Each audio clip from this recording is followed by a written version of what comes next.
Next on the Arellano coming in for the Squires.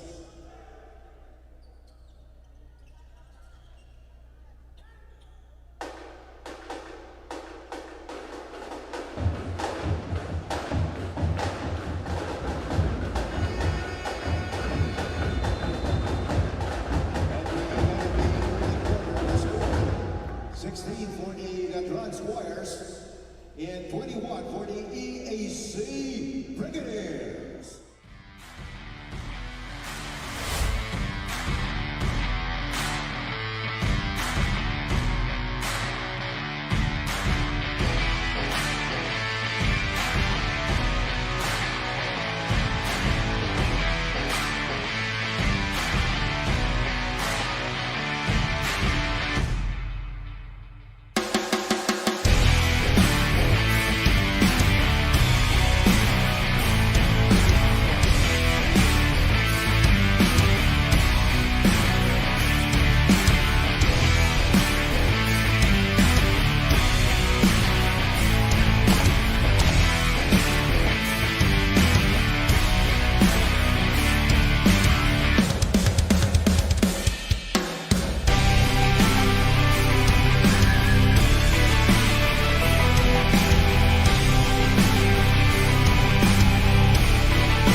Two free throws for Dixon Caballero.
Taking foul and again I've been Villarama is still personal. 2 on the squares. 2 free throws, Tristan Arellano.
Two on the Brigadiers. 2 free throws for Justin Gardner.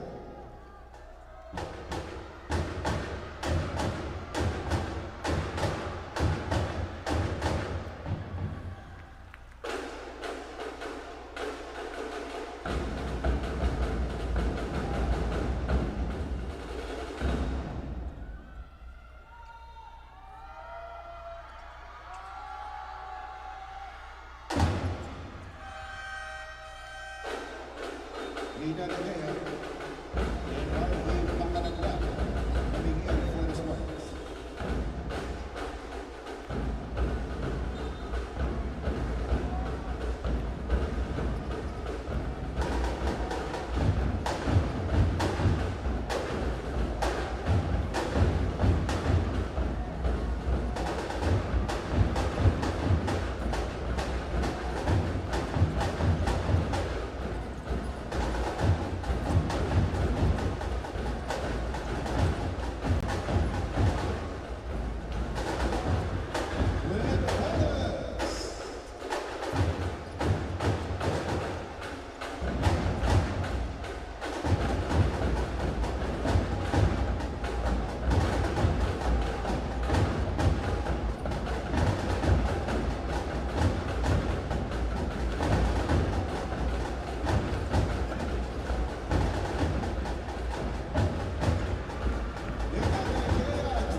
Coming in for the Brigadiers. 2 free throws for Dawn of Valdez.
Mandatory substitution.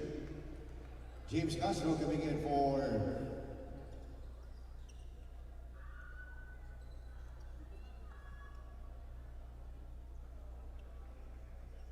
Alex Cesar.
Warning on the Letran's wires for delay of game.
Coming in for Jello Lubake.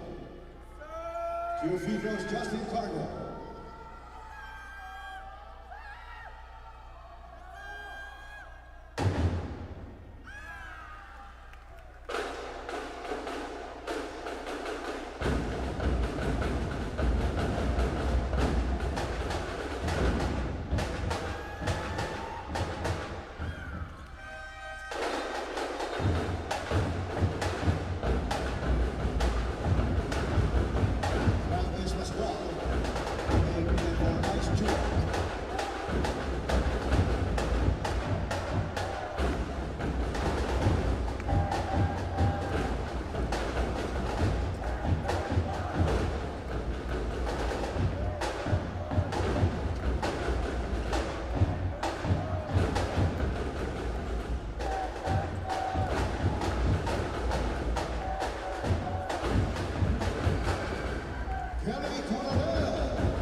Two free throws for Kelly Colonel.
James Castro coming in for the Brigadiers. Prince Tagadas coming in for Rain de la Cruz. 2 free throws for Letran Egea.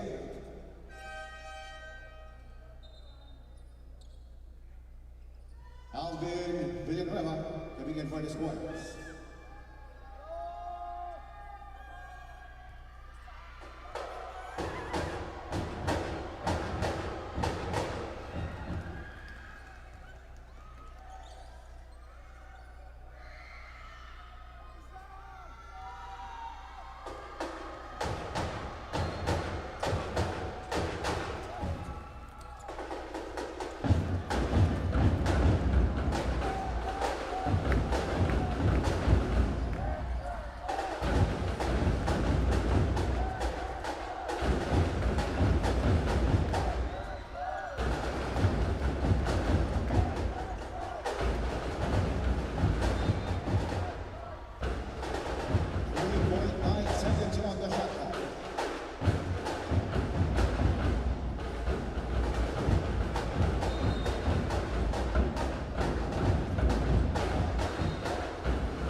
Two free throws for Noel Lanceta.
Two free throws for Letran Egea.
Holding foul, number 11, Travis Pasquale.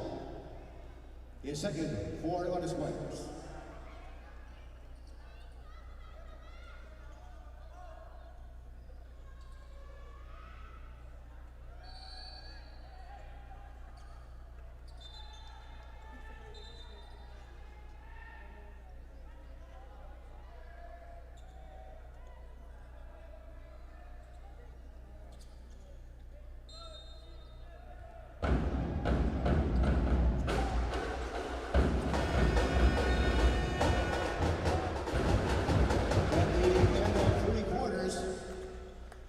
It's 62-58 for the EAC Brigadiers. Brigadiers.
2 free throws, Alvin Villanueva.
substitution for the Letran squads.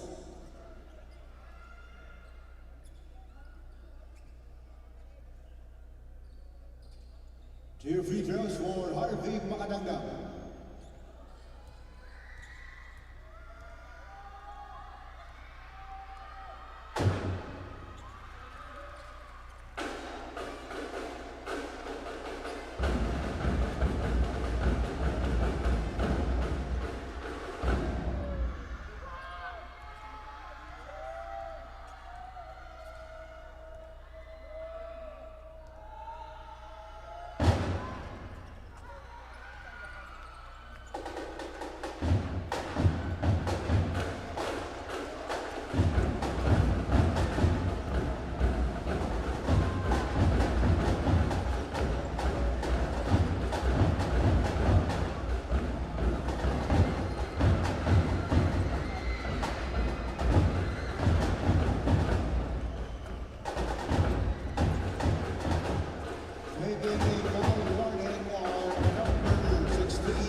Substitutions for the Brigadiers and the squads.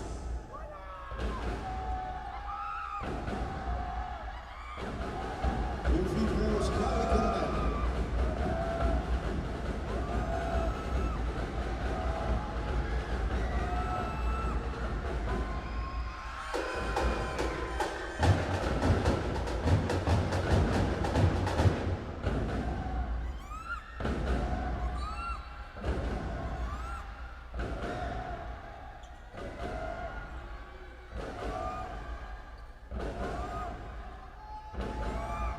A correction on the floor. Last foul on the Squires was on number 19, Juan Valdivia, his third personal.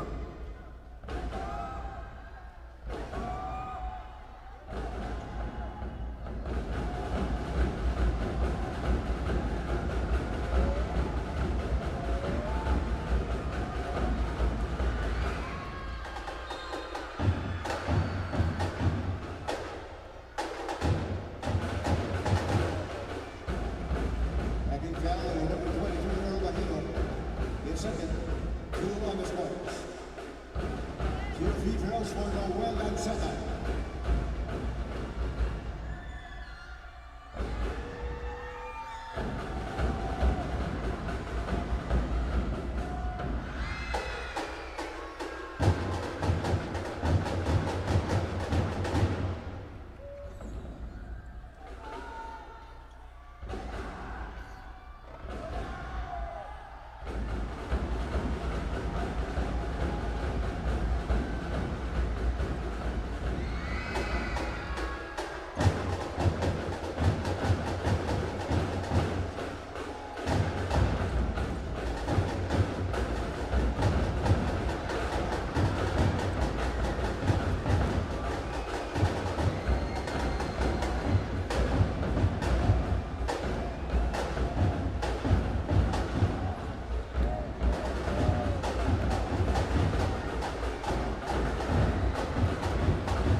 Two free throws for Justin Carter.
Shooting 2 free throws is Ice Jewel.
Timeout Letran Squires.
Seconds on the shot clock.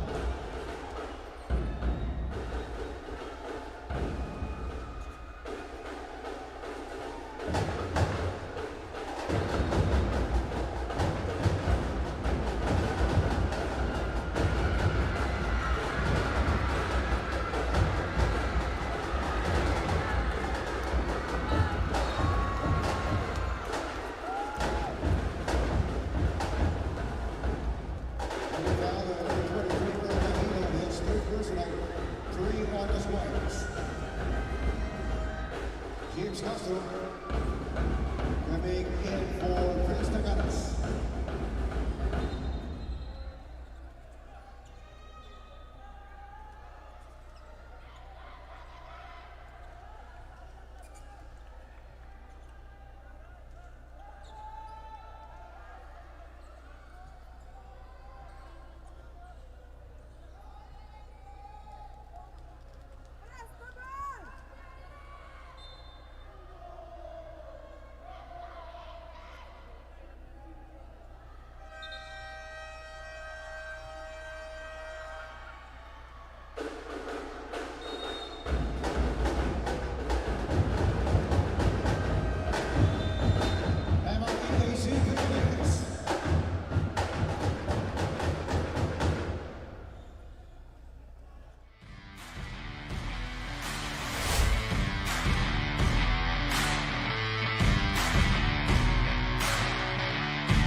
Official time remaining is 6.9 seconds. 2 free throws for the well-done setup.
We are ready for some weekend collegiate basketball as we are saying hello from the Mall of Asia Arena in Pasay City for another exciting game day in Season 101 of the NCAA. Nakikita po ninyo na nagwa-warm up na dito sa state-of-the-art Mall of Asia Arena ang dalawang kubunan na makikipagtagisan ng galing on this morning as the Letran Knights take on the EAC Generals at mamayang hapon at 2:30 p.m. Tip-off time. Perpetual will take on Arellano. Perpetual is the only unbeaten team remaining in the tournament. Arellano coming off their first win of the season. Maraming salamat sa lahat ng mga nakatutok ngayon as we are live on Heart of Asia and all over the world via NCAA Philippines on YouTube and Facebook. Anton Ross po, kasama ang dating Benil Blazer turned Kapuso actor Prince Carlos. Prince, this should be a very exciting ball game. Letran is hungry for their first win. Ito namang EAC, kakagaling lamang sa kanilang unang panalo. Ayun na nga, very exciting game for the two teams and very important kasi itong dalawang teams, sila yung nasa bottom 2 ng ranking. So, syempre, they wanna climb back. They don't wanna, go sa play-in. So, importante na manalo na ito ng panalo na to. Now, with Letran, we saw that a lot of their players did not play in their previous outing against Benil. So, Aaron D will be joining us at courtside and he will be giving us all the updates with regards to the players from both sides, who's available, who's not available, and we will get to Aaron in the first quarter. Pero Prince, silipin muna natin ang team standings para makita kung saan nga ba nakapwesto itong dalawang kupunan na ito. Ayun na nga, as I said earlier, itong EAC and Letran, nasa bottom 2 sila sa Group B. Pero syempre ang EAC, they just got their first win against JRU. Ito namang Letran Knights, not what we expected from them to start the season. Syempre, we all know na may great pieces sila and we know yung mga capabilities ng Letran. So, not really a great start for Letran this season. Yeah, I think Letran being 0-3 is the biggest shocker so far here in the early goings of NCAA Season 101. But then, when I was studying itong lineup ni Coach Alan Ricardo, we have to take into consideration the fact that there are only 5 holdovers. Yeah, 5 holdovers from the previous year. So it's like he's starting again from the beginning. It's just that when you see the big names that are now part of his lineup, the Jonathan Titing Manalili, the Jun Roque, you would think that, teka, parang pwede tong mag-contend, but that hasn't been the case so far. Yeah, actually, Anton, syempre it's a different story when you have big names on your team at saka kapag nag-gel na talaga sila. So ito naman si Coach Allen, syempre 5 key holders lang sila and yung mga ibang players from another school, rookies. So importante rin talaga na mag-gel agad sila and hindi talaga yung number 1 priority yung talent. As we see itong Letran Benil, they lost to Benil by 15 points. Pero it was a really tight game nung first half. Nung fourth quarter lang talaga nagkaroon ng big quarter itong Benil. And as we see the key stats, 12 steals, 13 second chance points, pero it wasn't enough for them to get that win. Ngayon, sa mga nagtataka, bakit ganito kalaki yung lamang? Well, Alan Liwag also did not play for Benil. He was out with the flu. Their team captain, Gab Cometa, also did not suit up for the Blazers. So those players that were absent, it kind of cancels out each other. So we have to give credit to Benil for this kind of dominant victory that they put up against Letran. So the Knights really have to find a way to get to the win column as they take on the EAC Generals today, who are riding on a huge wave of momentum kasi nga nakamit nila ang kanilang unang panalo against the Heavy Bombers. Ayun na, it was a very important game for them, getting their first win. Pero very tight game itong game na to against GRU. Knowing GRU, syempre, they beat Letran, they beat San Beda. So parang it would help for EAC na makuha yung confidence na natalo nilang ganong klaseng team. And as we see sa key stats, 22 points of turnovers. So na-take advantage talaga nila yung mga turnovers nila. And most of their points of turnovers, syempre, nanggaling sa fast break points nila with 12. At JRU, wala. This was an important win for EAC, knowing that this is a shorter tournament, Prince, 13 games in this elimination round before we move on to the playoffs or knockout round, whatever you want to call it. Play-in situation. At eto po, ang kampo ni Coach Gerson Cabiltes as they ready to take the floor here at the Mall of Asia Arena. And this is also a big deal ha, yung makapaglaro dito sa gantong klaseng venue very early in the season. Yes, syempre ibang klase talaga pag naglalaro ka dito sa malaking arena na to, and yung environment, ma-feel experience din talaga to. Pero going back, Anton, kahit na bottom 2 team sila, yun yung siguro advantage nung natin ngayon, nung format natin ngayon. Wala talaga yung ma-out na agad sila. Pero at the same time, syempre, you don't wanna settle for that. Syempre, you wanna make sure na part ka agad ng quarterfinals. You wanna prevent that play in tournament. Tsaka meron ding pinaglalabanan yung mga teams na magtatapos at the top 2 because they will have that twice to beat advantage coming into the next round. Tsaka syempre, Anton, school pride. Yep. I know, very important dyan. We are seeing Jimboy Estrada suited up, so that's a good sign for Colegio de San Juan de Letran. Let's get this show on the road. Kilalanin na natin ang mga starters. Let's turn it over to our Coliseum announcer.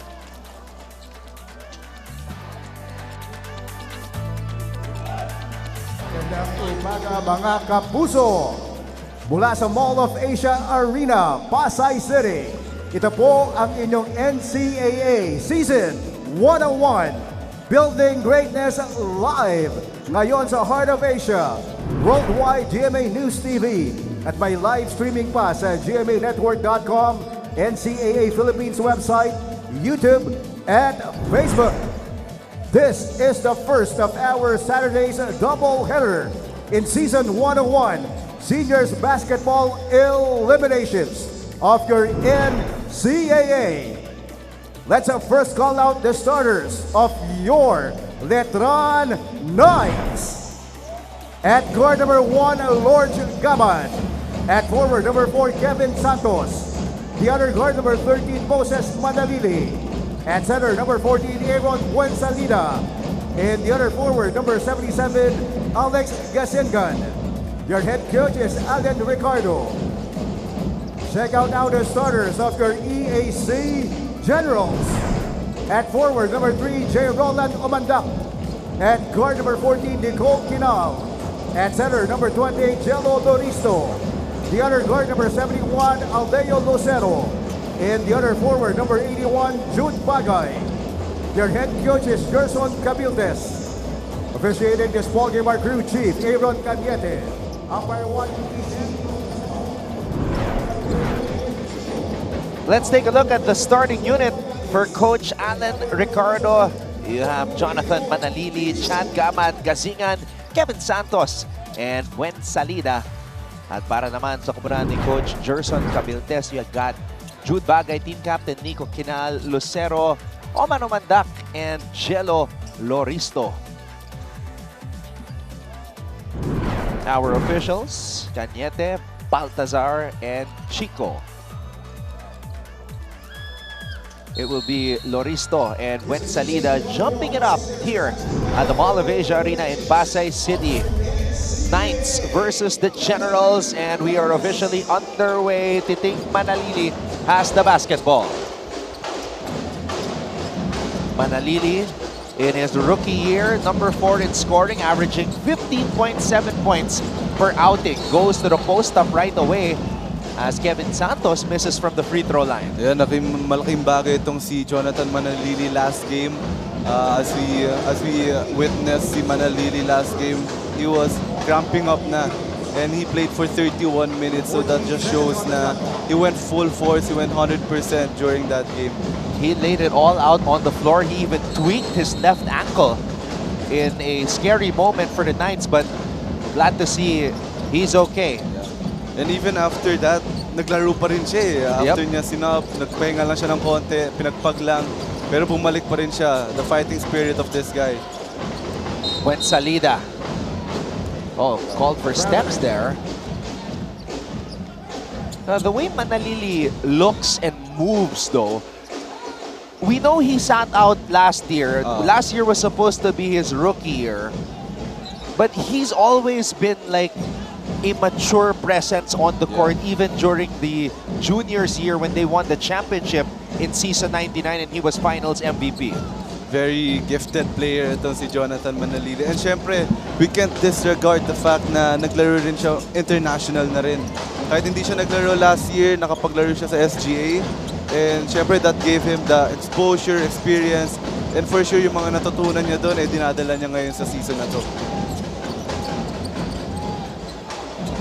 Omandak fires from the outside and Buensalida comes up with a board. Of course, yung Omandak, hindi naglaro last season because of residency from Lyceum. A forward who can shoot threes.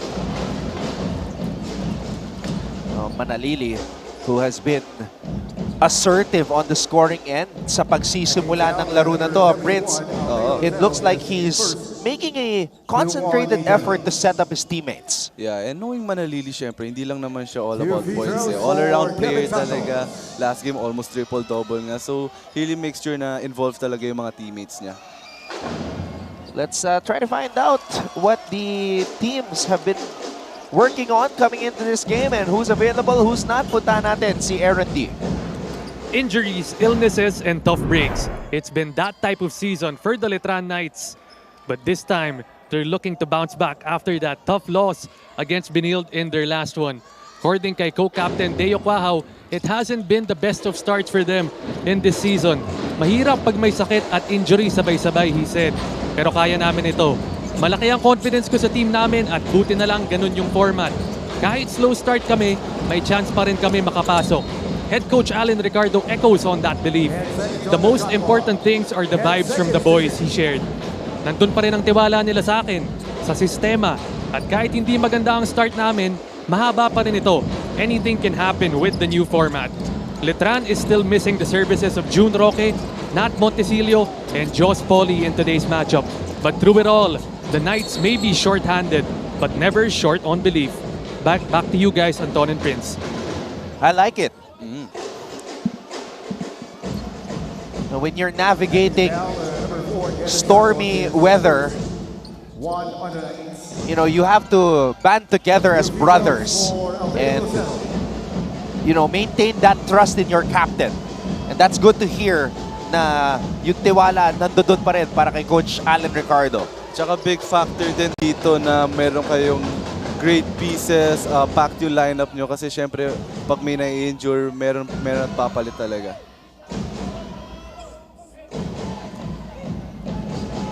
Of course, as you are seeing Letran, everyone shave their heads. And that just shows na unity. Pagkakaisa, you know, matalo sila together, manalo sila together. And usually naman, gano'n naman talaga yung culture sa sports not just here in basketball. Yeah, that decision to shave their heads came late actually kasi nakiusap pa sila kay Coach Allen na sana wag muna. Pero natalo ulit kaya eto na. Well, this is not something that they're doing for the first time. They also did this in high school. So as I said nga, culture na rin yun ng basketball. And even last season, they also did this. They shaved their heads as well. Triple on the way in and out. Santos tapping into Buensalida. Santos, pinasa dito sa kanto. Triple on the way, too strong. And Lucero comes up with the board. Lucero, pinasa kay Kinal. Hit that clutch. Long bomb.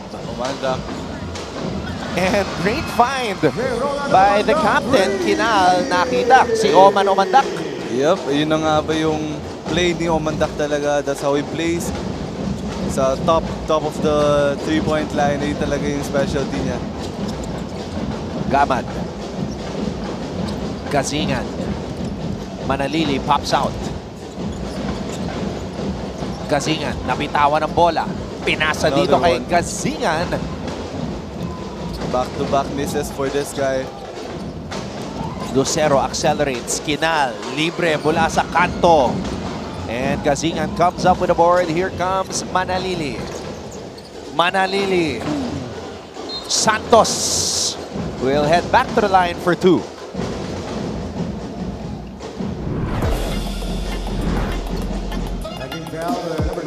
And a great find here. Omandak lets it fly and connects.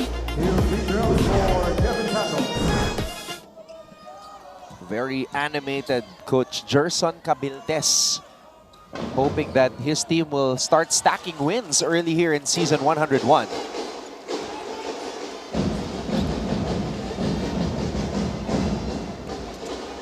Alam mo, big factor din yun, Anton. The fact na natalo nila JRU and then natalo ng JRU yung San Beda and Letran. If you're EAC, parang magiging talaga yung confidence mo knowing na natalo mo yung team na nakatalo sa mga top 2 teams. So it's a big factor din talaga yun. Yeah, JRU making a serious statement na hindi nyo sila basta-basta matatalo. Like last year was last year. Can't make that a basis for the way the Heavy Bombers are playing here in Season 101. Uh-oh. Kinal hitting the deck.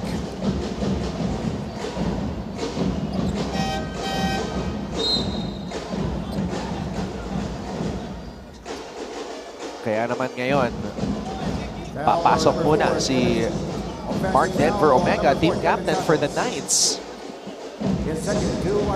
Maybe Jimboy Estrada not starting today. Still not 100% from the flu, from a viral infection.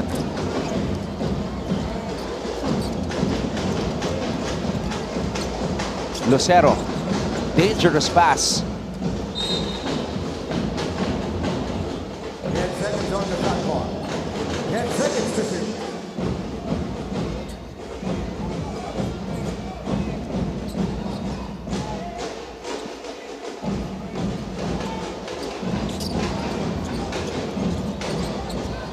Kinal. Open 3. And Nico Kinal. And the Generals are loving the rims here at the Mall of Asia Arena. Yeah, you can't leave Nico Kinal wide open. Ayun talaga yung shot niya. If he's wide open, it's almost automatic for him. Gazingan from way out still can't find the mark. I think that's 0 of 3 now for Gazingan. Oh, what a Good seal pass. by Jude Bagay. What a seal. Great find for Lucero. And the Generals are off to a blazing start. They lead Letran 10-3. 0.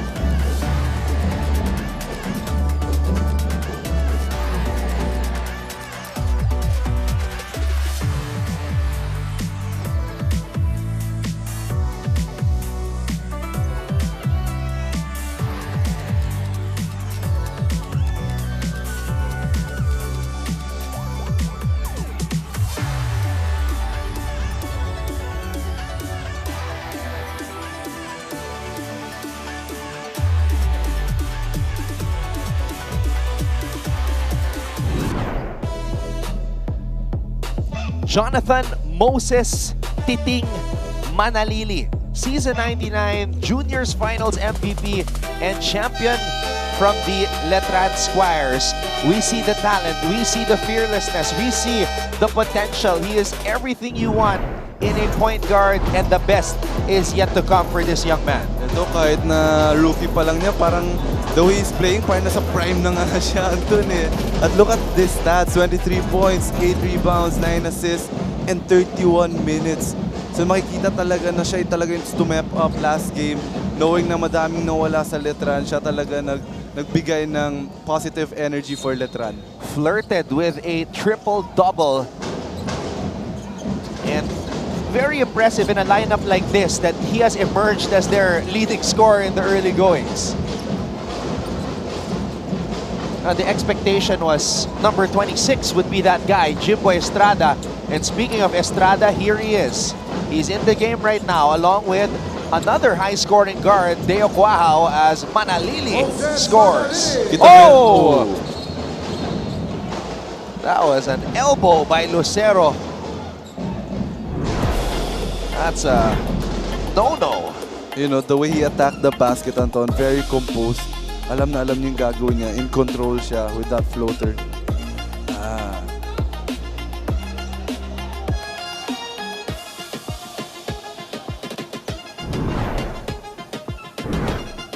Yeah, basketball is also about emotions, Anton.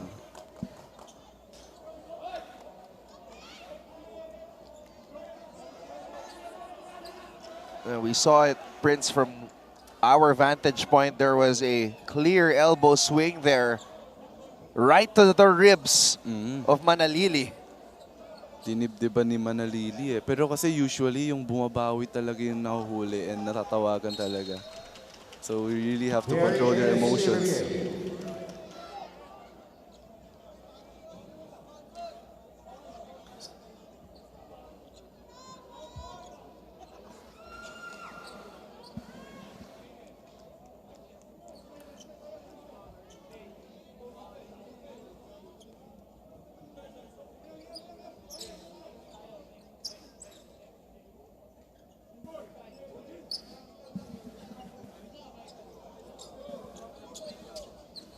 You see our referees reviewing the footage and Juner Bayais at the monitors checking it out. Mainit na agad, first quarter pa lang. 5 minutes in. Pero malamig sa MOA. I like the contrast. Okay, now we take a look at the replay. Ito yung sinasabi mong dinibdiban ni Titing. And then, boom! And the reaction of the crowd as they saw that on the cube. I gotta ask you, Prince, though. Yeah. Yung dinibdiban, Oh. ano ba yun? Is that like a serious foul or like you're Hindi. just bodying up? Bodying up lang talaga. Parang, syempre, kakascore lang ni Manalili. So, Oo. he was hyped up. Oh, yeah. Nadamay lang si Lucero. Siya lang talaga yung nabantayan ni Manalili. Pero if you're Lucero, dapat dip-dip din yung bawi niya, hindi yung elbow. Number 30 Moses Manalili. And sportsmanlike foul. There you go, unsportsmanlike foul. Pero yung yung dinibdiban ni Manalili, tinawagan din. So he was also charged with a personal foul. Well, on the replay, it was clear na talagang he gave that chest bump kay Lucero. But as you said, it's always yung bawi na nahuhuli. So that's an unsportsmanlike foul kay Lucero. That's why Manalili is shooting these free throws right now. May naalala tuloy ako, Anton. Patay. Every time I play against Letran, meron for sure didip-dip sa akin. Part of the game. Lalo na ikaw yung unang tumatanggap ng bola. Oo. Usually talaga mga point guards talaga yung mga nagaganon. Nagpaparamdam agad sa'yo. Paparamdam agad.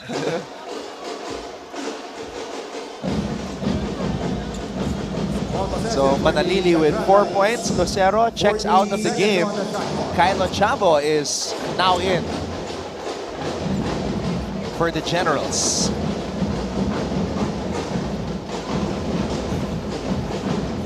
EAC now playing zone. Tingnan natin kung paano ko-convert ng Letran tong offense nila. Oh, what a good find. Ganda ng pasa. And that's great recognition of the change-up on the defense, Prince. Oo nga eh. Pero ang pangit doon hindi nag-work for EAC and nakascore agad itong Letran. They easily broke their zone. Bagay. Hand off to Ochavo. Ochavo pulls up. Long three. Oh, EAC is feeling it on this morning. Itong si Kylo Chavo kakapasok lang pero mainit agad siya. Long three. Made it. Ang ganda ng shooting ngayon ng EAC to start this game. Guahao, speaking of shooting, his brother Ian Guahao had a career-high 25 points yesterday. So, si Kuya naman. Oo. It really runs in the blood yung pagiging shooter ng isang Guahao. Ian Guahao had his breakout performance in San Sebastian's double overtime win against LPU yesterday. Manalili with a steal. Manalili, touchdown! And ang maganda din dito kay Manalili, nakikita mo na he's just enjoying the game. Yeah. Walang pressure eh. And dapat ganoon lang talaga sa lahat ng players. You just enjoy the game. Now Manalili with 6 points puts Letran ahead and Kinal turnaround over Buen Salida. Impressive. Estrada. Let's see if Letran will try to get Jimboy going. Oh, naka-zone pa rin ng EEC talaga. Guahao. Buen Salida. Manalili. Jimboy.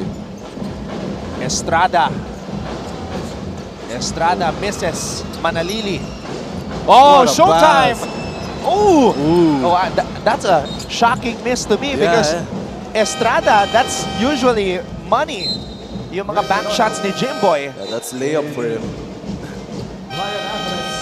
Pero yung pasa na yun ni Manalili, na behind the back, left hand behind the back pass pa yun. That was that nice find by Manalili to MDO. And then Deo Guahao dialing it up from beyond the arc and connecting. And of course, Titing Manalili all the way. Tinignan pa yung bantay. Puntos para sa Letran.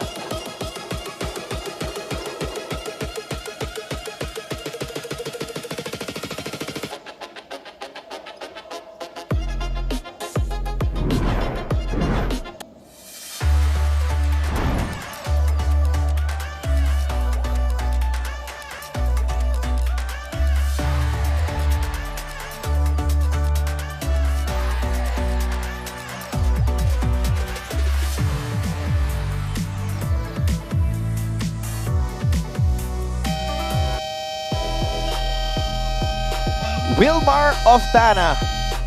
Oh, he came alive for the Generals in their conquest of JRU last October 7.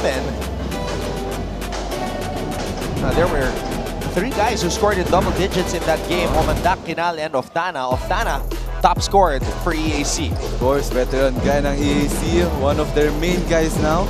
And syempre, ito na yung inaasahan ng EAC to really step up this season. This could be his season. Of course, he was averaging 7.6 points per game and 6.3 rebounds last season. Angeles now in the game for EAC. Jacob Shanoda is also in now, transferee from San Sebastian.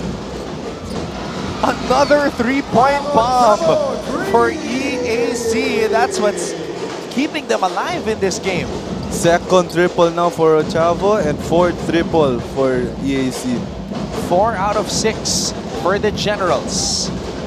Manalili to Quahao. Quahao for 3. Omega, offensive rebound. Omega. And Shanoda with a vice grip. Kinal. Shanoda could not hold on to the basketball. Here comes Manalili. Manalili! Sayang. Hirap na tira yun. Lilipat pa sa left. Angeles. Oh. Now, there are just some players that even if they miss, it still looks good. Yeah. Parang Chavo. may type of swag kasi yung finish ni Manalili. Ito yung sinasabi mo, Prince. Nakakadalawang 3 puntos na si Kyle. And now, EJ Castillo is in the game for the first time, making his Mall of Asia Arena debut as an EAC General. Ito yung naabangan ko, Anton, itong si EJ Castillo. He's really quite big in the social media. Oh yeah. Yeah. And nakikitaan naman natin na hindi lang siya pang ganun. Nakikitaan natin na even in this big league, nagpapakita talaga siya. Quahao. Oh, the shot. degree of difficulty on that shot was through the roof. Teo Quahao and Castillo recovers the basketball just in time. Castillo missing on that floater. Pero itong si Quahao, kahit difficult shot, parang yun yung tira niya eh. Doon siya sanay eh. Yung mga challenge na shot eh. Rosillo, the transferee from Mapua. Quahao. Ayun no. That's what I'm talking about, Anton. Gusto niya talaga yung may challenge. Kuya Deo. Meron ng 8 puntos.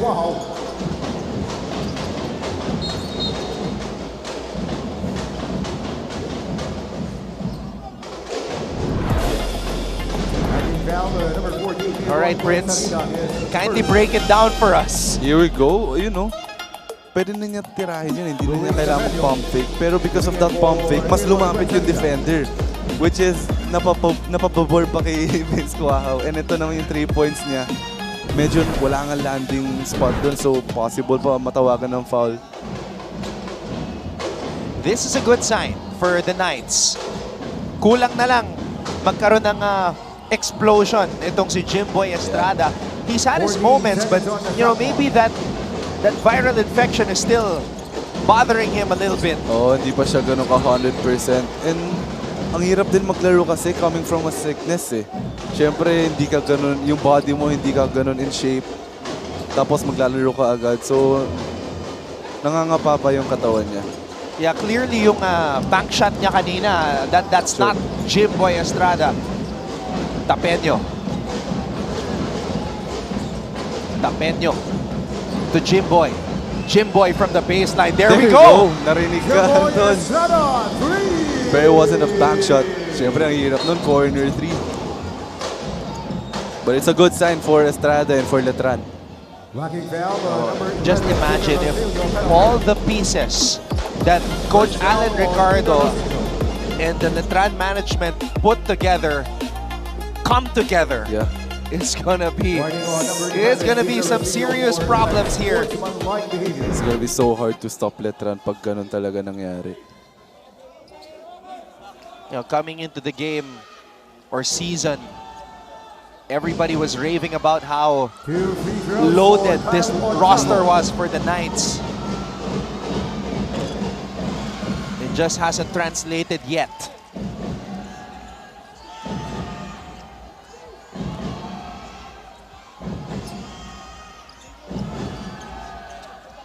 .32.7 seconds. Yan ang oras na natitira sa first quarter. And it's really important, Anton, if you have a loaded lineup, na may mag-sacrifice talaga and mag-gel in talaga sa role nila. Kasi syempre, if you have a loaded lineup, tendency niyang madami magiging scorer. And we only have one ball. One ball lang naman ginagamit natin. So, meron at meron talaga magsa-sacrifice for the team. Yeah, and we're actually seeing that with San Beda. We're seeing that with Benilde as well. Rosilio.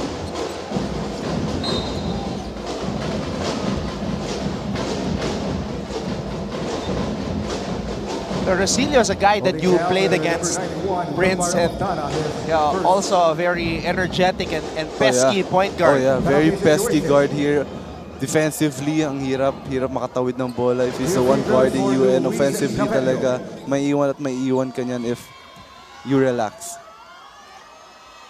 Scorer din to si Rosilio, he can score eh. Pero main role niya talaga is to be a leader inside the court. Rosilio played in the finals in season 99 against Jacob Cortez and the Red Lions in a series that went 3 games. Yeah, so madadala niya dito yung final experience niya when he had sa Mapua. Castillo. Castillo says, "Let me take this." Ooh, penalty now. And that's the confidence of this rookie, EJ Castillo, two-time Mythical 5 member in the juniors for the EAC Brigadiers. It's rare that you find a rookie who will tell everybody to get out the way. Tsaka lakas ng loob niya as a rookie. Di mo talaga siya makita ng any rookie jitters eh. Ang lakas ng loob niya, walang kinakatakutan. Kahit na bago lang siya, kahit na siya yung pinakabata, lumalaban talaga itong si EJ Castillo. Castillo sinks the first free throw. EAC Pep Squad here at the Mall of Asia Arena in Pasay City. Tsaka sobrang mature maglaro nito eh, si EJ Castillo. He really reads the defense really well. Hindi siya nagmamadali, very patient with the ball, and alam niya yung gagawin niya sa ball eh. 2 for 2 para kay Castillo.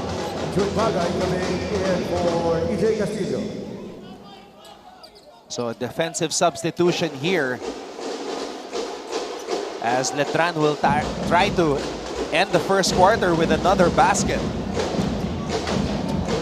Jimboy to Omega. Estrada gets it back. Estrada with 5 remaining here in the first. Estrada puts it up. Tough shot. Estrada tried to fish for a foul there, none called. And that will do it for the first period. Letran leads EAC 23-21. You're watching NCAA Season 101, Building Greatness.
check, it is 11:37 in the morning on this Saturday.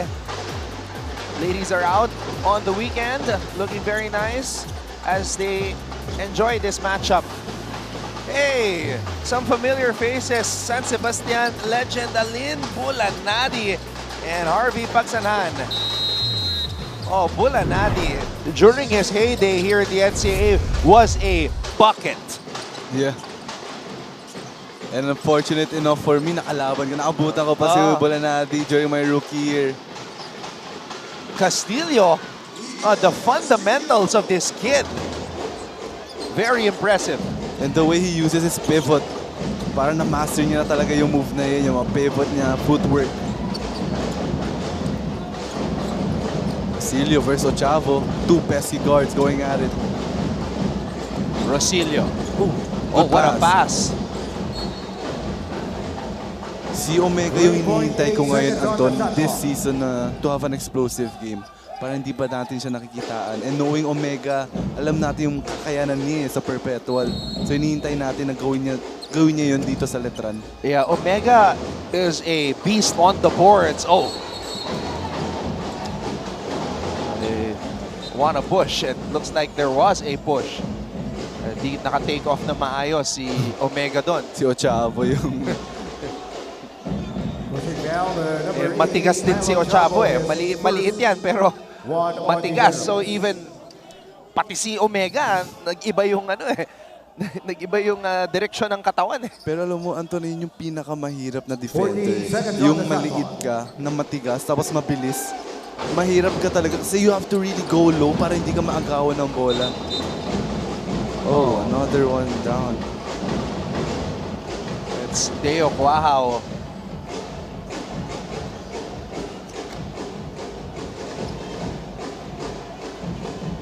So I didn't see what happened, but our cameras surely have the footage.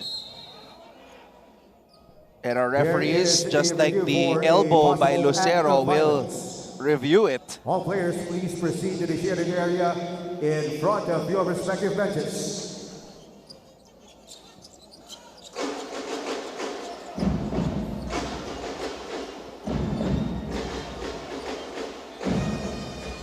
The way Quahao's acting right now, parang may elbow ulit eh.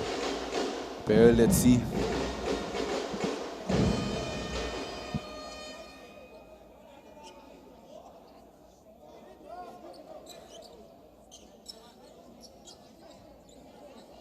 Alright, let's take a look at the footage. Watch Deo Quahao.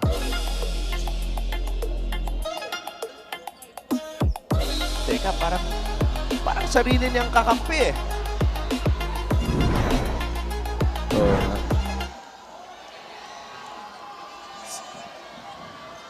It looked like he bumped into Omega there. And that's what Coach Jerson is saying, like, where is the foul?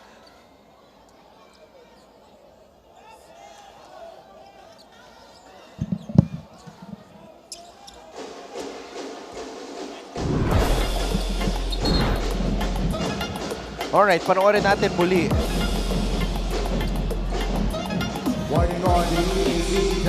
Yeah, definitely nothing from EJ Castillo. Shot clock at 14 seconds. So just a warning on the EAC bench for complaining. Short. Rosilio battling for that loose ball possession arrow in favor of the Knights. And at this point, let's get an update from Aaron D. History has never favored the EAC Generals, but this season, Nico Quinal finally believes that this is their time to change the story. From a team that was once at the bottom of the standings to last year where they almost made their first Final Four appearance, EAC has been on a slow and steady climb. And for Quinal, who's been part of the journey since his rookie season, this year feels different. Nico's inspiration comes from his kuya, John Ray Quinal, who once wore number 14 in college back in Cagayan de Oro. The same number Nico proudly wears today. Dream namin to, dalawa, Nico shared. Kumbaga, pag naglalaro ako, kasama ko kuya ko dito. It was his brother who first taught him the game and continues to cheer him on. And for Nico, this season isn't just about another campaign. It's a chance to turn years of struggle into history. And if the Generals can finally break through, number 14 will be right at the heart of it. Anton and Prince? Definitely nice to see tributes.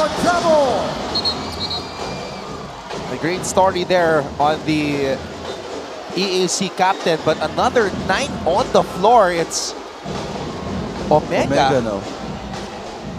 Taking a foul warning on number 88, Kylo Chapel.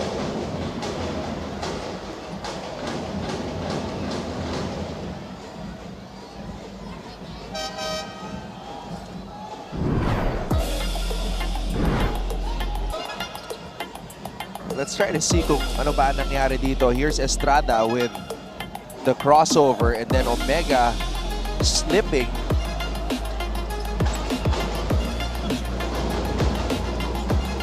Mali lang yung ano niya, yung landing niya doon sa pag-dive ng bola. Manalili draws a foul.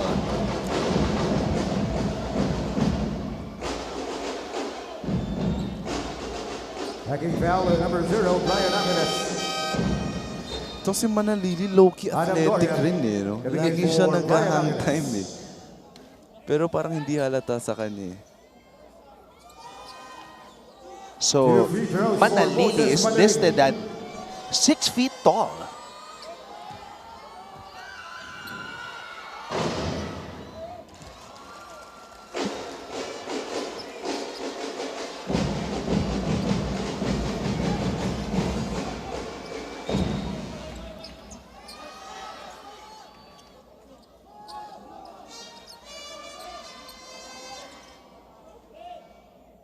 Manalili giving Letran back the lead.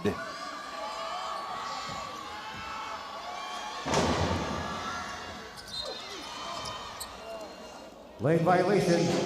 Substitute free throw for Moses Manalili.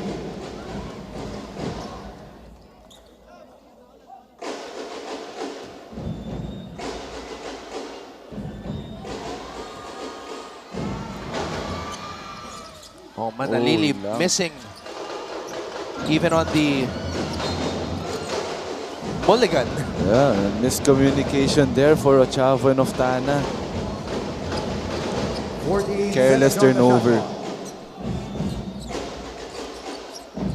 clock. Wow, posting up Castillo. Tapeño. Jimboy. Manalili calling for a screen. Manalili trying to get it to Salida. Medyo masikip doon yung pasa ni Manalili. 2 seconds on the shot clock. 2 seconds to shoot.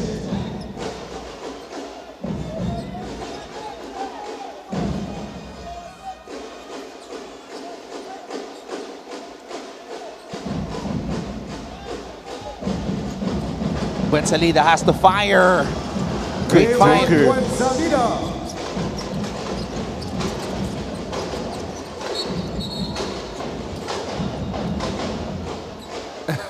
Medyo mainit yung laban natin ngayon nandun.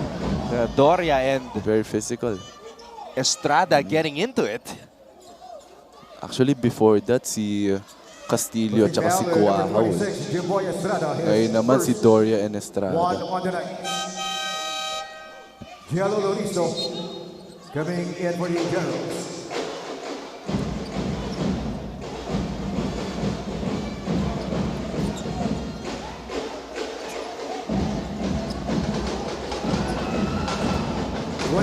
Seconds on the shot clock. Ochavo. So Cuahaw denying Castillo. And that's the respect that they're giving the rookie EJ Castillo. Dine-deny siya ni Deo. Oh, if you're Castillo, kahit na very physical sa kanya yung Letran, dapat napa-flatter ka eh. Kasi alam mong nirespeto ka and alam mong binabantayan ka nila kasi alam nila na you can do things. And the way Oftana provided that roadblock, that's how you know they have Castillo's back. Yeah. Ngayon naman, si Manalili ang nakadepensa kay EJ. Oh, lost control there for Ochavo. Oh, Guaha with a block. Medyo pinilit ni Ochavo yun. He had 2 defenders on him. 1 second on the shot clock. Of Dana. Baseline J. Nothing but the bottom of the net. First field goal para kay Wilmar of Dana, who had 13 against JRU in the win. Good cross screen for Manalili and Benzalida. Too deep now. Tapeño. Doria with a steal. Adam Doria. Doria to Ofdana. Ochavo. Missing badly on that shot. He was too wide open there. Manalili throws it out. Tapeño. Estrada. Side ball screen. Tapeño. Ow. Castillo with a steal. 3 EJ. on 3 now. Castillo throws it out. Doria for 3. And Guaho comes up with a board. He Manalili. doesn't have the numbers. Manalili just erases the defender. He was still in control. Timeout EAC. What a move by Titing Manalili. Letran is ahead. 30 to 27 rather.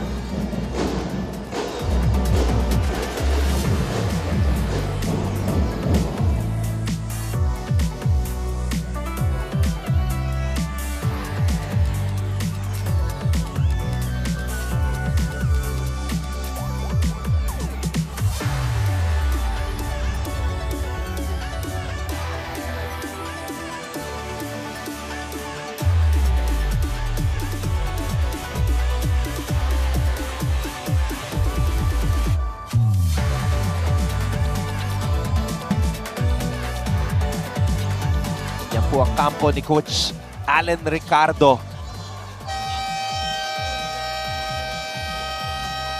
Look at the energy that Coach Allen is putting in as his Knights try to tally win number 1 today. I just had a realization na the Knights are 0-3 and they have 10 games left on the schedule dito sa elimination round. Well, actually, we should stop calling it the elimination round because walang may eliminate eh. Wala. Oh. Because 4 and 5 will still be in the play-in. So, Alam mo itong Letran kahit na 0-3, once na makuha nila yung isang panalo na yan, feeling ko tuloy-tuloy na yan eh. You know, once na makuha lang talaga nila yung groove and yung rhythm nila this season, ayun talaga yung pinaka-importante nila. Doria is rejected. Manalili. Manalili spins. Finds Santos. Kevin Santos. I'm just in awe right now, Anton. Yung ginawa ni Manalili doon. Spin move, then he found Kevin Santos for that perimeter shot. Manalili now has 11 points, 4 assists, 3 rebounds. All-around game so far. First half pa lang. Manalili looking up ahead to Estrada. Guahaw mula sa kanto. Deo Guahaw!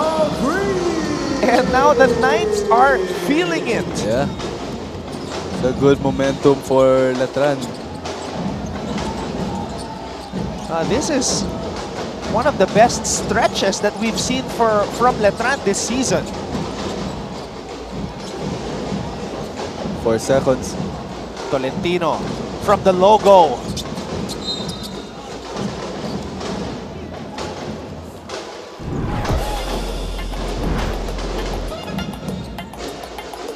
There's that block by Jimboy Estrada. At ito naman, yung ikot at pasa ni Manalili. Finding Kevin Santos. And what a find. Ready to shoot. Deo Guahaw. Manalili. Ayun na naman. Pero iba talaga nagagawa, Anton, pag tinatake mo yung paint eh. Kasi nagko-collapse yung defense. So may mga open at may mga open. Wow. What an effort by Jimboy Estrada to bother what looked to be an easy layup. Kuahaw mula sa kanto. Too open, Anton. Gusto niya may challenge. Kinal open for a minute there. And again, Estrada's presence. Nababother niya yung mga generals as they are unable to score in the paint every time Estrada recovers. Yeah, minsan hindi nakikita sa stats yung contribution mo sa team eh. Like Estrada, just his presence, nababother yung mga tira ng EAC. Pero sa pagkakataon na yun, bagay, naunahan ang depensa ng Letran. And now Coach Alan Ricardo calls a timeout with 3 minutes and 54 seconds remaining in the first half.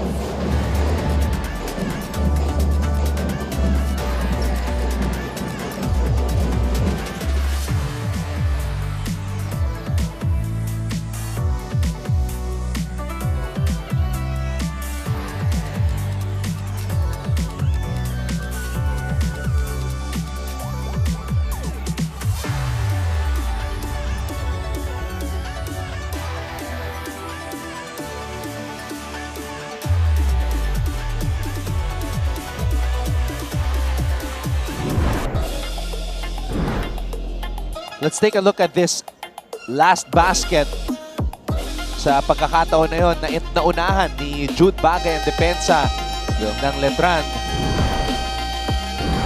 Mr. Frank Gusi, Mancom representative of the University of Perpetual Health System, Dalton.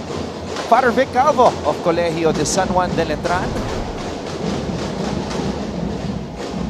And Dr. Lorenzo of Emilio Aguinaldo College. And a very busy chairman, Mr. Melchor Divina of Mapua University. And Father Virgilio Paredes Jr., OAR of San Sebastian College, Recoletos. Manalili, lob pass to Gwen Salida. And a steal. Manalili with a steal. Manalili drives baseline. And that's going to remain with Letran. Manalili very active, both offense and defense. Giving that assist to Buenzalida and getting a steal after that. Manalili with 6 assists already here in the game. Santos! Good play. Where yung EAC doon, they were relaxed on defense. Na-open tuloy si Kevin Santos for that block. Lucero back on the floor. Lucero and Buenzalida earning his minutes today.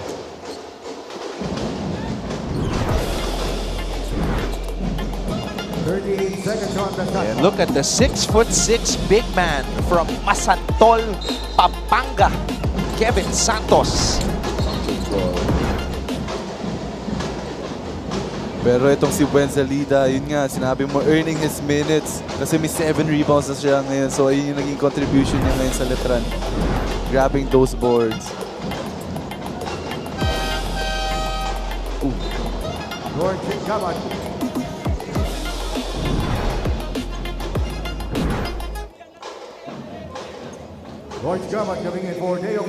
Gamad coming in.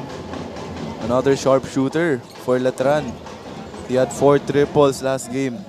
And one of the youngest players in the NCAA. Would you believe, Prince? Gamad is only 17 years old. Yeah. Actually, nung napanood ko siya last game, nakita ko agad yung, yung mukha niya. Sobrang bata yung mukha niya. Pero sharpshooter ito, Anton. 4 triples last game. And makita natin na 11 attempts siya. So makikita natin na yun talaga yung naging role niya sa team. And may tiwala si Coach Allen na tumira lang talaga siya ng 3 points with 11 attempts. Double-digit advantage for the Knights.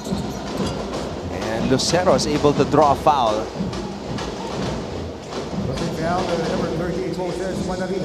This is the biggest lead of the game for Letran. Two free throws for Aldeo Lucero.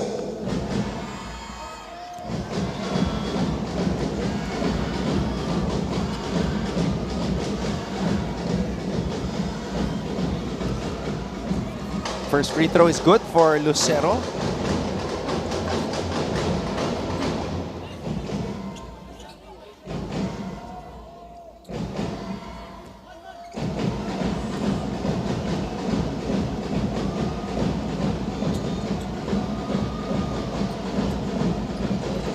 In and out on the second. Oh! Walang tumulong sa Letran nun. Nagulat ang Letran because EAC applied the 2-2-1 press and di aware yung Letran, so they just went back sa side nila. Buti na lang natapik ng bola. 19 seconds on the shot clock.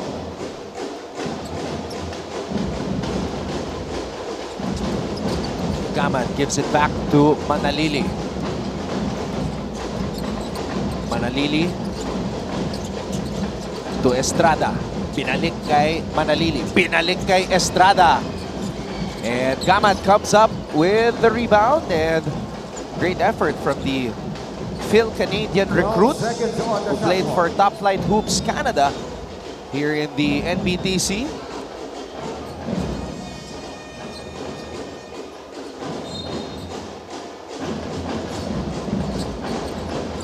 Santos. Again. Kevin Santos. Actually, ang hirap bantayan talaga si Santos pag gano'n eh. Taas ng tira niya. So it's so hard to block him. Just great concentration by Santos, and Santos with a board. Manalili. Manalili. Sidestep. Gaman.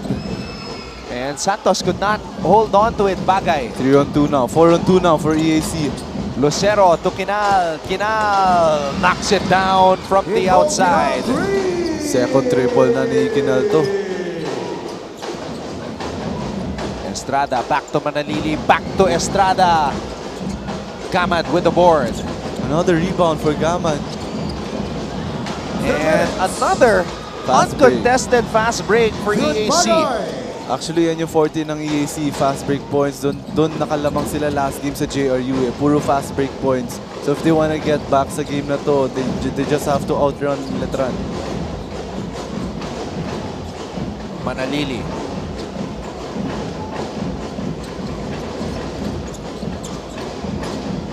Gaman. Open.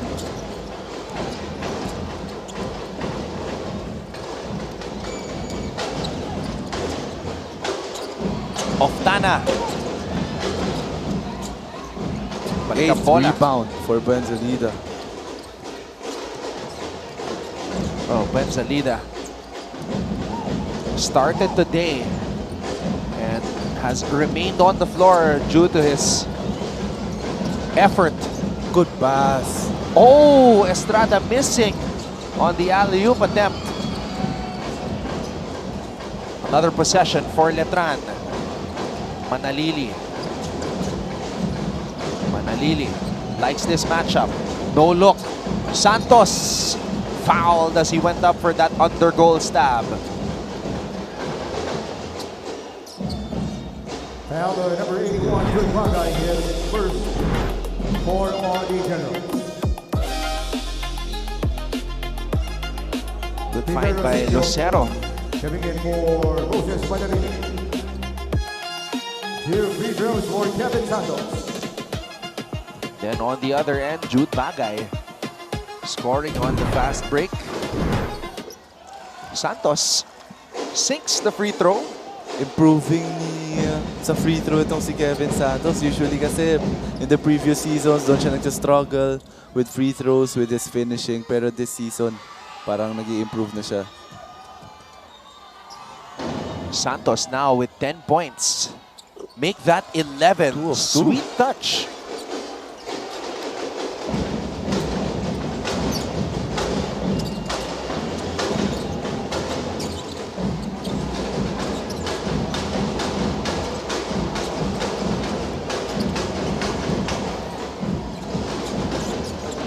Kinal from way out. Oftana. Oftana drains it. Oftana, 3. The confidence of Oftana after missing the previous shot. He still made it. Good stop for EAC. Giving them the last point opportunity.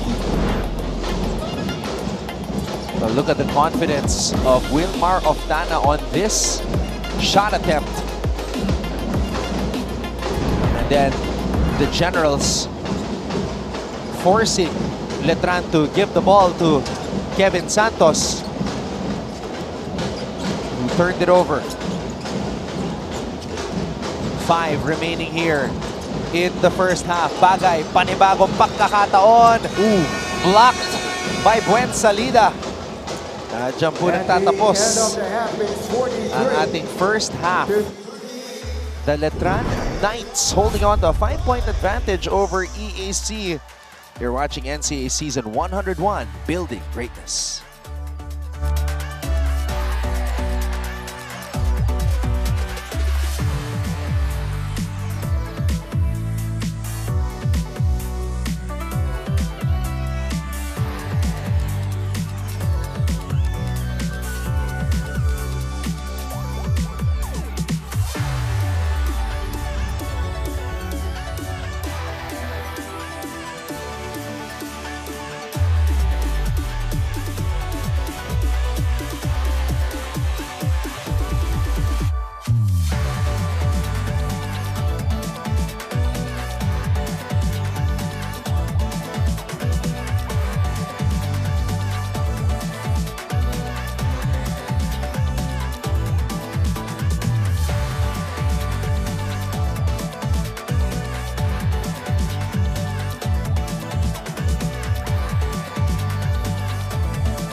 huge shout out to all of the Pep squads, hyping up the fans, hyping up the players.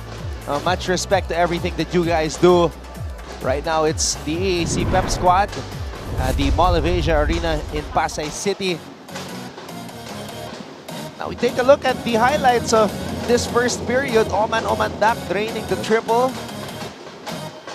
The EAC lit it up, Prince, to start this game. Yeah, actually, first quarter pa lang, nakakailang 3 points na sila. Siyempre, dinila nila yung ganong confidence nila coming in the second quarter. So, itong second half, first half talaga, 6 triples na agad sila. And also, EAC taking advantage of several fast break opportunities. Mark Denver Omega coming off the bench today. Of course, Ochavo, leading scorer now for EAC. 2 triples with 9 points.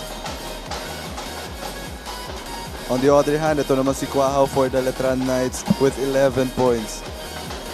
Deo Quahao knocking it down from a variety of spots here at the Mall of Asia Arena. His brother yesterday with a career-high 25 points in that double overtime win. Of course, Jonathan Manalili had a really great first half. 9 points, 8 assists agad. First half pa lang, nakaka-8 assists agad siya. Manalili flirted with a triple-double in the previous game. So now stuffing the stat sheet again. Tayuan yung mga kakampi ni Deo Quahao from the bench. Alam nila na mainit to si Quahao For sure, papasok yung 3 points And then here's that nice find to Kevin Santos, who has 11 points. A great start for Kevin Santos. Pero syempre credits din sa mga guards na nahanap si Kevin Santos for those easy shots. As we see sa field goal percentage, 15 of 40 ang Letran, 13 assists. Syempre 8 dyan galing kay Jonathan Manalili. 15 points off turnovers and 18 perimeter points ito para sa Letran Knights. And now we take a look at the players who are leading the way for their respective squads. Quahao and Santos with 11. Tiding Manalili with 9. Kylo Chavo with 9 as well. Kinal and Bagay 8 and 6 respectively. Ito si Kinal, nakakadalawang 3 points na rin siya. Ang init ng EAC ngayon. So tingnan natin kung madadala nila ito sa second half. And speaking of the second half, we are about to get underway. Maraming salamat mga kapuso sa inyong panonood. Anton Rojas, Prince Carlos, and Aaron D, your broadcast team for our first game on this Saturday. NCAA Season 101 Basketball.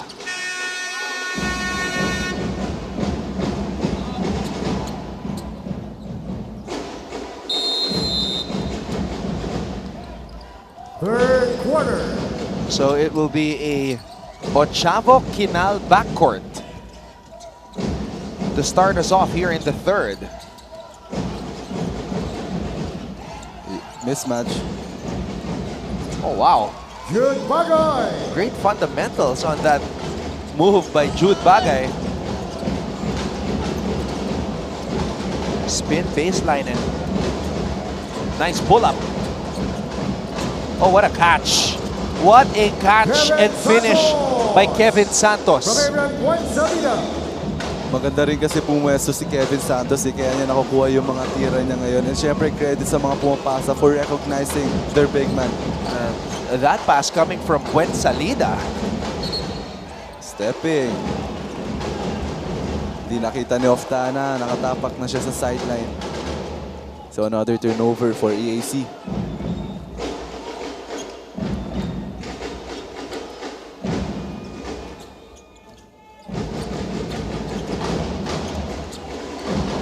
Salida.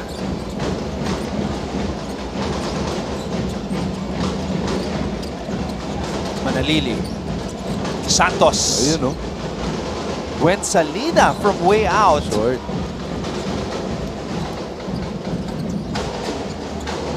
Foul.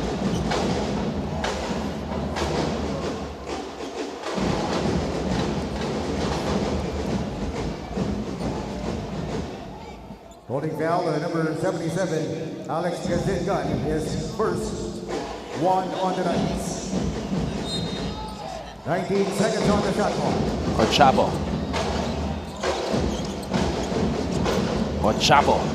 Last minute pass. Oftana hit one from the same spot on the other side. And now that Letran lead has shrunk to just 2. So until now, ang EAC, mainit pa rin sa 3 points. Nakawala si Buensalida. Santos again. Oh, great patience by Kevin Santos and another assist from AJ Buensalida. Big to big connection there for Buensalida and Santos.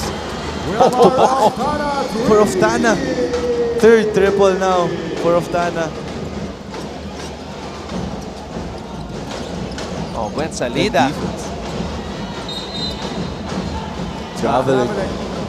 That's like the second time a big man was trying to bring the ball down for the Knights, and both resulted in turnovers. Good pressure for EAC.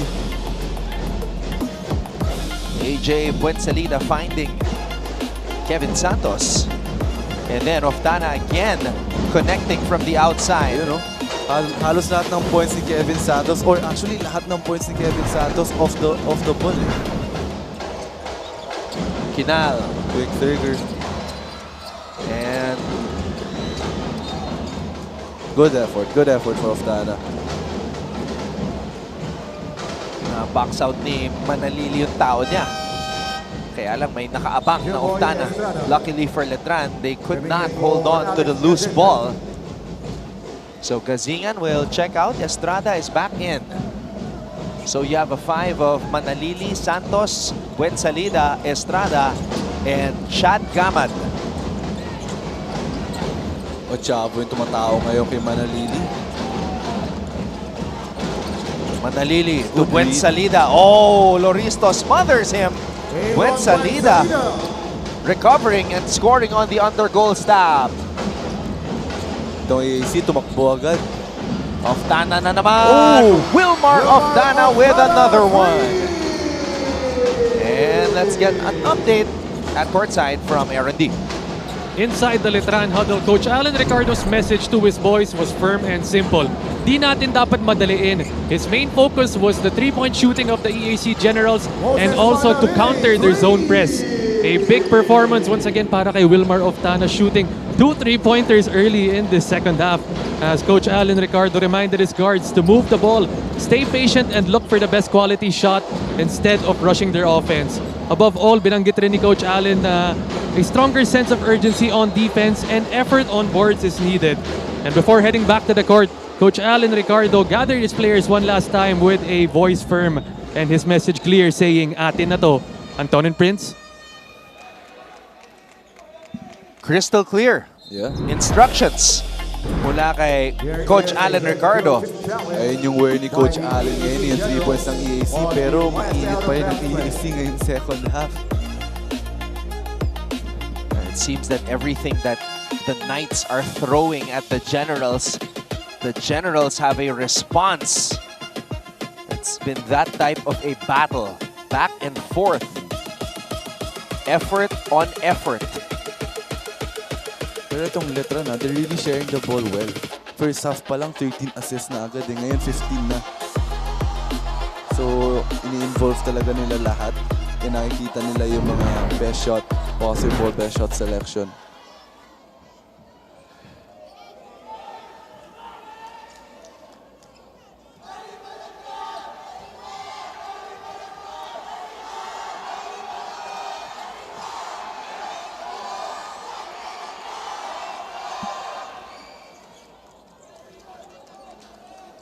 So they're trying to figure out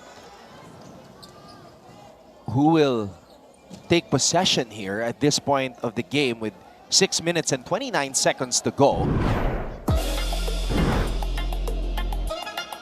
This is Loristo and AJ Buensalida. Kinal was there. That's tough.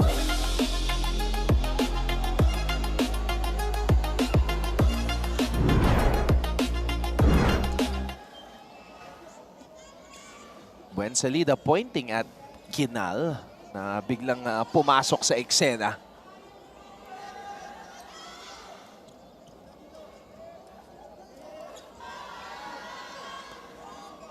Mukhang nahihirapan din yung mga referees natin.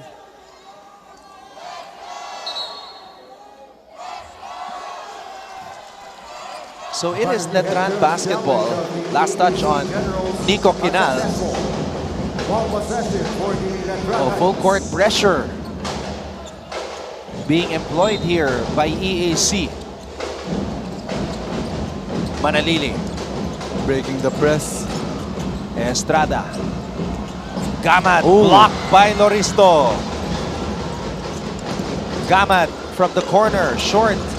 Gamad cracks his own miss. Manalili to Gamad. Another one. And Chat Gamad knocks it down from the corner.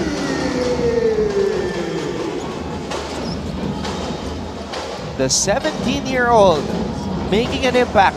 Yung tiwala ni Manalili kay Gamad after missing that shot, hinanap niya pa rin. And sinuklian naman ito ni Gamad. Meron ng 9 na assists si Manalili.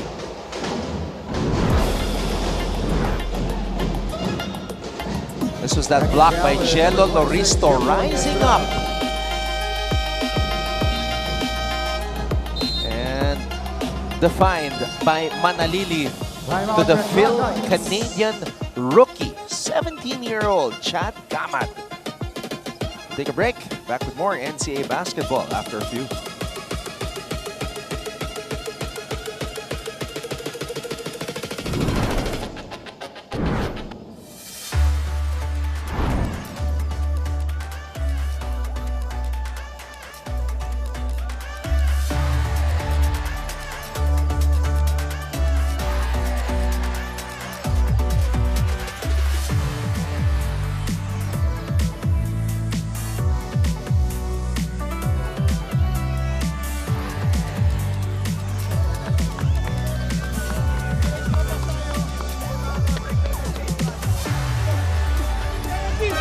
So we heard a little bit of the voice of a very intense Coach Alan Ricardo. Kasi sa ganda ng nilalaro ng Letran ngayon, hindi pa rin sila nakakalaro kasi laging may sagot ang EAC. So double effort lang talaga for Letran.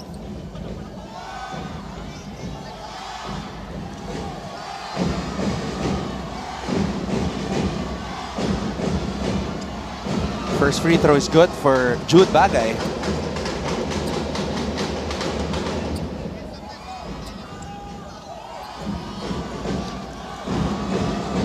Ganda ng matchup dito, Anton. Castillo and Estrada.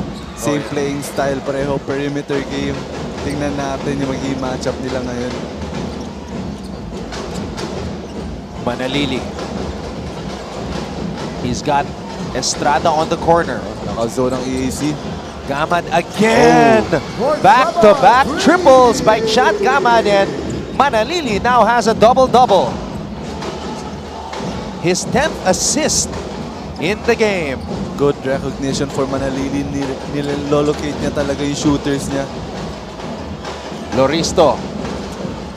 Oh, Santos rising up for that rebound.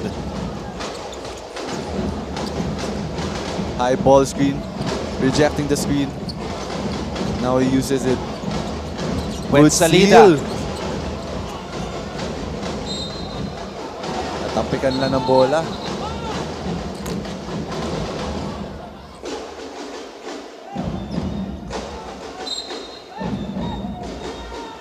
Manalili stomping his right foot, maybe feeling a little bit of cramps there.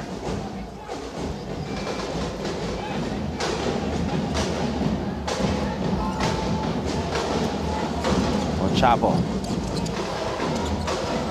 Manalili has played 21 minutes in this game of Tana in and out. Estrada comes up with the board.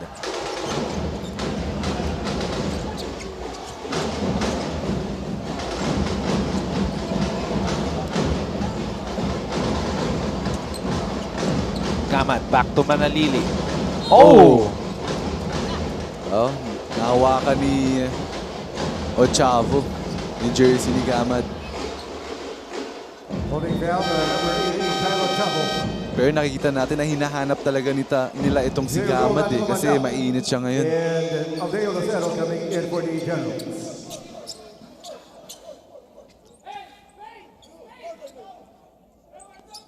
Well, this is what we were mentioning earlier.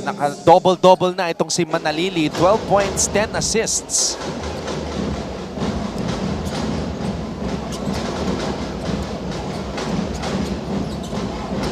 Manalili to Gamad. Santos susubok mula sa labas. Short. Actually, he has that shot niya eh. Ayun yung na-improve niya ngayon eh. May 3 points na rin si Santos. He just missed it. Mark Omega coming in for Aaron Gwen. Mark Denver Omega now in. Grabe yung bigs ng Letran ngayon. They have Buenzalida and Santos and now pumasok si Omega. Leo Cuau for Jimboy Estrada. Shot clock at Omega 6'5". Santos 6'6". Open, Oftana. Good baseline play for AAC. Pero nag-miscommunication Letran doon. Na-open masyado si Oftana. Manalili has it. His team ahead, 58-53. Manalili, oh! Good D for Lucero. Lucero to Castillo. Castillo misfires. Lucero able to draw a foul as he was walking the tightrope on the baseline. Aggressive agad itong si Lucero. Getting that steal. Tapos ngayon drawing a foul. Good activity for Lucero. Jimboy Estrada coming in for North Gamad. Jimboy Estrada nagbabalik sa ating laro. Peter Rosillo for Moses Manalili. 14 seconds on the shot clock.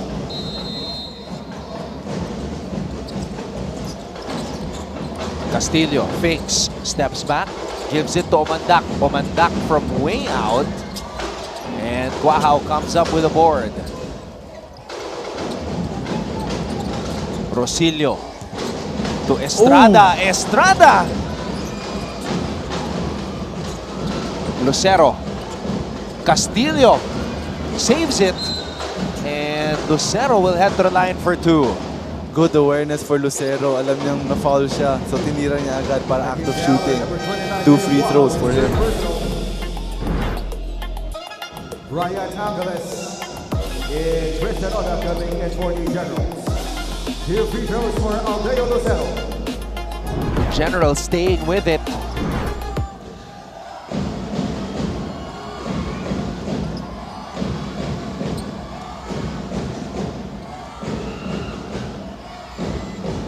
Lucero good on the first.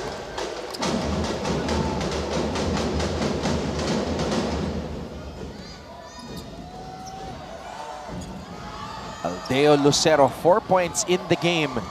3 minutes and 10 seconds to go here in the period.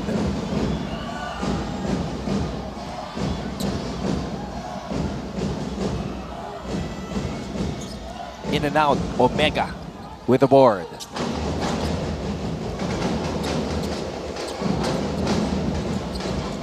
Wow.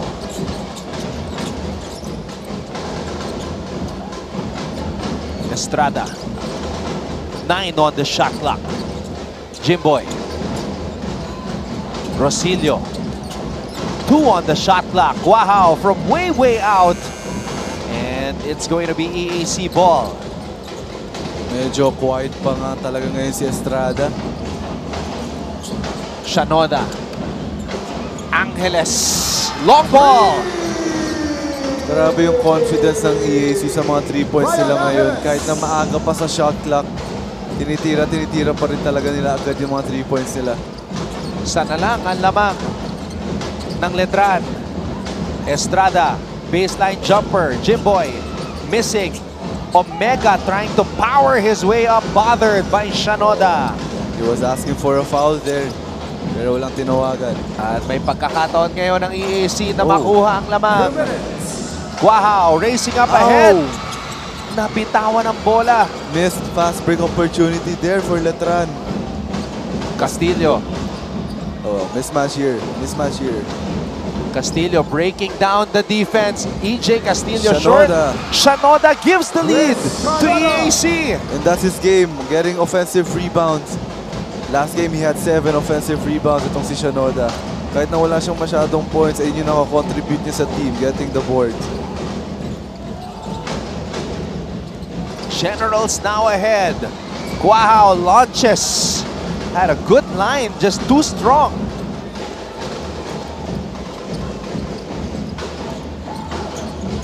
Lucero. No? Estrada picks it up. Knights have the numbers. 3-on-1. Shipboy. Jimboy Estrada. Timeout EAC. Letran reclaims the lead. Timeout EAC.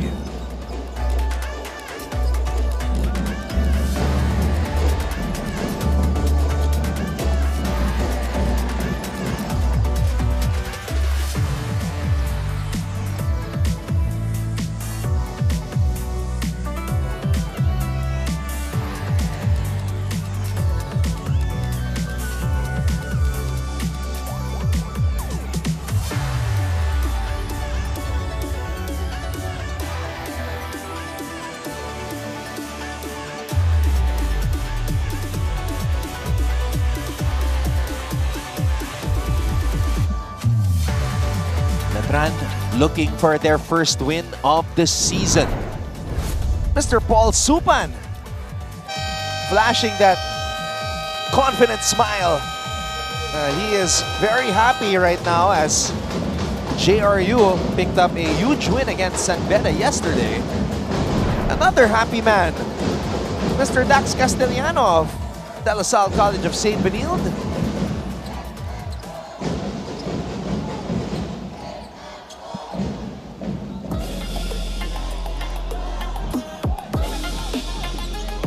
This was that Angeles triple, and he is hyped. Oh.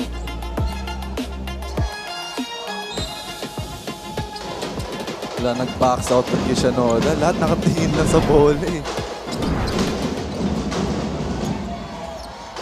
Double team. Shanoda. Di nakita si Angeles doon. He was open. 9 seconds on the shot clock. 9 seconds to shoot.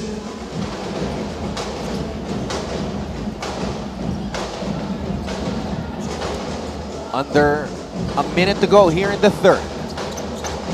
Rejecting the screen. Omandak. Oh, and that's a foul on Estrada as he went for a swipe. Penalty na ang Letran. Taking foul, number 26, Jimboy Estrada, penalty. Third foul on Jimboy Estrada.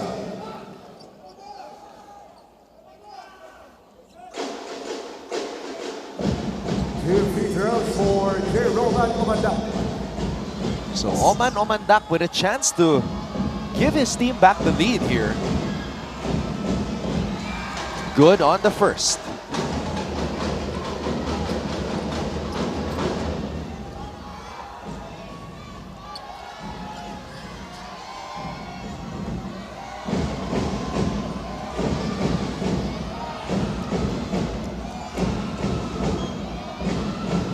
Good on the second. 4.3 seconds to go. Estrada receives the pass.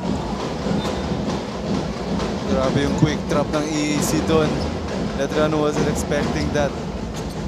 Well, nakatalikod kasi si Jimboy Estrada. So pagtingin niya, nagulat siya, may nagdo-double na agad sa kanya. Estrada, 2 of 12 sa game na to. So medyo ginagabay niya pa talaga, syempre from his illness.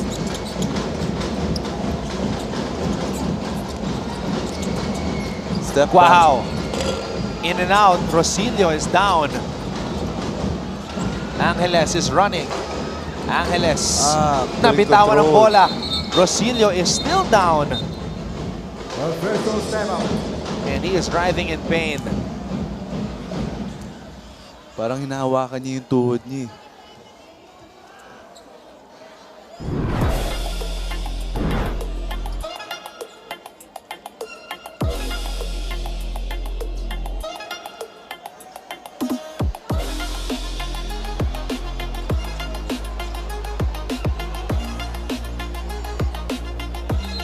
Well, now he's getting pulled up by Tapeño and Estrada. It seems like a knee collision there.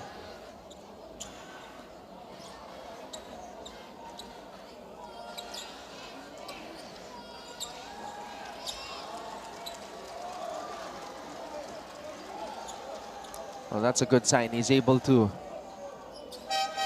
hop to the bench as Manalili returns for the final 22.9 seconds here in the third.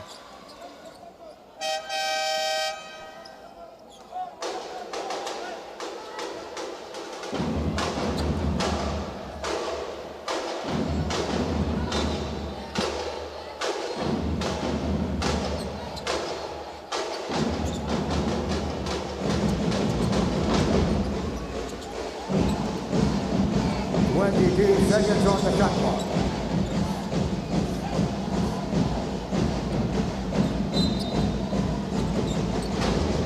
Guahao gets it to Manalili. Devara is on him. Good D for this guy. Oh, Devara. Nakapasok lang eh. Oh! Yun lang. Di lang nasalo ni Castillo doon. That would have been a 3-on-1 fast break advantage for the Generals. Panibagong pagkakataon ito para sa mga Letranista.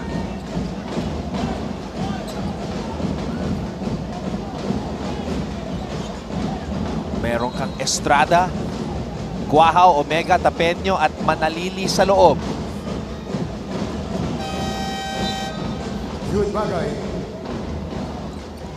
Good move kay Coach Gerson. Pinasok agad si Devara para i-pressure tong si Manalili. Hindi lang nakuha yung steal. Kaya. Tapeño hands it to Estrada. Estrada to Guahao. Guahao. And that's a foul to give. Yeah, good foul.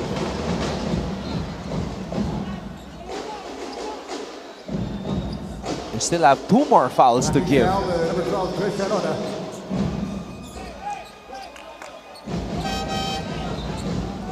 Makako, giving in for J-Roll Latumanda.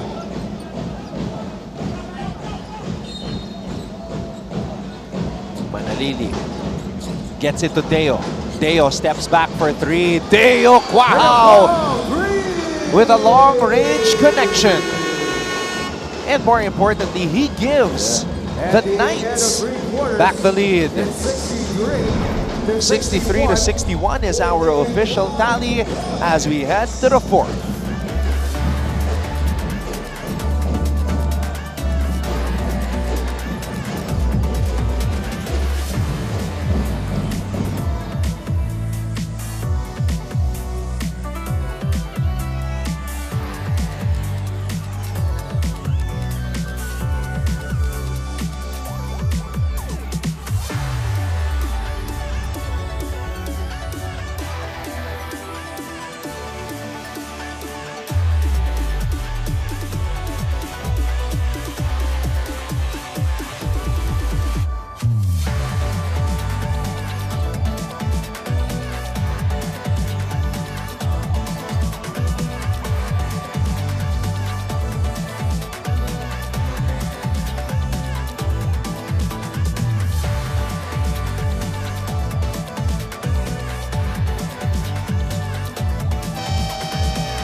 The Emilians are here on a Saturday as they hope their squad, the Generals, pick up another victory. Dito rin ang mga Letranista. Sinusuportahan ng kanilang koponan sa loob ng Mall of Asia Arena sa lungsod ng Pasay. Maraming salamat sa lahat ng ating mga kapusong nanonood ngayon. Anton Rojas, Prince Carlos, and Aaron D. Your broadcast team on this Saturday. First game. Mamaya, we have Perpetual versus Arellano. Tip-off scheduled at 2:30. Oh! Quahao taking an extra step. Nagulat siya. He was really wide open. Bilang nagsag yung defense sa kanya.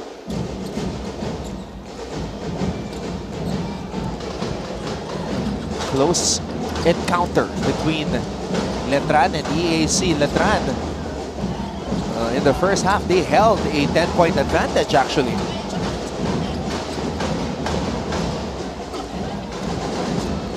Omandak. Oh, he just powering his way through, draws a foul. Bihira ko lang makita si Omandak umatake doon and he drew a foul. Usually kasi spot up 3-pointer na forward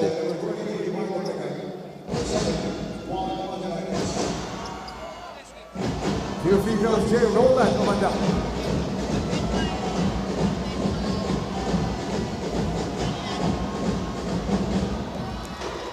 Omandak cuts the Letran lead to 1.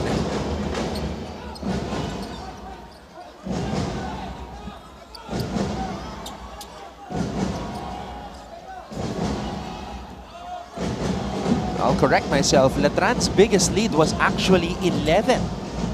Umabot pa sa 11, 41-30. Lane violation. Substitute free throw for J. Roland, Omandak.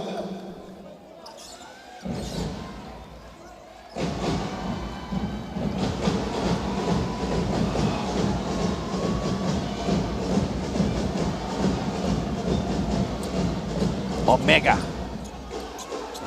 hauls down the rebound.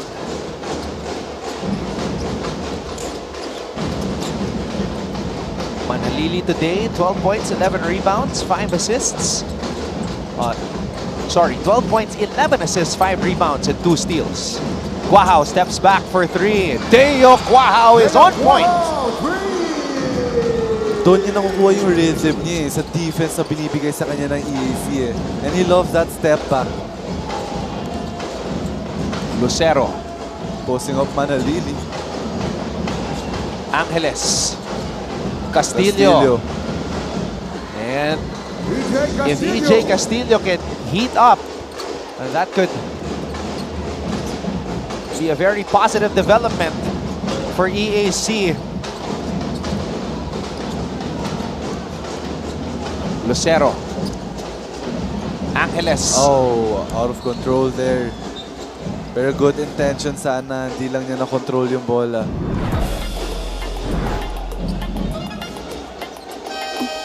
Step back. Jump shooter talaga to si Quahao. Ang hirap bantayan pag ganyan. At ito naman yung pambawi ni EJ Castillo. Going back door.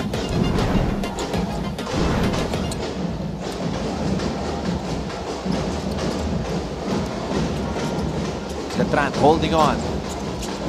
Protecting a 2-point lead. Jimboy. Estrada spins. Tapeño. 7 on the shot clock. Quahao from way out. And when Salida comes up with a board, Manalili for 3. Ooh, short.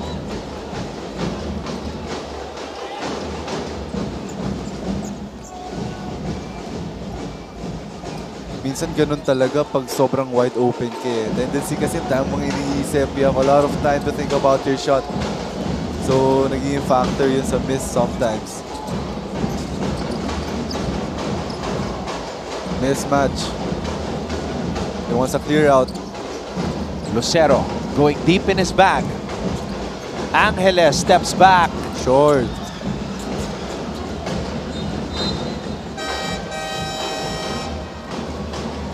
Peter Rosillo. Coming in for Moses Manalili.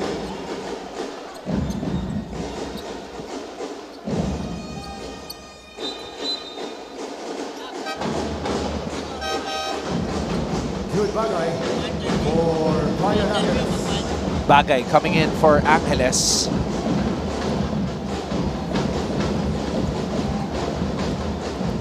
Rosillo back on the floor for the Knights.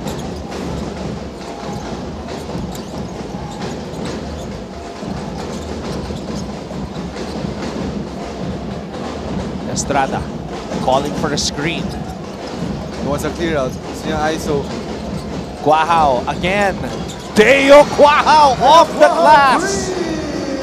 Mainit si Guahao.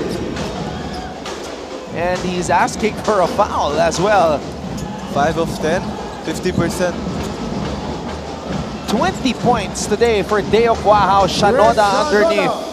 Actually, 6 of 11 na pala. Ito si Guahao from the 3. Now let's get an update at courtside from Aaron D. Over at the EAC side, Coach Gerson Cabiltes emphasized on tightening their defense, more specifically on closing out on shooters like Jimboy Estrada, Gamad, and Deo Guahao. Coach Gerson also reminded his boys that energy and defense are what will win them this game. To his guards, he gave a specific adjustment. Don't look for the roller all the time. It's too predictable, sabi ni Coach. He challenged them to attack more aggressively, especially their guard, Deo Lucero, to keep Letran's defense guessing. Meanwhile, Letran's Peter Rosilio is available to return to the game, and it looks like pinasok na siya dito ni Coach Alan Ricardo after being cleared by Team PT Carl Manalo after a knee collision. That's all from courtside, Anton and Prince. All right on cue, Rosilio is A-OK as he just drained that corner triple. Ayun na ngayon nagiging problem ng EAC, yung shooters ng Letran. They have to close out more aggressive.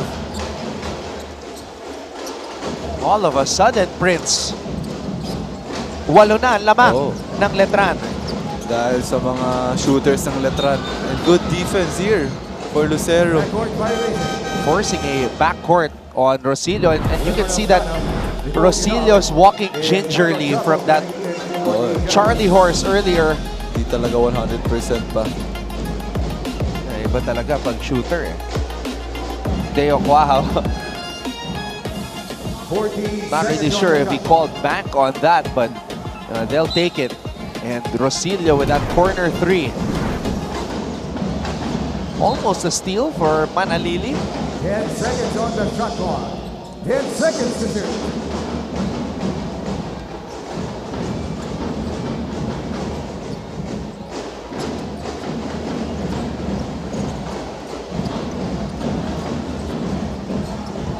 Kinal. Short stab over Buensalida. Good cut by Kinal. Nakita niya, nag-relax yung defense niya. So he took advantage of it. Nag-cut siya. Strong cut talaga.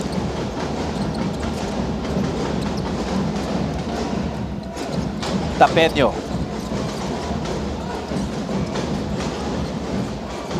Guahao.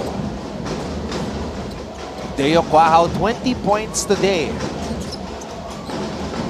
Estrada, aatake. Estrada, mid-range. There you go. The master of the midi, Jimboy Estrada. Clutch basket right there. Bagay. Good D for Letran. Manalili. Nahirapan ng EAC to attack the basket because of this defense by Letran. Jimboy. Letran. Oh, he wants it. Posting up Kinal. Oh! Hindi nakita si Oftana. Good blindside help there for Oftana. Coming from the baseline.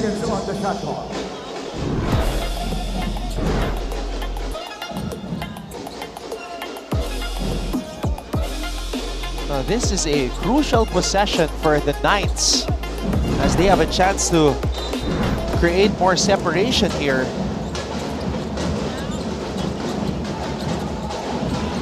Estrada. Estrada, difficult shot.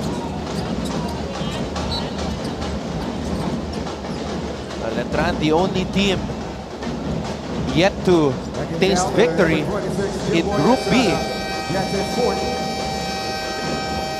Coach Alan Ricardo hoping that they can hang on and take this win. We have a timeout.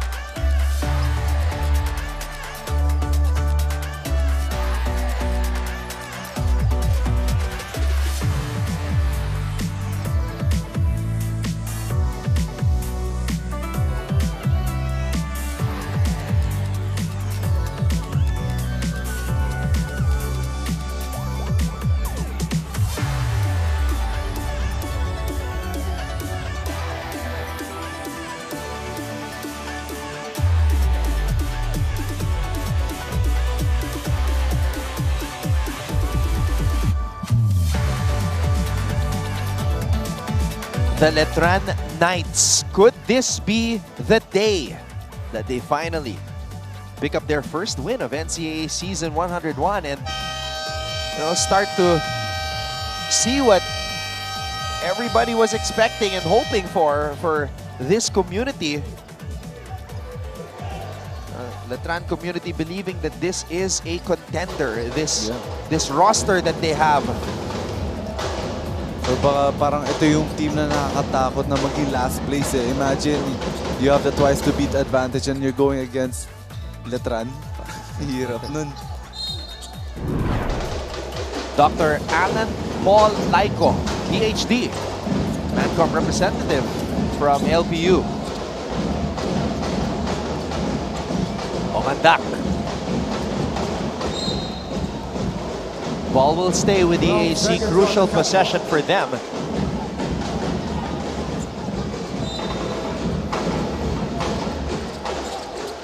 Elevator screen for Kinal. Kinal, another big shot. Crucial basket for Kinal there. Coming off the elevator screen. Here come the Generals. Trying to mount a comeback. 5-point game. Mr. Estrada has the ball. Estrada spins. Drop pass. Buensalida with a power move. Big boy move for Buensalida, finishing strong. Good pass for Estrada. 17 on the shot clock. Kinal. Clear out, mismatch. Omandak. Omandak to Kinal. 1 second. Good D for Letran. Nahihirapan ng EAC takbuhin yung offense nila because of their smothering defense. Kazingan, great effort on his part.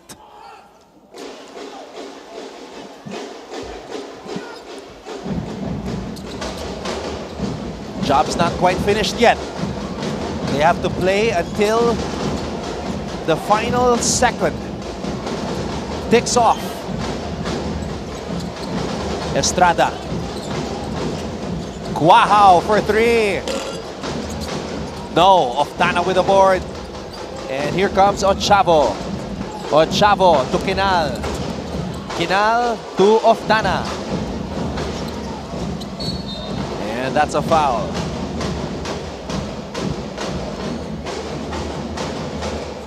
Number 14, Your second. Ito yung elevator screen para kay Kinal.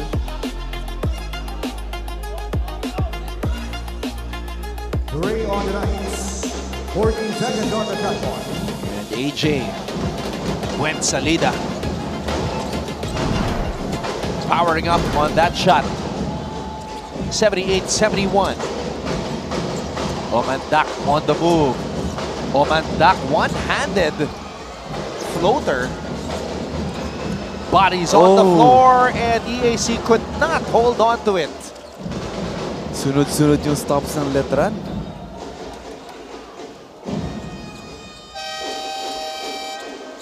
Joshua Devara. Coming in for Jude Bagay. Pinasok ulit ni Coach Gerson na tong defender, si Devara. Estrada.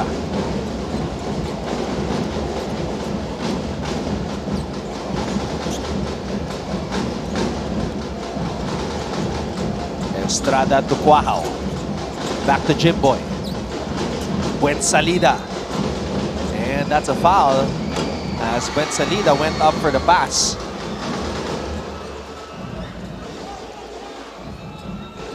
Pushing foul, number 3, Jay Rolando Mandam.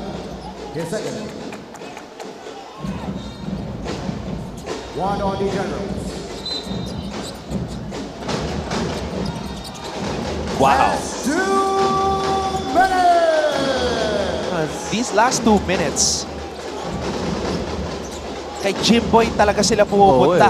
Kahit na off siya sa field tiwala pa rin talaga kay Jimboy Estrada. Oh, Quahao with a block. Wow! Para-paraban What a game Deo Quahao has had.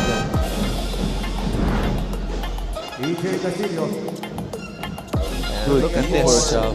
Ochavo with the steal. But then, Deo Quahao with a denial.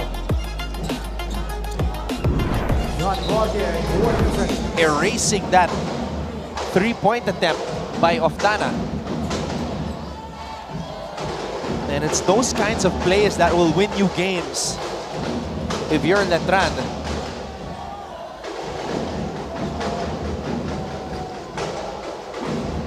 Warning on number 29, Deo Quahao for trash talking. Warning for Quahao.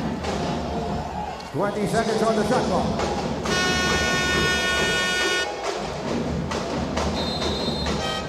Deo Quahao today, 20 points in 24 minutes, 6 out of 12 from beyond the arc. To go along with 2 rebounds, 2 assists, and 2 blocks. It's been that type of a game for Deo Quahao. He's talking to Oftana after he blocked him. Walang personalan, laro lang. Laro lang.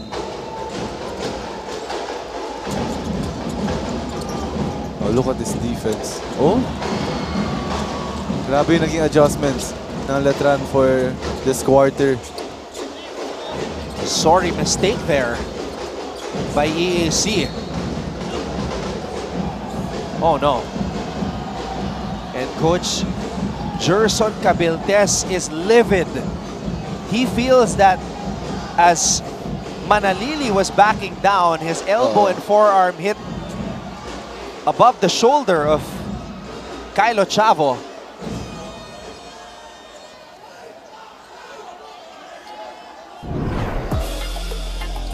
Extra challenging din kasi pag maliit yung bantay, yun, tatamaan talaga. Ayun yung nirereklamo ni Coach Gerson.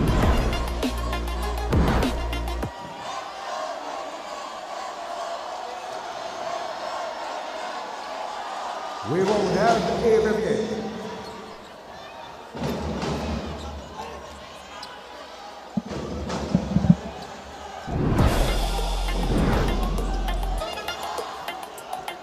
Here's the last play. Pagsundot ni Ochavo, yun na-extend yung elbow ni Manalili. Tamaan sa mukha.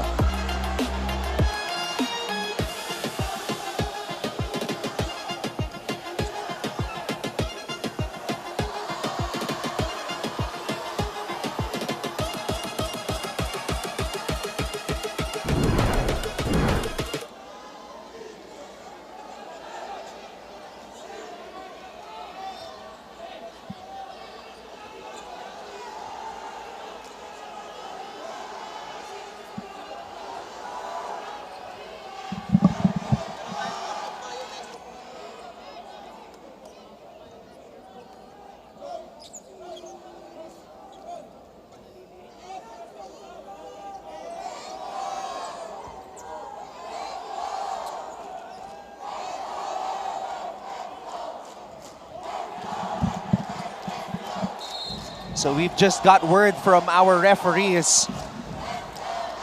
Well, gumana yung challenge ni Coach Gerson Cabiltes because in the words of the referee, an act of violence foul called on Titing Manalili on that elbow above the shoulder. So that's going to be 2 free throws for Ochavo. But before that, 1 free throw for Letran because of the complaining technical foul on Coach Gerson Cabiltes.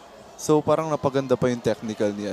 Nag-complain kasi dahil doon, naka-challenge sila. Linaban ni Coach. Nilaban niya talaga kasi alam niya, nakita niya na may extension. The thing is, Prince, I remember last season, of course, it's a different set of officials now.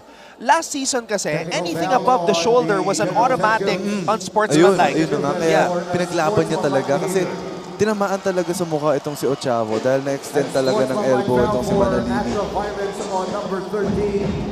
Grabe naman kasi talaga yung pressure ni Ochavo dito kay Jonathan Manalili. And another thing, Prince, maliit si Kyle eh. Yes. So, like, if you're a taller point guard, like Oh. Manalili, who's 6 foot tall, you also have to be wary of that. Yes. Now, when you, especially with the way he was bringing down the ball, he was backing down. Kaya minsan kahit hindi mo sadya, hindi mo napapansin kasi nga maliit.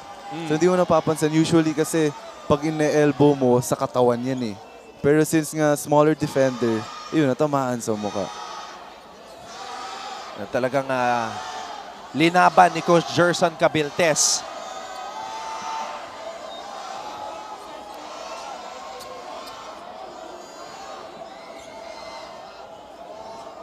So after the technical free throws, it's going to be possession of EAC.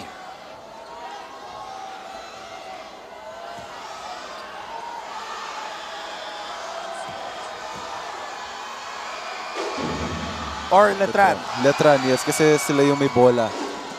So, possession ng Letran. After this, flagrant free throws. Shooting 2 free throws is Carlo Chavo.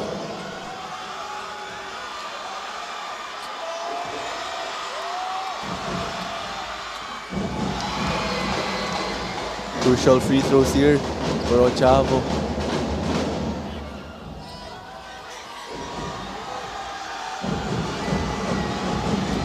Oh, he misses. So just canceling each other out. Kasi na-shoot sa kabila. Oo. Tapos isa lang na-shoot ni Chavo. So possession ng Letran. 14 seconds on the shot clock.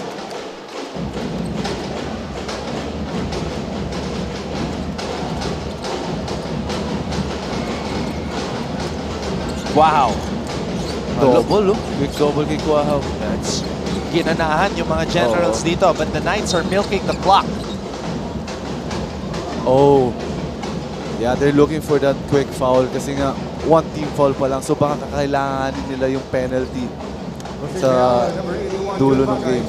His second, 2 on the Generals. 14 seconds on So the they shot have clock. 3 more fouls to give. Manalili. Oh! And nagbunga yung effort ng Oo. EAC. Yung pesky defense ng EAC, especially itong si Chavo. But they gotta score here now. It's important for them to score in this possession. They're down 7. Hey, you gotta love the way Coach Gerson Cabiltes is coaching and fighting for every possession on both ends, and his players are responding. Yeah. Very passionate itong si Coach Gerson. Ayaw nilang bitawan lang. to. Yun lang. Manalili snuck up like a thief in the night, and now And he's cramping up. yeah, he was getting worked on the bench. Napansin na natin yan kanina. Medyo nakakaramdam na ng pulikat itong si Titing Manalili. 30 minutes na rin siya naglalaro, Anton. Almost 30 minutes. 29. So, 1 minute and 8 seconds. That's the time remaining. We have a timeout. Letran is ahead, 79-72.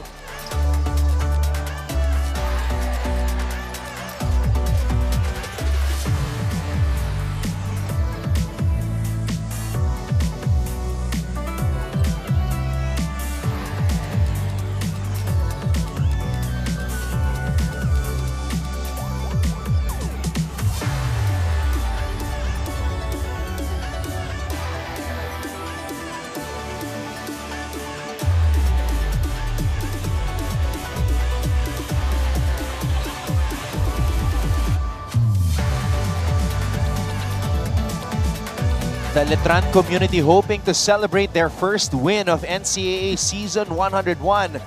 But these Emilians just won't go away. They're fighting for every possession as they try to get back into this game. Of course, hanggat hindi pa tapos yung game, wala pang result, laban lang ng laban. Pero of course, if you're Letran, very important itong possession na to. You don't have to rush things, take care of the ball. And itong EAC naman, they have to make a stop here. a quick stop. Because they're down by 7. Medyo wala na silang oras. 1 minute remaining. So 2 point guards of Letran hobbled, Rosilio and Manalili. So si Estrada magiging ball handler dito. And EAC comes up with another steal. Challenge then for the young guys for Letran. They have Wala to yung score mga here. veteran. They have to score here. Talking about the generals, Castillo putting the moves on Gwen Salida. Good deep for the big guy. Oftana, Castillo. Castillo short. Oh, foul. And Lex Gazingan fouls the rookie. Pero props kay Gwen Salida staying in front of a much quicker, faster guard. Moses Manali, coming in for Lord's Kamay. 2 free throws for EJ Castillo. Important free throws here for the rookie, EJ Castillo.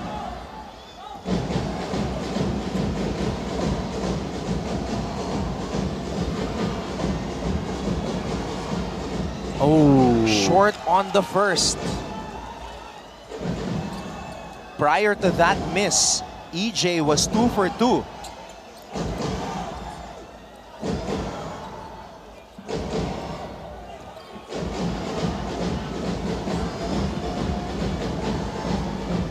Manalili is back in. 6-point game. Si Ochavo na naman ang nakabantay sa kanya. So let's see if Manalili will make an adjustment. Wow. Back to Manalili. Open Gwen Salida. Gwen Salida. Touchdown. That might be the separation that they need to finally clinch their first win. Another assist for Manalili there. Ochavo. Kinal. Still fighting. Oh, Still laban hitting. pa. 5 lang to. Quick double. Oh, ano turnover. Kinal. Bagay. Oh, sorry, miss. A painful miss. And Guaja will score on the other end. Dagger there. Sorry, miss there for Bagay. Timeout EAC Generals. Ang sakit nun. Sobrang crucial nung wide open layup for Bagay. Man, what should have been a Yeah. 3-point lead has gone up to 7.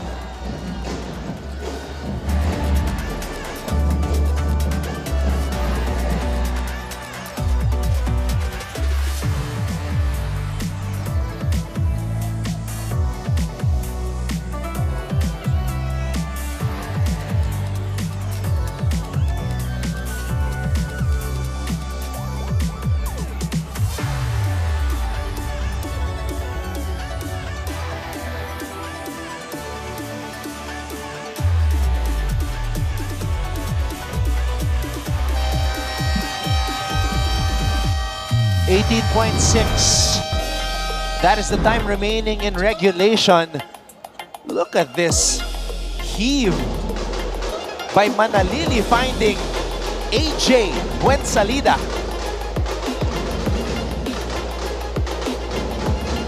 And then another find by Manalili. After that sorry miss by Bagay. 13 assists. Pero itong si Buensalida playing really well din, ha? 12 points, 11 rebounds, double-double performance. Oh yeah. 30 minutes played also, Prince, for AJ Buensalida.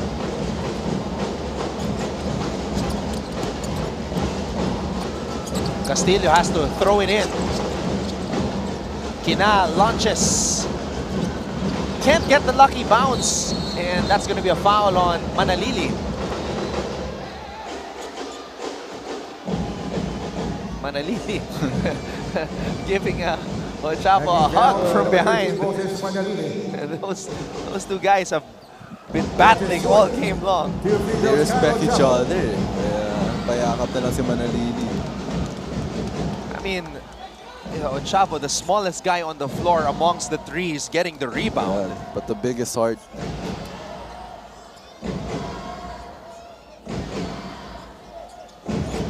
Ochavo listed at 5 6'5".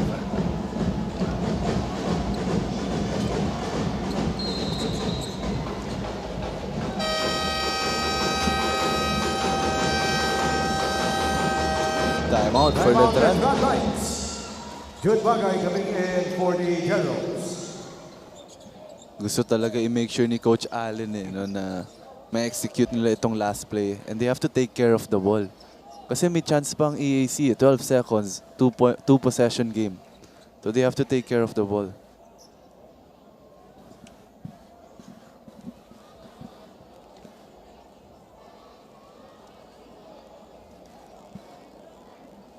So this is just the first game on this Saturday. Nakikita ko na sina Mark Goho Cruz, Jello Helsano waiting to take the court para maka-warm up. It will be Perpetual against Arellano. Perpetual, their first 3-0 start since NCAA season 90. Panahon pa ni Scotty Thompson. Looking to match their 4-0 start in season 91 when they had Thompson, Bright Akweti, and Prince Eze. Remember those guys? Yeah, I remember Prince Eze. I played against him.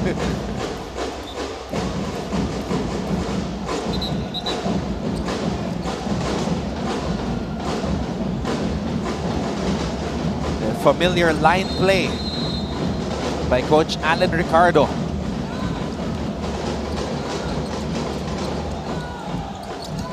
Manalili gets it to Jimboy. And Estrada.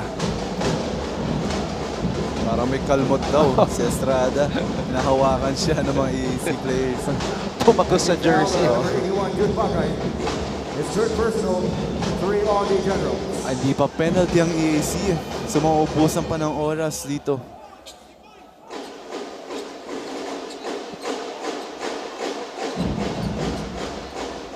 Four on the Generals.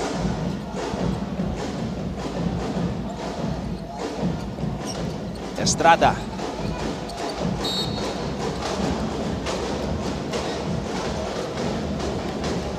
Holding down number 80, Kyle Chavo penalty. So Jimboy can put this game on ice. On Kyle Chavo. 2 free throws for Jimboy Estrada. Jimboy returning today after missing the last game with a viral infection. June Roque still hasn't returned.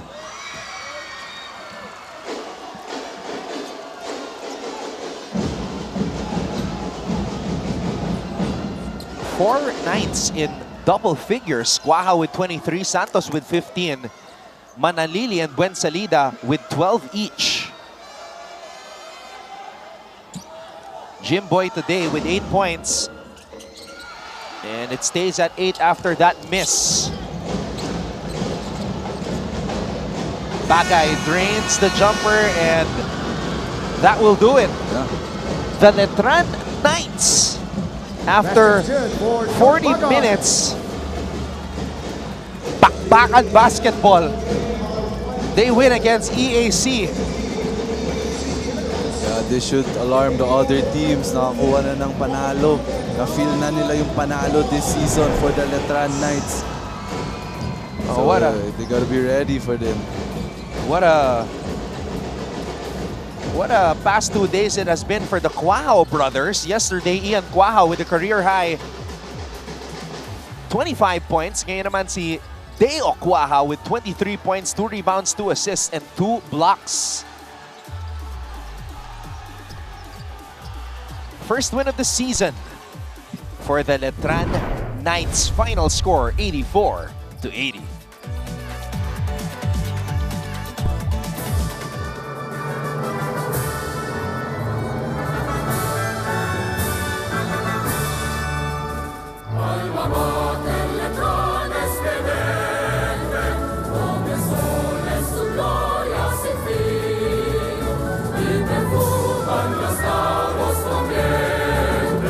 Como exhalas aroma y jazmín, orgullo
A hard-earned win for the Colegio de San Juan de Letran Knights as they prevail over the EAC Generals 84-80.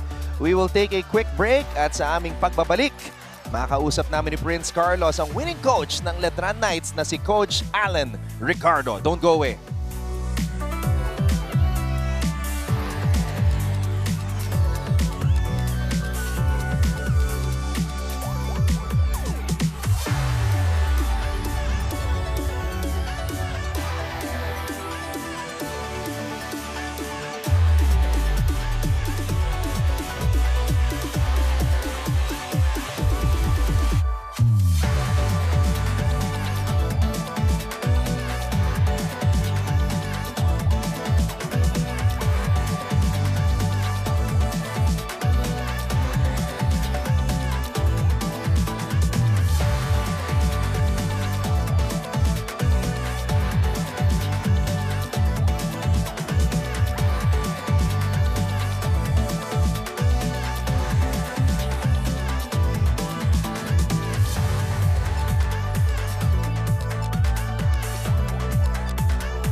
We have arrived at the conclusion on our first game on this Saturday kung saan nagtagumpay ang Letran kontra sa EAC 84-80 ang ating final score. Anton Ross po, Prince Carlos kasama ngayon ang winning coach ng Letran na si Coach Alan Ricardo. Coach, nakaisa rin. How does it feel to finally get on the board in a season that many believe that Letran is a contender? Well, sabi ko dun sa mga bata talagang walang madali. So talagang tatrabahuin natin yan. So yung mga lapses namin from the first 3 games, kailangan makorek namin somehow or ma-minimize namin. And ayun, so be it. Na nakuha ko naman yung resulta na gusto kong makuha sa kanila. Ito coach, given na you have the right pieces sa team nyo, on paper, isa kayo sa mga pinaka-solid na lineup. Pero paano mo nasusurrender yung mga players mo sa kanilang role? Well, again, they are very skillful and I'm blessed with that. But syempre at the end of the day, ano pa rin yung cohesiveness, yung chemistry, it will take some time. And yun nga, kagandahan nga nito, medyo maganda din yung tournament format natin. So I'm hoping na little by little, mag-pick na rin yung team namin, you know. Coach, when I was preparing for this game, I didn't realize na 5 lang pala yung holdovers mo from the previous year at hindi biro yun. Yes. I mean, it's easy to get surprised in seeing all the big names, the Manalilis, the Roques, the Rosilios, and Omega and get excited na, uy, malakas to. But hindi rin biro, Coach, the cohesiveness that you mentioned. Exactly. So, are you still trying to find the right combinations, Coach? Or are you getting more comfortable with the lineups na pinapasok mo? Yung combination, depende kung paano sila magiging efficient sa loob ng court. So, lahat yan, again, equal opportunity yung binibigay ko sa kanila.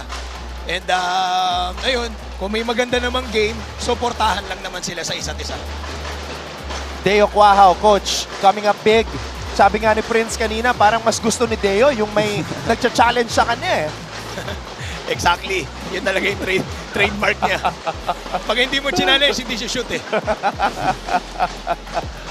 What about Titing Manalili, Coach? This is 1 year in the making. Last season was supposed to be his rookie year, but he's not playing like a rookie so far. Yeah, hats off to Jonathan. Again, nabakante siya na 1 taon, but you know, little by little, although we're coming from the 3 losses, importante sa akin yung kumpiyansa niya. Little by little, makabalik siya kasi talagang siya yung leader namin dito sa team na to. Alright, Coach, we're very excited to see how Letran will perform moving forward as you finally get this morale-boosting win. Coach, pwede mo nang batiin lahat ng mga nanonood ngayon. Una sa lahat, maraming salamat kay Lord.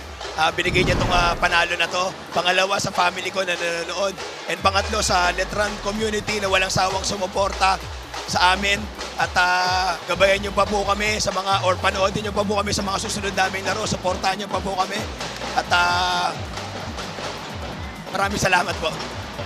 Maraming salamat din, Coach Alan Ricardo. Congratulations on the win. And we will see you as we move along dito sa NCAA Season 101. Let's break down the numbers, Prince, and take a look at saan ba lumamang ang mga Letranista dito. 32 points in the paint, Coach, and 20 lamang para sa EAC. Tsaka makikita talaga natin dito yung 25 assists ng Letran. Naging effective talaga sila nung second half. They were able to share the ball really well. And syempre tumaas yung 3-point field goal percentage nila. Syempre courtesy of Vince Quahaw. Speaking of Mr. Quahaw, kasama natin ngayon yung mga Quahaw brothers. Grabe, gumawa dito these past 2 days sa Mall of Asia Arena. Kahapon, 25 points, career high, Ian Quahaw. Ngayon naman, 23 points para kay Kuya Deo. Brother, nung nalaman mong naka-25 yung kapatid mo, ano ba yan? Naging inspirasyon mo na Dinaan ako. Dinaan ako, sabi ko, di pwede, ikaw lang. Pwede, ako din. Competitive talaga eh. Isa pa, bro, kasi napansin ni Prince na parang mas gusto mo pa yung may naka-challenge sa'yo tuwing tumitira ka. Paano ka ba nasanay sa ganong klaseng sitwasyon? Ano lang naman, araw-araw ka naman kasi na-ensayo kasi yung ano ko din, yung past few games ko, nag-i-struggle ako sa labas eh. Eh ngayon yung pag-shoot ko ng isa, sabi ko, tuloy-tuloy na to. Ito bro, matanong ko lang. Kasi syempre, coming to this season, isa kayo sa mga favorites, contender kayo. Kamusta ba yung moral ng team nyo, especially during practices, nung nagkaroon kayo ng slow start? Pasalamat kami ng Coach Allen kasi lahat ng coaching staff namin kasi stay positive lang sila eh. Wala kang maramdaman na negativity, sabi nila. Pasalamat din tayo kasi ganito yung format.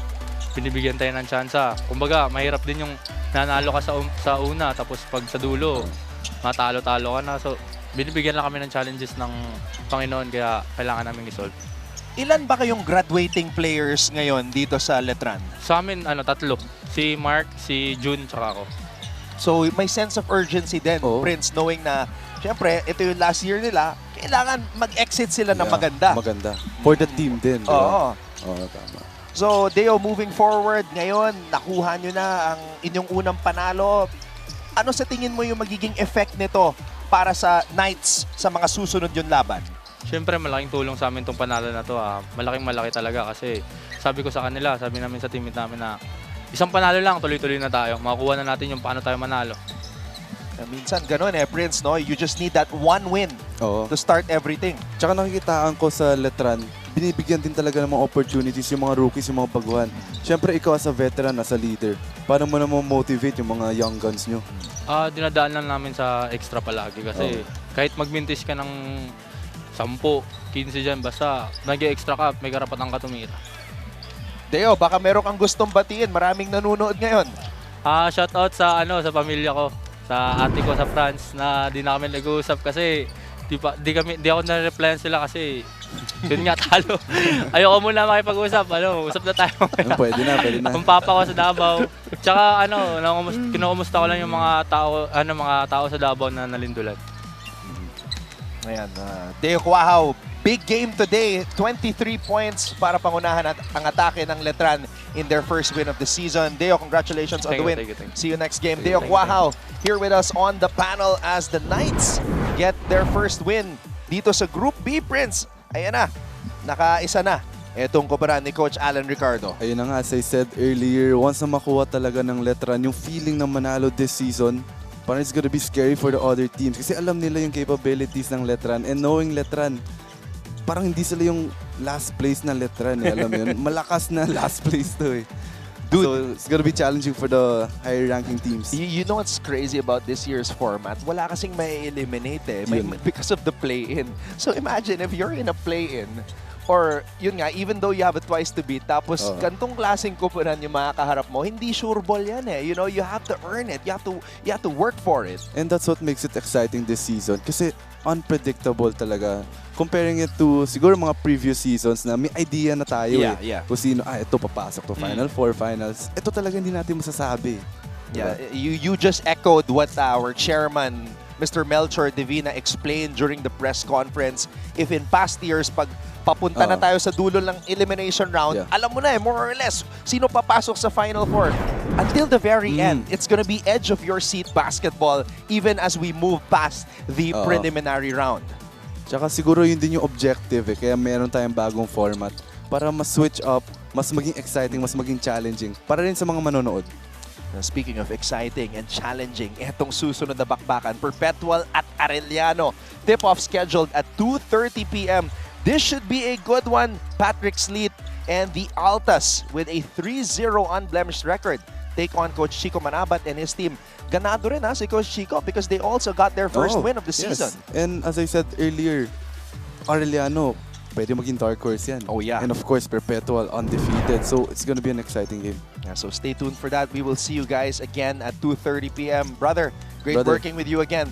Prince Carlos with us here on the panel. Shout out to our courtside reporter, Aaron D. as well. Our director, Direct Elmon Salvahan, and all of us from GMA Synergy. Ako po si Anton Rojas, nagsasabing maraming salamat sa inyong panonood. Letran wins over EAC 84-80. Deo Quajo exploding here at the Mall of Asia Arena with 23 big points. This has been your coverage of NCAA Season 101, Building Greatness.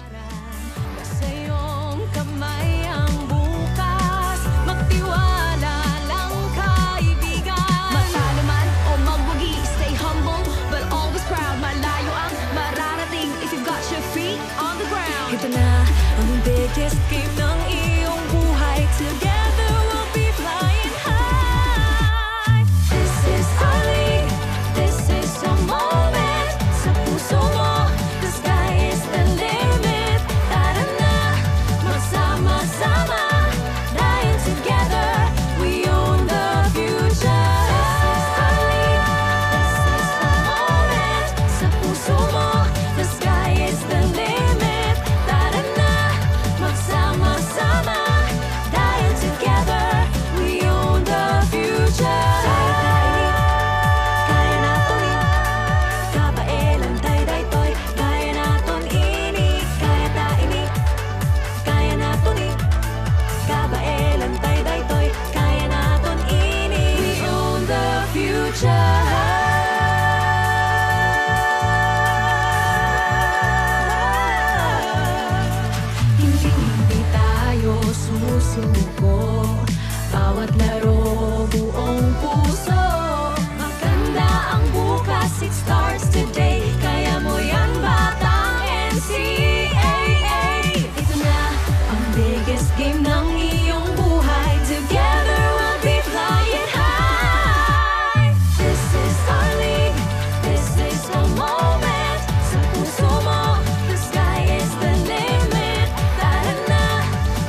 Weekend Collegiate Hoops continues by the Bay as we are saying hello from the Mall of Asia Arena in Pasay City for our second game on this Saturday in Season 101 of your NCAA. At matapos magtagumpay ng Kolehiyo de San Juan de Letran kontra sa EAC 84-80 sa ating unang laro, ngayon naman tayo ay tutungo sa bakbakan sa pagitan ng Perpetual Altas at ng Arellano University Chiefs, two teams that are coming off convincing victories against different opponents in their previous outings. Patrick Sleet and the Perpetual Altas look to start the season with a 4-0 record. Arellano looks to improve to 2-1 today. Maraming salamat po sa lahat ng mga nanonood ngayon. Wherever it is you're watching here in the Philippines or all over the world, live on GTV, simulcast on Heart of Asia. Big shout out sa lahat ng ating mga kapusong nanonood sa pamamagitan ng NCAA Philippines YouTube and Facebook pages. And of course, for all of the news, the latest on your favorite athletes, do follow our social media pages at GMA Sports PH. Mga buhay Pilipinas, at maraming salamat sa inyong panonood ngayon. My name is Anton Rojas, working alongside Mr. Prince Rivero, who is pumped up for this matchup between Arellano and Perpetual. Yes, and again, napakaganda ng laban natin na to, ano? Kasi parehas yan nag-umpisa being an underdog. But etong si Perpetual ngayon nasa top seed with 3-0, and then si Arellano naman coming off a good win, I think. Yep. And a good win, and magandang laban to. So, matetest yung character nitong Perpetual dito sa laban na to. So, to cut the long analysis short, it's two teams who are looking very good and playing well together, clashing very early here in this tournament. And to tell us more, to supplement the information that Prince and I have, we have Glycel Galpo at courtside. She was able to speak to the coaches and the players and will be able to share all of that information with us. Babalikan natin si Glycel Galpo in the first quarter. But Prince, new format, new tournament. Let's take a look at the team standings to see kung saan nga ba nakapwesto itong Perpetual at Arellano. Ayan, so sa nakikita nyo sa mga screens ninyo, ayan, si Perpetual, nasa top seed sila with 3-0. And si Arellano nasa number 3 with 1-1. So si Arellano kailangan niya talaga makakuha ng panalo para makaipon and umangat sila dun sa standings. So this is gonna be a crucial game for Arellano and sila Coach Chico, syempre. Kasi again, iba na yung format natin ngayon, eh, no? So you're gonna play your group twice and then the other group once. So every win, talagang importante yan dun sa bracketing nyo. And it is very important and crucial itong ginawa ng Perpetual to start off the season.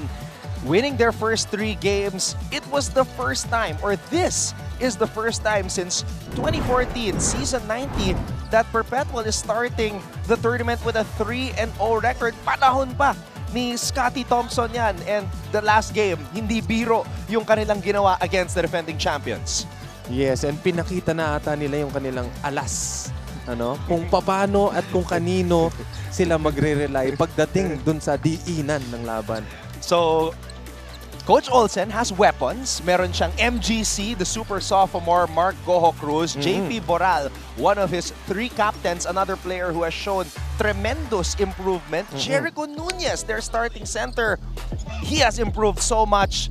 But this is the guy who is starting to get comfortable, reuniting with his former coach with the Tamaraos, Olsen Racela. He's in his comfy era. Look at that. You know, when you are celebrating that way, you know you're right at home with this new ball club. And again, for a player to be able to play at his best, kailangan hawak din niya yung trust sa kanya ng coach. And in this case, dating coach niya na yan eh. And nung pumunta dito si Coach Olsen, sumama siya. I mean, that's loyalty. Yep. And alam mo, and alam din ni Coach na mapagkakatiwalaan nyo ang isa't isa. And he's been given that freedom and that green light to take over when it matters. Sinabi mo nga, naglabas na ng alas ang Perpetual. And during our post-game interview with Coach Olsen Racela, in his words, sabi niya, last year, wala kaming ganyan. This year, pwede nila ibigay yung bola kay Patrick in the endgame. Parang kulang yan, yung parang kulang nila last year. Kasi syempre, again, si MGC, medyo nag-a-adjust pa last year. And now that they have Sleet dun sa lineup nila, meron nang pwedeng mag-take over habang si MGC humahanap ng spots na magiging open siya, and at the same time, hindi na siya ganun ka mapapagod masyado compared to him creating for everyone. May rest back na siya Oo. with the entry of Patrick Sleet and other key recruits mula sa panig ni Coach Olsen Rosella. But hey, Coach Chico Manabat, he's also in his, another year of recruiting players, and a lot of his former players are also here. Anjord Cabotaje, just to name a few. They played well, and Renzo Abiera, what about this guy? Scoring more points than he played minutes, Prince. Parang he came under the radar, diba? Hindi siya yung medyo maingay na pangalan, pero gumagawa siya ng ingay para mapag-usapan. And again, like what you said kanina, mas mataas yung points output niya than dun sa minutes played. Talk about efficiency and, the things that he did for his team to get that win. And not just in this game, also in the previous game, mas marami siyang pinuntos kesa sa linarong minuto. So, very streaky shooter itong si Renzo Abiera. Oh, parang quality over quantity. And with that said, kilalanin na natin ang mga starters. Let's turn it over to our Coliseum announcer. Magandang hapon mga kapuso!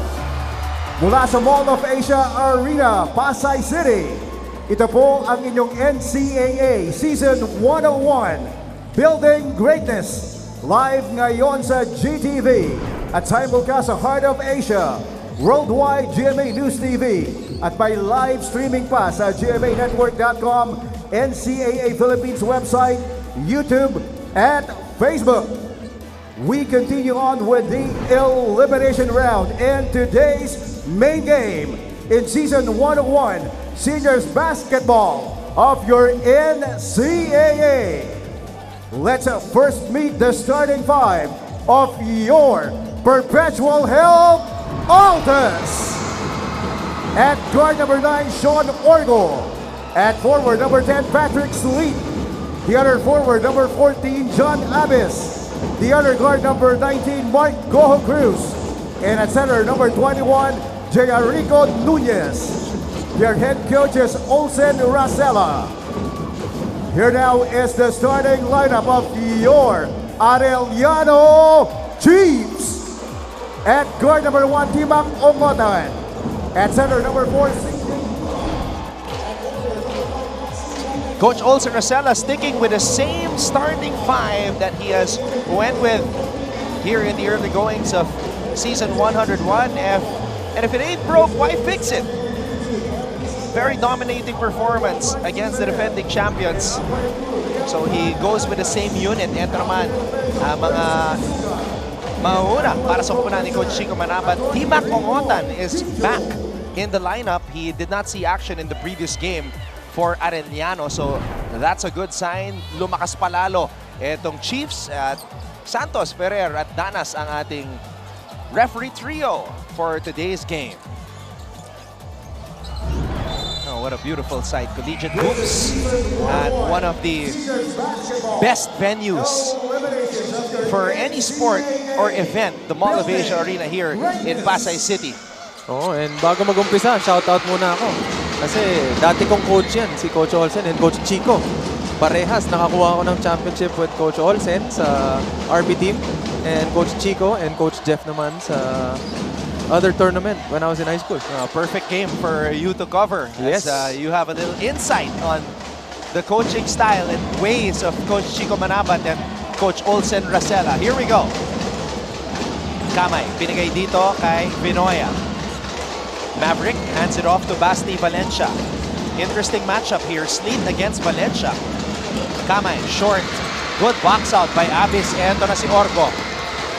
Oh, is it a Final Four game or something? Man, these Perpetualites are making a lot of noise here. I mean, if your team has 3-0 at the beginning of the season, I mean, you're gonna go and watch for sure. Orgo tapping it out to Sleet. Abis, extra pass. Nunez with the basket. Yan yung pinag-usapan natin kanina doon eh. Yung bagay na nabibigay ni Sleet sa team na to is that vision and that leadership. That play started with him hitting the cutter and an extra pass underneath. Valencia. Pinasa sa labas. Vinoya mula sa kanto. Rebound Orgo. Orgo gets it to Sleet. Bigger defender on Patrick today. It's Basti Valencia. Sleet on the move. And Sleet is able to draw a foul. Now, this is the kind of basketball na masarap panoorin. Yung maaga pa lang makikita mo na yung aggressiveness ng both teams, and at the same time, you see them not giving up on plays. Let's get more from courtside. Here is Glycel Galpo with this report. According to Coach Chico Manabat, one of the things that the Arellano Chiefs proved after their first win was that they've matured enough to show a good sense of urgency and knowing how and when to step up. And one of the guys that did it for him is none other than Renzo Abiera. Kwento nga sa akin ni Coach Chico, hindi na raw dapat natin makikita itong si Renzo in his lineup because he shared how Renzo struggled during the off-season. So he wanted to teach him a lesson by letting him go. This was Renzo's wake-up call. He's a guy who kept on showing up until he was able to prove himself and win back Coach Chico's trust. For Coach Chico, it's all about sacrifices and one question. Ano nga ba ang kaya kong ibigay para dito? Yan muna mula courtside, Anton and Prince. At maraming storya na ganyan ha, and not just in basketball but different sports as well. Yung mga pinapauwing player. Oh, and perfect example, Michael Jordan. You know, he got cut, but who is he? Diba? What has he done for basketball? And sometimes it's that setback that wakes you up and turns you into the player you are. That shows your character eh. Sleet, pinasa dito kay Orgo. Back to Patrick. Sleet on the drive. Abyss for three. And Valencia comes up with a board. Eto na si Ongotan. Ongotan falling down. No foul called. And here come the Perpetualites. Abyss back to Sleet. Sleet with the finish. Oh me, oh my. What a start. Wow. Arellano answering back after that transition play from Perpetual. Relax lang. Sabi ni T-Mac Ongotan after that 5-0 start by the Altas. Sleet. Pesky defense by Vinoya. That was a good look actually. You know, those kinds of backdoor plays, mahirap hanapin yan eh. Kasi hindi mo alam kung kailan yung timing ng pasa and kung sigurado ka ba natutuloy yung teammate mo. That's why mayroong rule, may general rule para sa backdoor na yan. Never fake a backdoor. Kasi once you go for that backdoor, you go for it. Kasi doon madalas nagkakamali yung players. Labanan ng mga dark horse. Tama. Kaya parang karera yung pace natin dito. Oo, napakabilis ng pace, ano? Layup dito, layup dyan. Tapos, nagkape pa sa ere bago lumayap. Bagalan natin ng konti. Lagyan natin ng hang time. Patrick Sleet is engaged to begin this contest. Valencia. Valencia shoots it over Patrick. That was a cold-blooded three. As soon as this guy went under, took the shot, I got this in the bag. Orgo with the pull-up. At babalik ang bola sa Arellano. Okay, Anton, I'll just give you a fun fact. Okay. Lahat ng basket ng Perpetual involves si Sleet. Yung mga shots na hindi pumasok, hindi na involve si Sleet. What does that tell you about what he can give and bring to the team? I've been saying every time I cover a Perpetual game, Sleet's imprint is all over it. A valuable piece. And talking about imprint, nahuli yung handprints nito ni Sleet sa damit ng isang player ng Arellano with a foul. Patrick Sleet apologizing right away after Valencia was able to rise up for that triple. Every possession matters in a game like this. You know, just one momentarily lapse. Oh! Heat check! Heat check mula kay Valencia.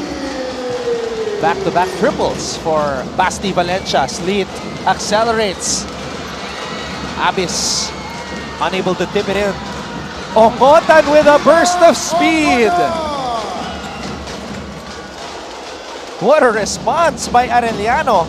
After the 5-0 start by Perpetual, Arellano unleashes a 10-2 run. You know, if there's someone that reminds me of kung sino na-remind sa akin ni Ongotan, it's Mark Nonoy. You know, he has that speed of a... Ano yun? Alam mo yun? Pagpasa pa lang sa kanya ng bola, nauna sa kanya yung defender ng Perpetual eh. Pero nauna pa rin siya dun sa layup. Tumapord pa. Arellano is up 10-7. There is a head coaching challenge by the Arellano Chiefs on the last out-of-bounds play.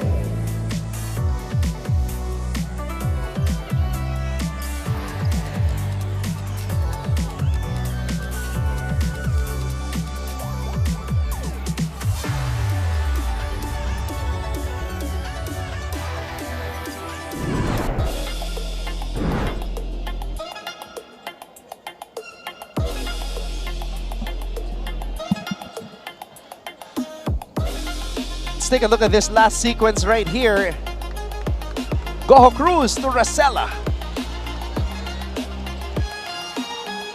Dati kasi si Coach Olsen yung pumapasa. Pinasahan tuloy siya. Ngayon ni MGC. The ball is still actually with Coach Olsen Rosella right now. So wait, I have a question. Dahil pinasa ba kay Coach Olsen last touch ng Perpetual? Hindi, joke lang. Sorry guys. Joke lang yan.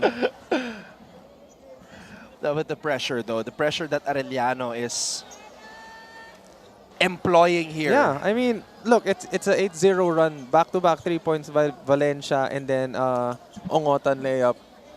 And Perpetual has yet to answer back. Yeah, if they apply that type of pressure all throughout the game, very hard to sustain though. And sometimes teams like that, you see them fade late in the game. That's where the conditioning comes in. Yes, and that's where the pacing comes in. Like if you're used to that pace for the entire time and you can control, there's a difference between being fast and quick. So sometimes being fast is not what we want, but being quick. Because when you're quick, mabilis siya but controlled. But being fast is mabilis lang talaga without control. So sometimes you want to be quick rather than fast. We'll take a break. Back with more NCAA after a few.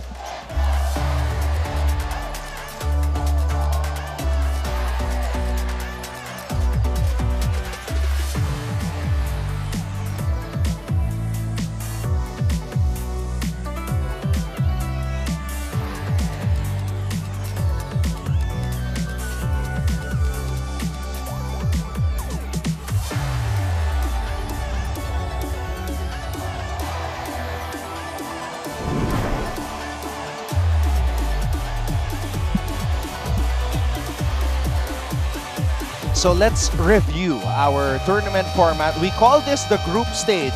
It's no longer called the elimination round because no team is going to be eliminated after each team plays out their 13 games. Yes, and that's the beauty of the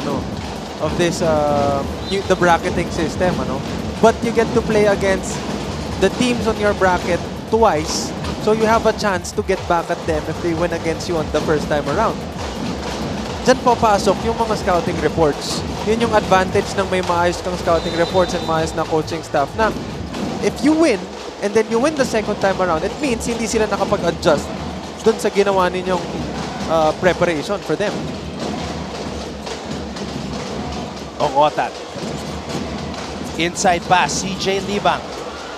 Libang on the jump hook and two players hitting the deck. That's Abyss and Vinoya. Down the number 14 bound Vinoya is first. 3 on the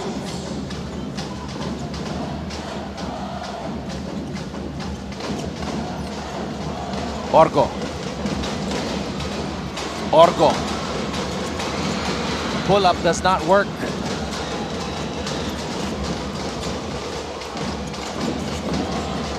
Kamay.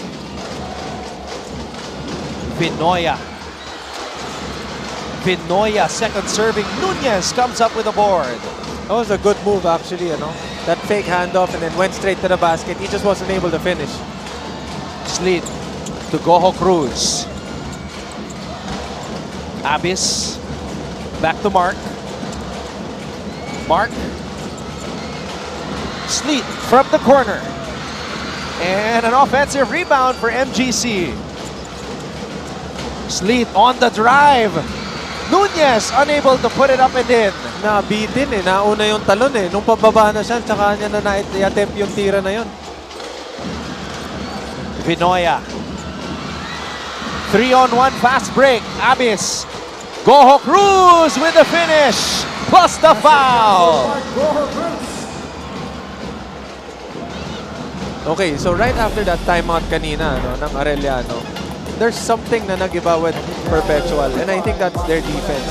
And so far, they've been trying to pressure yung may bola and yung mga tatanggap, preventing them from doing the play, from executing the play, which resulted to Arellano breaking the play and trying to get that fake handoff, bad shots. But what they're doing now is, I think, is effective. Substitutions here by both coaches. Hernal and Geronimo are in for AU. Tulabut is in for Perpetual. 3-point play by MGC. Ang hirap din i-block nitong si Mark Goho Cruz with the elevation that he gets. Super athletic. I mean, ano kayang pakiramdam nun? Yung kapatid ko may explain yun, pero ako medyo hindi. Geronimo. Geronimo up and under. Earn J. Geronimo. Oh, I love that move. With a size advantage. Perfect hop step and step through. I love it. And look at how Arellano's pressuring everyone. They're trying to deny the Perpetual players from receiving the basketball. Abyss mula sa labas. Geronimo, umarangkada. Oh! Ongotan, Butterfingers. Anthony Borameo. And Android Kamunahe coming in for the defense.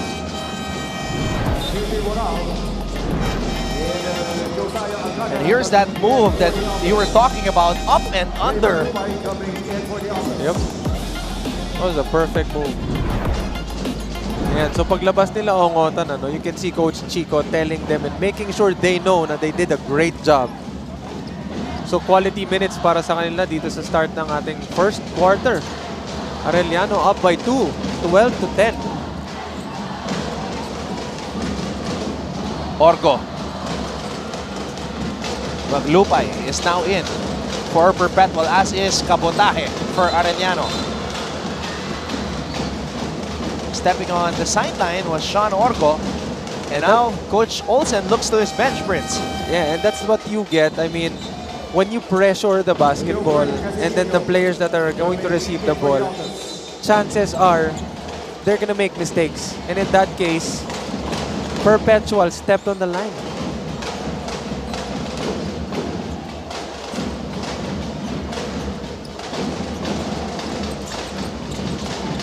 Earn J against Casinillo now. JP Boral is also on the floor as well for Perpetual.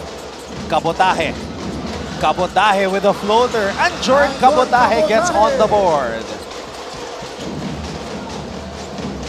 So Perpetual making sure that Cabotaje wouldn't launch that three, knowing that Cabotaje hit 5 threes in the previous outing. Maglupay. Boral from the outside. No go. Wow, Anton, look at how Arellano's playing defense. As soon as the ball enters the basketball court, they are already pressuring. Timeout Altas, they are down by 4.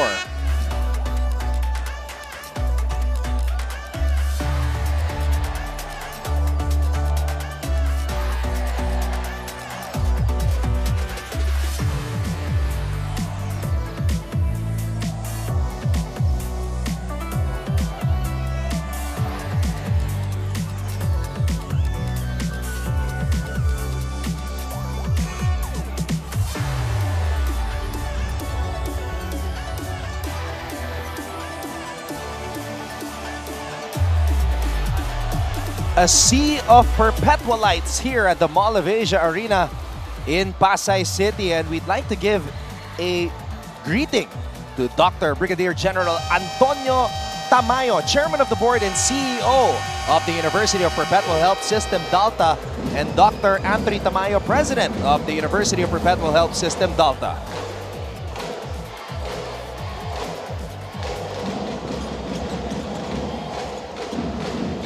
The goal is to go 4-0. Yeah, What do you think, Anton? they've got a great chance to do that. Last time they went 4-0. Ang players ng Perpetual, that was Season 91, Scotty Thompson, Bright Acueti, and Prince Eze. Oh, classics. Yeah. Rookie year ko yun ah. Can you imagine, puro MVP sa isang koponan? Oo. Yeah, Perpetual made the Final Four that year. What a pass. AG Borromeo breaks free. Oo, nakita na yung bantay niya na natutulog. Nakuna niya ng backdoor. And this is the pressure I was telling you about, Anton. Before they even set the play, there's only 14 seconds left. But a 3.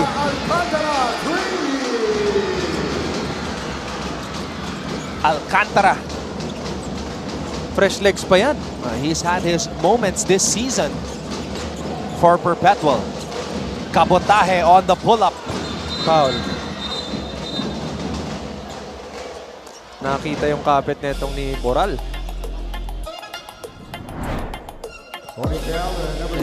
I was looking at Coach Chico Manabat after this play. He was celebrating on the sidelines, loving the execution. Geronimo finding AG Borromeo. So those are the kinds of plays you get when you have that familiarity with each other. You know, as soon as your teammate goes for that drive, alam mo na hahanapin ka niya on that backdoor kasi nagawa niyo na siya ng paulit-ulit sa practice. Geronimo, top of the key 3. Nothing there on that turnaround jumper.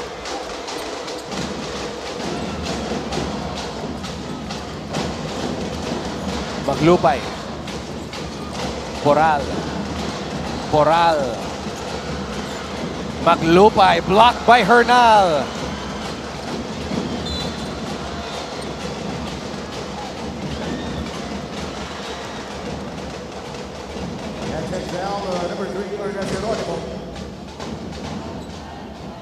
A minute and 17 remaining in the first period. Oh, and Arellano is in penalty. First down on Ernest Geronimo. Two free throws for Josiah Alcantara.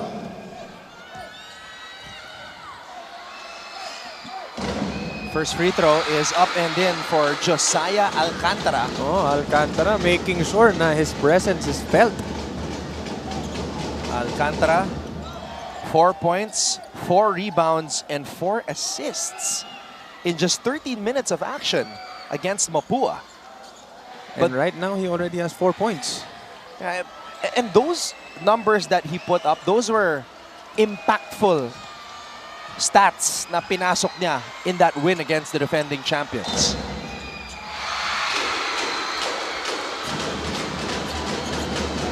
Oh, what a game, what a start.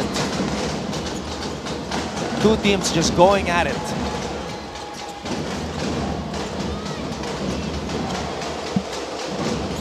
Geronimo. Kabotahe for 3. Not that time. Boral is running. JP Boral. Boral. Looking for a foul, none called. Oh, medyo minadali yata nila yung atake na yan. Ernj. Oh, nakita niya yung mismatch. Ernj on the drive. AG. Floater. Wow. AG just pops out of nowhere. Oo, ang tawag sa amin dyan, piso-piso. Basta yung mga ganong klaseng tira na nasa loob ng paint, siguraduhan na dapat yun eh.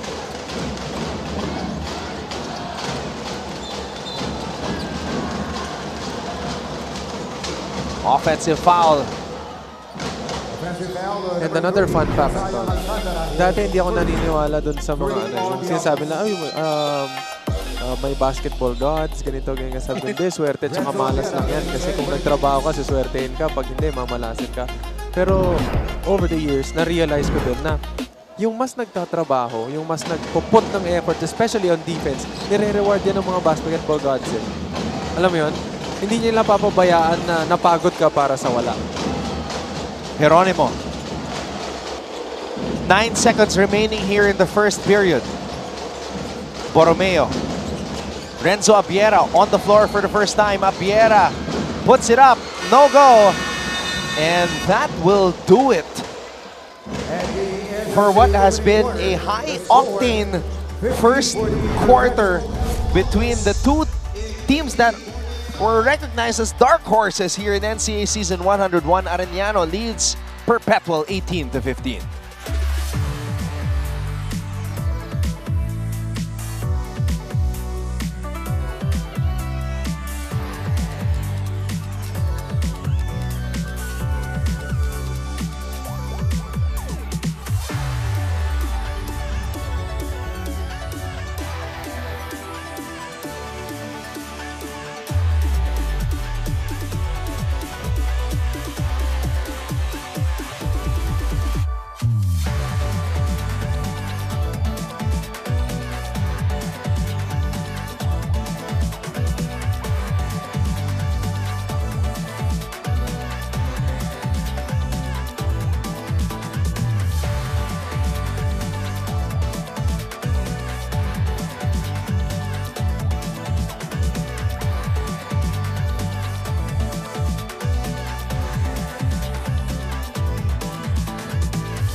Oh, what a beautiful sight.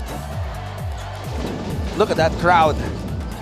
The Perpetualites and the Arellanites are here at the Mall of Asia Arena in Pasay City for what has been a very exciting game day. Kanina, Letran picking up their first win at the expense of EAC, 84-80. Both teams really going all out. Second quarter. Teo Quahao leading the way for Letran with a season-high 23 points.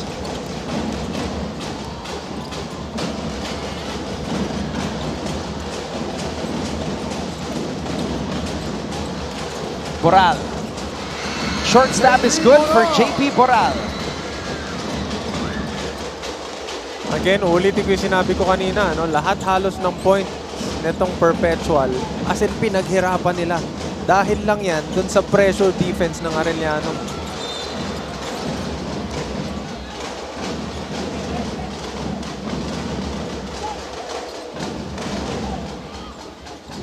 Holding down number 15, Leon Bravo, his first one on the offense.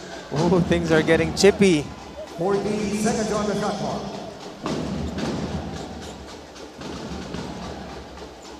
Sa mga nanonood, sa mga bahay-bahay nila, huwag kayong kukurap kasi napakagandang laban ito between Perpetual against Arellano. Borromeo hops inside. AG, wild shot. Alcantara. Casinillo. They go down low to Boral. Boral against Abiera. Here comes the screen. Casinillo. Casinillo. Maglupay. Maglupay, wild shot. Maglupay grabs his own miss. What an unbelievable finish, and he gives Perpetual the lead. And now we go to Glycel Galpo.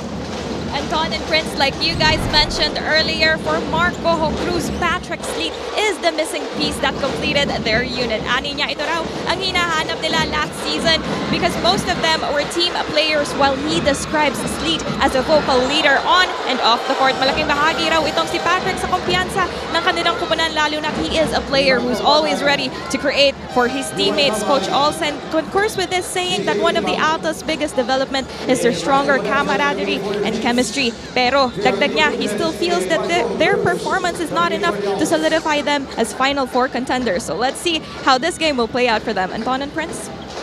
So they're not getting ahead of themselves, 19 seconds on the staying shot clock. grounded dahil mahabang season pa to. Yeah, and that's one of the things na talagang pinagkakakilanlan kay Coach Olsen. Ano? If there's something talaga, yung being humble. Pongotan stops, pops, and connects. I think MGC is hurt.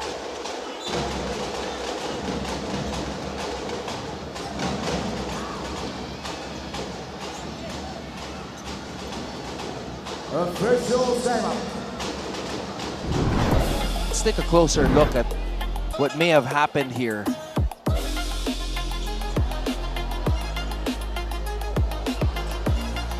Sa pagsundot ni Valencia. Oh, napangahan na ata siya. We will have the video. But if you're gonna look at it closely, he went for the ball. It's just that, natamaan. And you know, that's part of basketball, ano?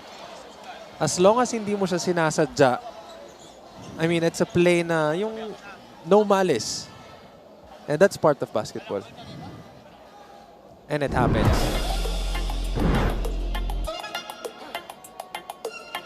So here's another angle. Hindi masyado nakita kasi gumagalaw pa, pababa pa lang siya nun eh. But let's see what the refs have to say.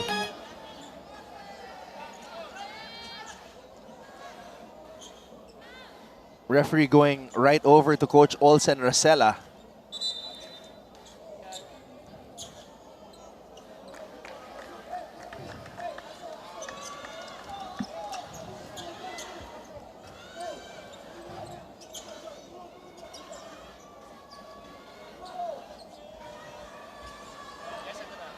That's the brother of Mark Gojo Cruz.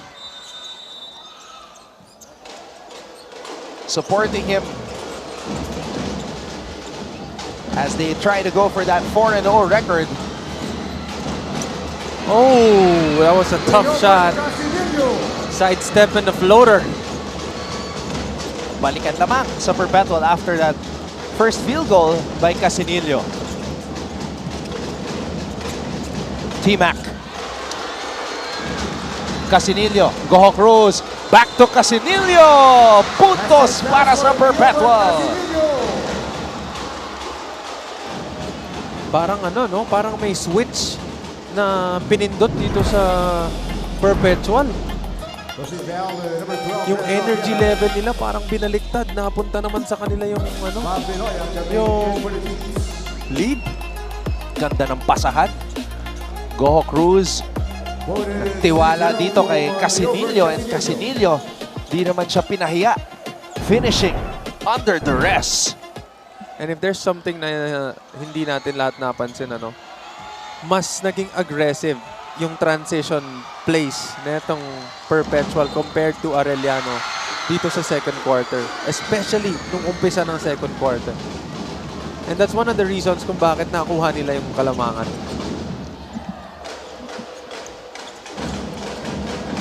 Four-point advantage for the Perpetualites. Libang. Oh, takes it upon himself to go up for that offensive attack. 22 seconds on the shot clock.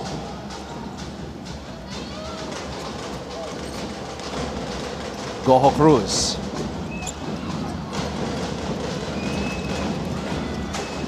Maglupay. Oh, going for the alley-oop. Nunez against three blue shirts. Jericho Nunez powering up. Yan yung sinasabi mo kanina, yung mga unselfish plays nitong Perpetual, yung napakagandang pasahan nila. Pero mo, after that turnaround, hindi mo na normally ipapasa yun, but he saw his teammate wide open and he trusted him na he's gonna be able to finish, and he did.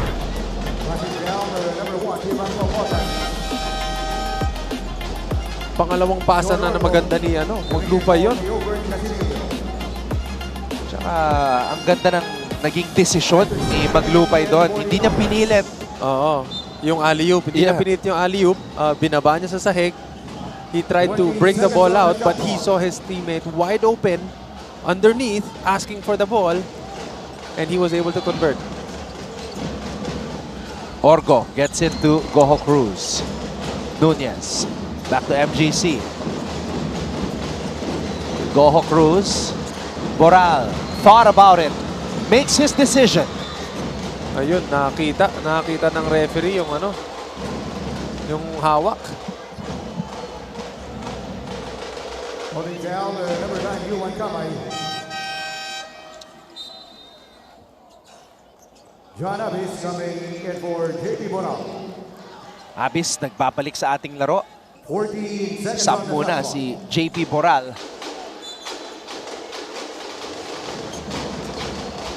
Sleet. Sleet. Intercepted by Arellano. T-Mac Ongotan to the rack. Wow. Imagine having 3 white jerseys underneath that basketball rim. And then siya, bigla lang siya umangat. Nilayup lang niya ng ganun-ganun lang.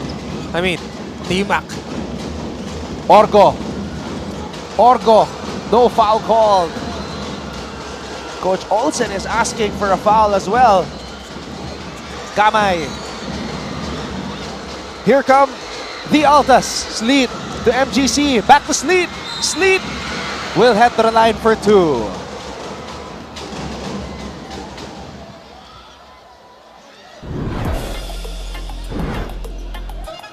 Napakabilis ng palitan ng opensa. Mula dito sa Arellano at Perpetual. Labanan ng Dark Horses. Kaya kaya yung pace nila napakabilis. Here's the throw for Patrick Sweet.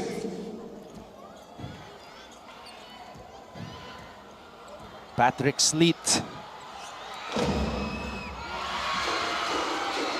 We got to talk to Patrick after the end of their previous game, asking him how many years of eligibility he has here in the NCAA. And barring any unforeseen hitches, he's gonna play 2 years. Kasi nakatatlo siya with the Tamaraws. So that means 2 more years of eligibility. And I think 2 more years with a coach that you're comfortable with is more than enough. You know, to set a name for yourself and at the same time leave a nice legacy for the team you're playing with.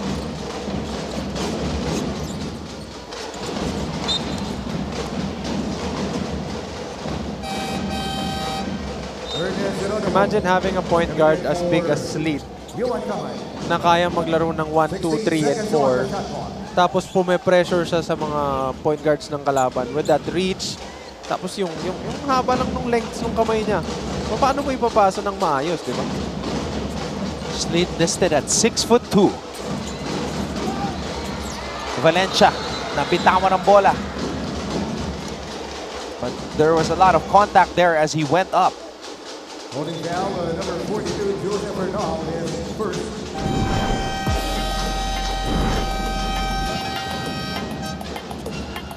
Timeout for Perpetual Altas.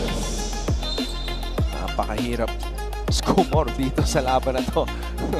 As you just saw a very small sample size of what has been happening. Perpetual leads Arellano 28-22.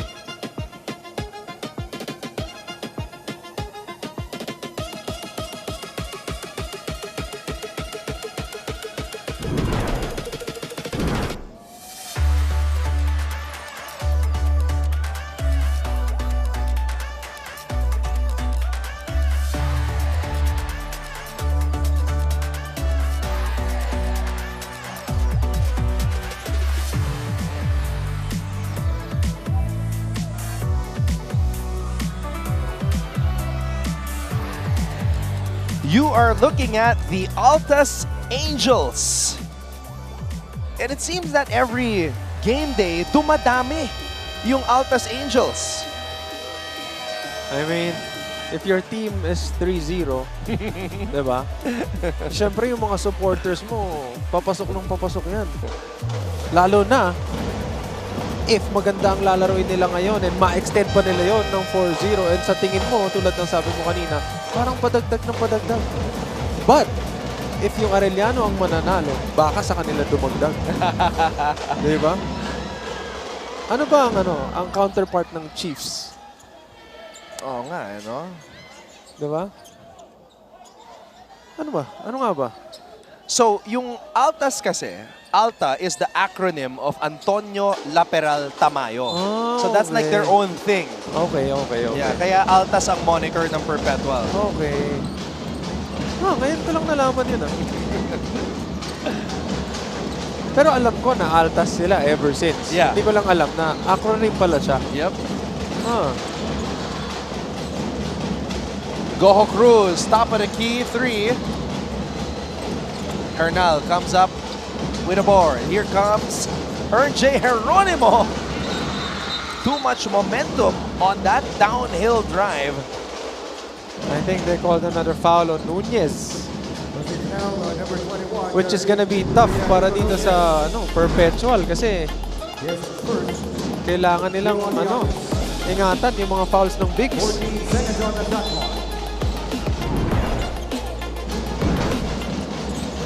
Ongotan.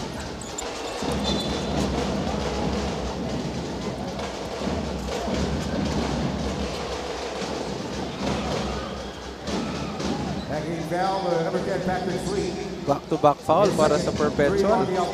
Sleet not liking that last call on him. He's got 2 personal fouls, Prince. And I think Coach Olsen is not gonna risk him getting that 3rd foul kasi kakailanganin siya pagdating sa dulo. Dito sa game na to, lalo pa dikitan ng laban. Patrick Sleet with 7 points in 7 minutes and a steal. Pero yun nga, he has to sit down. He has 2 personal fouls. So ngayon, kailangan niya maging komportable muna sa bench. Kasi dumalawa siya ng maaga. Valencia on the pull-up. Another offensive rebound para sa Arellano. Geronimo. Ongotan. Ongotan looking for a friend. Throws it out to RJ. RJ has to shoot this. He gives it out to Ongotan just in time. Another offensive rebound para sa Arellano. Maglupay. Oh! Dangerous pass. You see what I mean when I tell you about the basketball gods? Diba? Yung Arellano, nagtatrabaho sila para makuha lahat ng offensive rebound and once na nakuha ng Perpetual, na outside pa. You know, in addition to that, Prince, I remember when Coach Olsen was part of the broadcast team, sinabi niya na one of his favorite quotes is, the harder you work, the luckier you get. Tama. Sinasabi niya yan sa amin ever since. Sabi nila mas malapit ang swerte kapag mas nagtatrabaho ka. At doon naman sa mga hindi masyado nagtatrabaho, lapitin ng malas. Orgo. Abis on the handoff. Maglupay. Abis gets it. Abis shoots it. Money. An 8-point lead for Perpetual. Ongotan hands and hits. My goodness. After getting a basket nitong Perpetual, bigla na lang kinuha ni Ongotan yung bola. Sabi niya, ako naman, pakita ko sa inyo. Habang bumababa kayo, sabay tayo. So, bigla na lang siyang tumalon. Got the 2-pointer. Just like that. Goho Cruz to Orgo. Orgo, nothing but the bottom of the net. Look at Coach Olsen telling the Perpetual players na lahat kayo baba, wala na magse-celebrate, baba kayo dun sa depensa. Siyam na lamang ng Perpetual.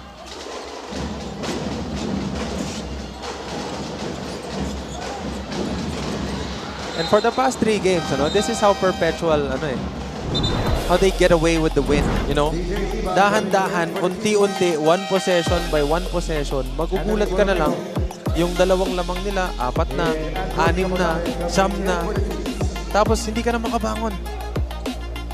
Ito yung bahala na drive ni T-Mac Ongotan. And Sean Orgo working on that long ball. Now, as a point guard, Orgo realized that he has to be a threat as well, lalo na pag Open siya. Ongotan. That time blocked by Abyss. Ongotan. Short on the fadeaway. Ongotan trying to steal it back. Oh, yun lang.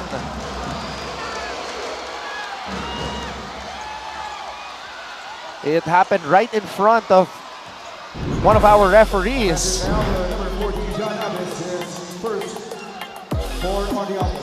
And look at he's jumping into the body of Abyss. Great control by Abyss not to foul. And then let's see here.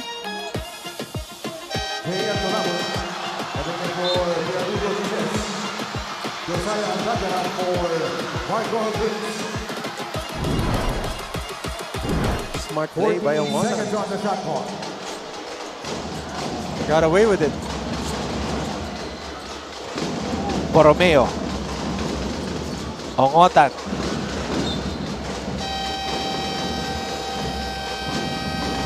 And Coach Chico Manaban wants to talk things over. His team is down by 9.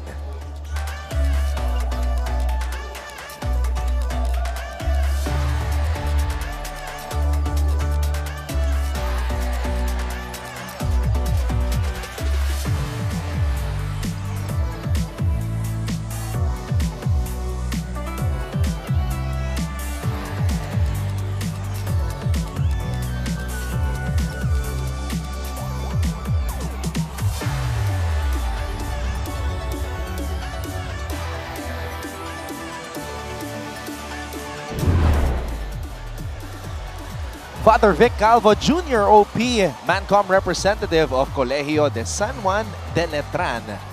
Oh, and speaking of, yung mga representative, meron din pa yung representative mamayang babatingin. Dr. Lorenzo of Emilio Aguinaldo College.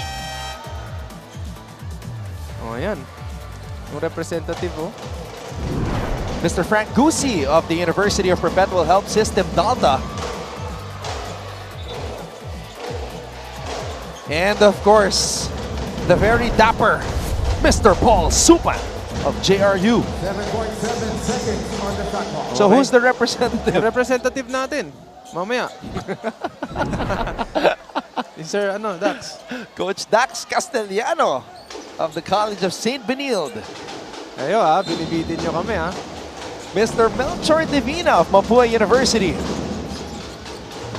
Meanwhile, Cabotaje launches and somehow grabs his own miss.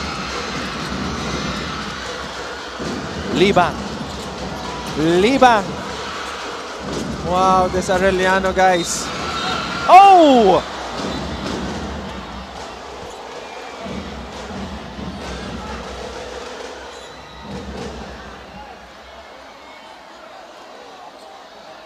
Parang sumabit yung itong player ng Arellano, kaya siya nahulog.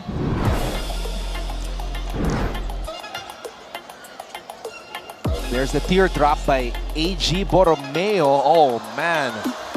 Hindi naman sinasadya. Yeah, but this scary moment right there as Libang was already on the floor when Maglupay and Binoya were jumping up for that rebound. Kasi yung nangyari, he was gonna go for the offensive rebound pero natamaan yata yung paa niya, I think. Or parang natalisod ba? I'm not sure if natamaan yung paa niya, napatit siya or something. And then he fell. And then a Perpetual player landed on him. Pero nung pagtama naman ng paa niya dun sa tao, naramdaman niya, iniwas naman niya.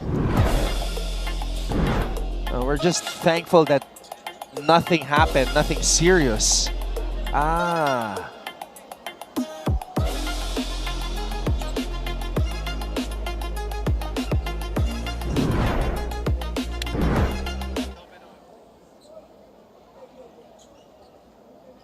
So let's see if the referees can pinpoint the culprit. Okay, ayan. Habang nagde-decide yung mga referees, ito na yung representative ko na kanina pa natin binabanggit, si Karen. Ayan, nanonood siya ngayon. And of course, from the Mancom of San Sebastian College, Recoletos, Father Virgilio Paredes Jr., OAR. Okay, refs. Ano po ang ating magiging decision?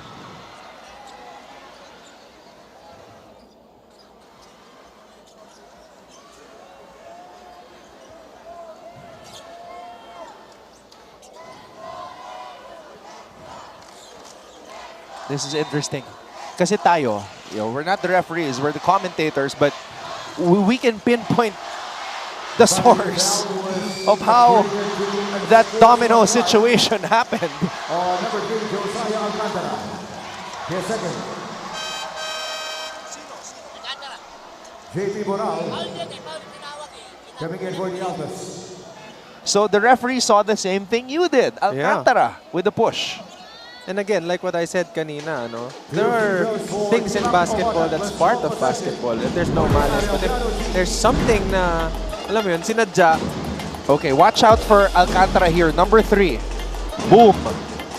The push on Ongotan, who bumped into his own teammate, CJ Libang. That's a dangerous play. Yeah. And props to our referees for calling that properly.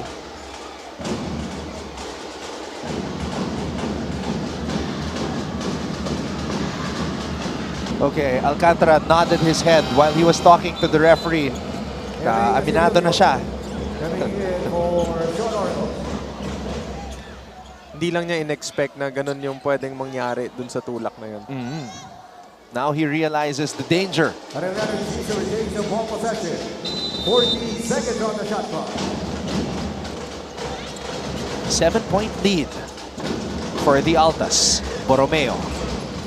Hand off to T-Mac. Libang draws a foul. Pushing foul, number 0, Ray Maglumay, his first.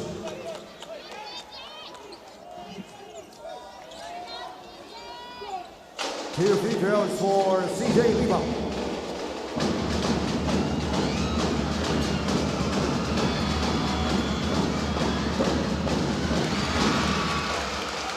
One free throw for Libang. One more. Crucial tong free throws na to para sa Arellano, Kasi meron na lang tayong 2 minutes and 26 seconds para sa ating first half. And syempre, gusto mo naman matapos yung first half na kayo yung lamang. Oo, dahil kanina umabot na sa siyam yan. Oo, and again, kailangan nyo ng makakuha ng lamang bago matapos yung first half to have like that energy bago mag-start yung second half. Casinillo.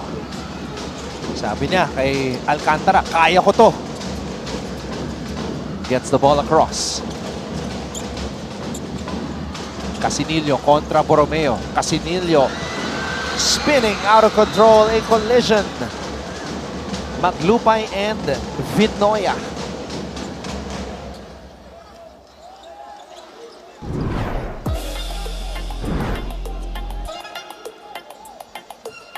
That was a good move, actually. Could have been a dump shot already. After that cross spin. His second.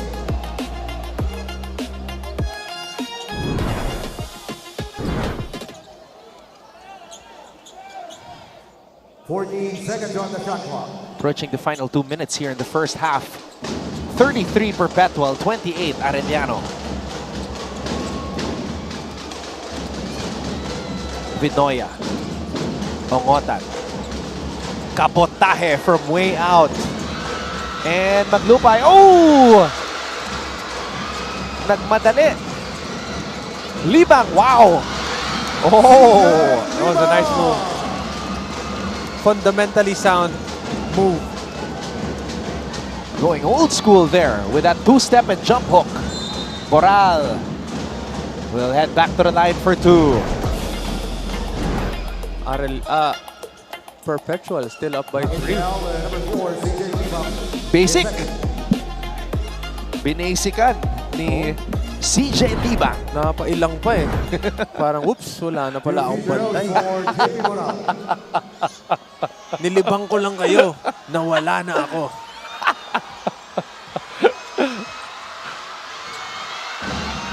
Mabigyan kaya ng isang post-up yan. Oo. Actually, napakaganda ng move na yun. He waited for that contact. Yeah. After the contact, he took a big step to the middle and then the chicken wing, bang! Wide open. Easy lay. Ganda, ganda tignan. Bihira ka na lang makakita ng ganyan ngayon. Tsaka prior to that, yung pasa ni Anjord, ang hirap din nun Oo. Pero again, yung familiarity, dyan papasok yan eh. Alam niya na hinahanap din siya ng teammate niya kahit na medyo late na. Agaw dito, Casinillo, touchdown! Binawi niya yung kaninang turnover niya na nagalit si Coach Olsen. Coach, babawiin ko, bigyan kita ng steal tsaka ng layup. Balik sa pito ang lamang ng Perpetual. Vinoya.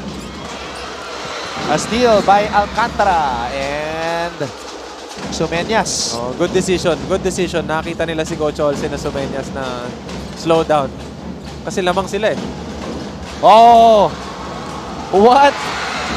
Beautiful basketball. The triangle. Saan ba galing si Coach Olsen? Tim Cone. Diba? Ganda, ang ganda.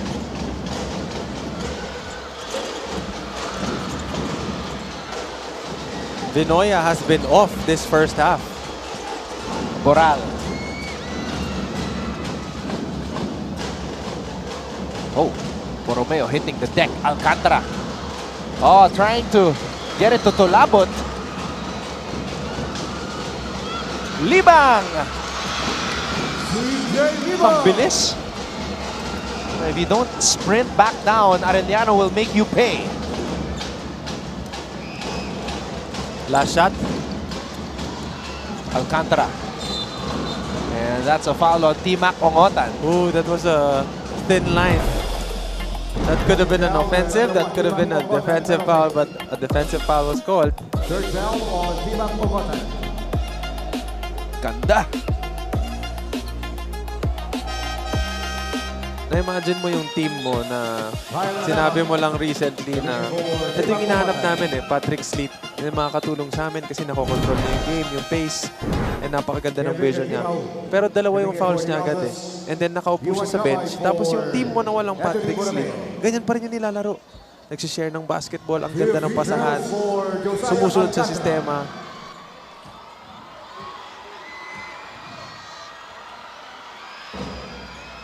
Alcantara good on the first.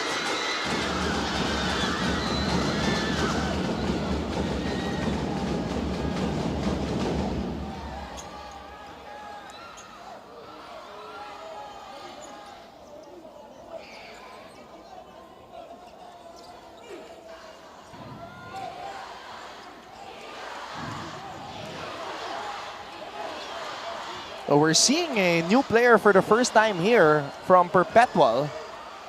Kevin Kendrick Gibao, wearing jersey number 23. First appearance for Perpetual this season. You know a lot of hairstyles, Prince. I don't know about, is that a semi-mullet or something? I don't know, pero bagay naman sa kanya eh. If it works, it works. Let's see what he can do. First action in the NCAA. Oh! Full court heave. That would have been a perfect first half ender. Sayang, hindi na shoot. So Perpetual reestablishes their biggest lead of the game at 9. They are up 41-32 over the Chiefs at the half.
Ito na ang biggest game ng iyong buhay. Together we'll be flying high. This is our league.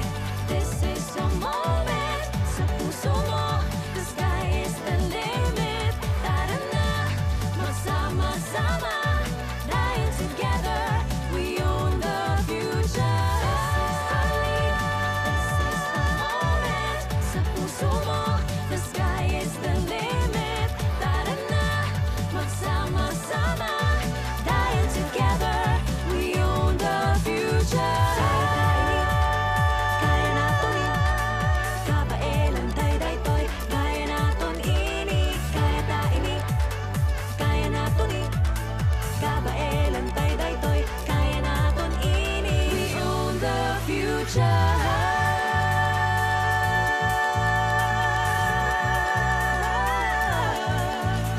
Hindi tayo susuko. Bawat laro buong puso. Maganda ang bukas, it starts today. Kaya mo yan batang NCAA. Ito na ang biggest game ng iyong buhay. Together we'll be flying high. This is our league. This is the moment. Sa puso mo, the sky is the limit. Tara na, magsama-sama. Dahil together, we own the future. This is our league. This is the moment. Sa puso mo, the sky is the limit. Tara na, magsama-sama. We own the future. Kaya natin kabaelan tayo daytoy. Kaya natin ini, kaya ta ini. Kaya natin kabaelan tayo daytoy. Kaya natin ini.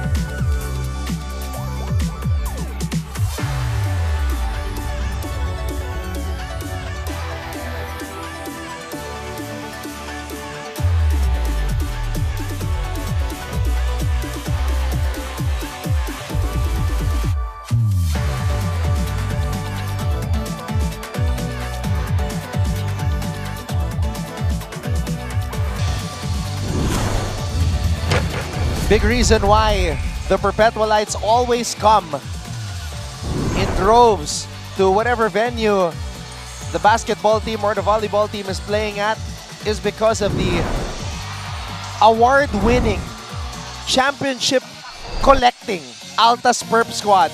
A shout out to all the Pep squads of the NCAA for always putting on a show.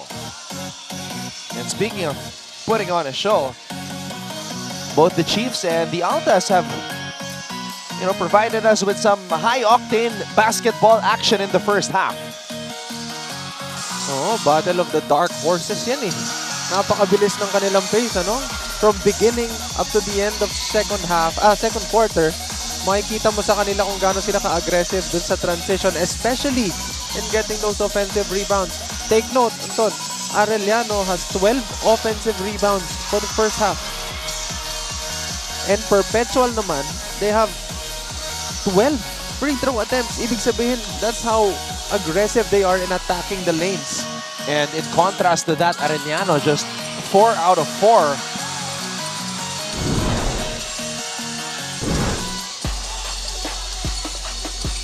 The second quarter, this is where Arellano fell behind by 9 Brits. Oo. And there was a stretch where Perpetual was playing unselfish basketball, finding the easiest shot. And a big bonus, itong tinira ni Sean Orgo, his only make in the first half, a triple. Okay, this is something I see, the difference between Perpetual and Arellano with their transition. Arellano is good with their transition offense in a sense na when they attack, kasi sobrang bilis ng players nila. To be specific, si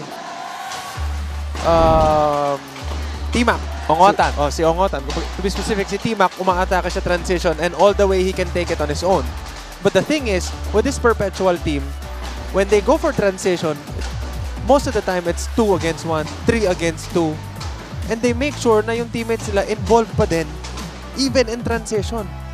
So they create mismatches and they outnumber Arellano when they do transition na to the point na they always get the basket. If not, they still get the offensive rebound and finish it.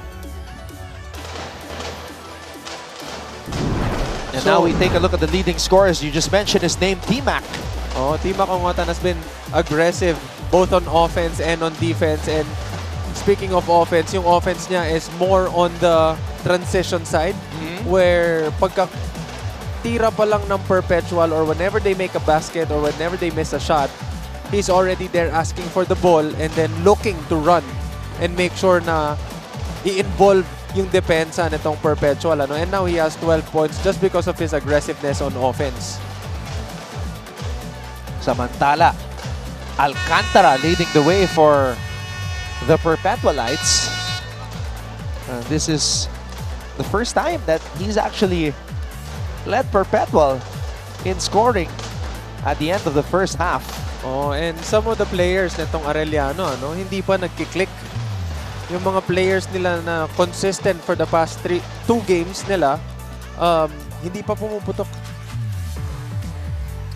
Alcantara, first player on the floor, warming up to begin the second half of this game.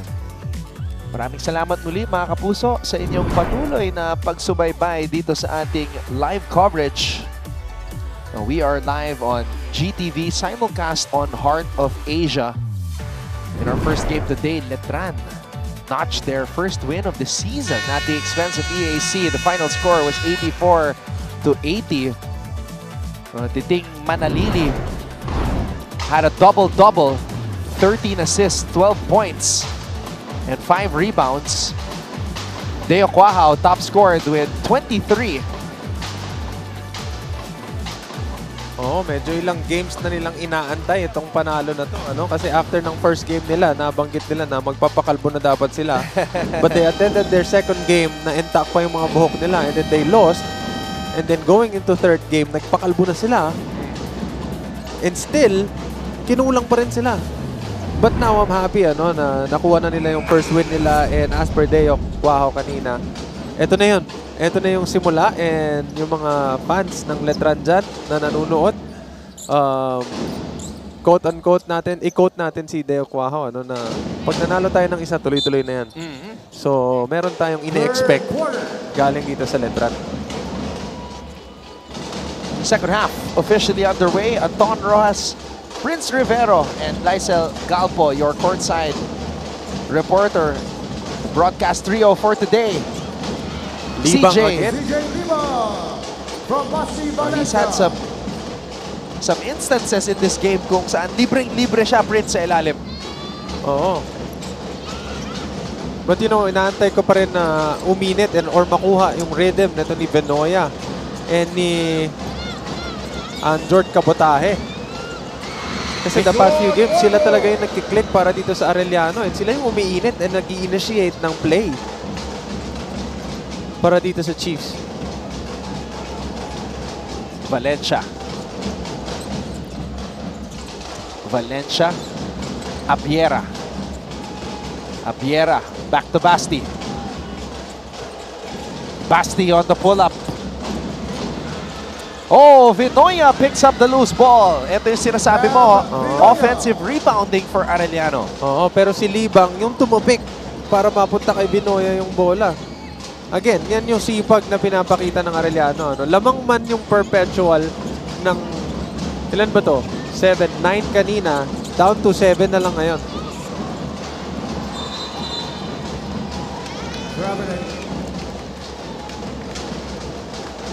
Sumubok Jericho Nunez, but Libang held his ground. Oh, both on offense and on defense, pinapakita niya yung impact na pwede niyang maibigay with those offensive rebounds and stops. Kamay. Vinoya. Valencia says, I got this. Turn around. Oh, that was a tough shot. Sleet bringing down the ball. Sleet. Oh, Sleet called for lifting. All right, let's get an update at courtside. Punta natin si Glycel Galpo. Eager to stay on the winning side, Coach Chico Manabat's first words to the Chiefs inside the dugout was to forget the first half, adamantly reminding them of three things. First is that this is just a test, emphasizing how they've successfully trimmed down bigger margins than this.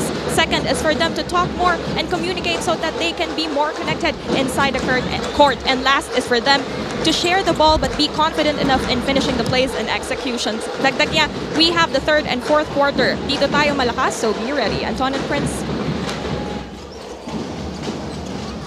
Every possession counts, especially if you're the team trailing.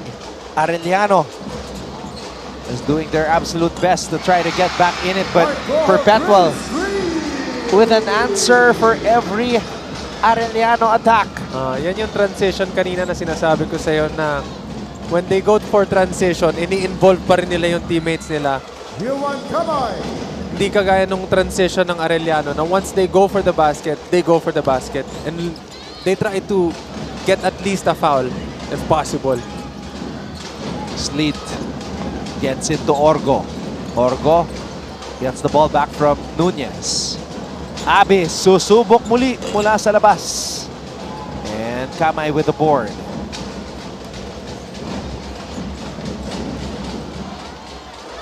Valencia loses it. Goho Cruz all alone. The lead is now up to 10. Medyo nag-struggle itong Arellano na doon sa mga oras na wala itong si T-Mac sa loob. Vinoya. Speaking of T-Mac, dahil siyang bumalik dito sa ating laro. Kasama si AG Borromeo. This is a shot that Mark Goho Cruz has been taking a lot more in his sophomore year. Anthony Borromeo and Leighton Buenaventura coming in for the Kings. Two free throws for Bam Vinoya.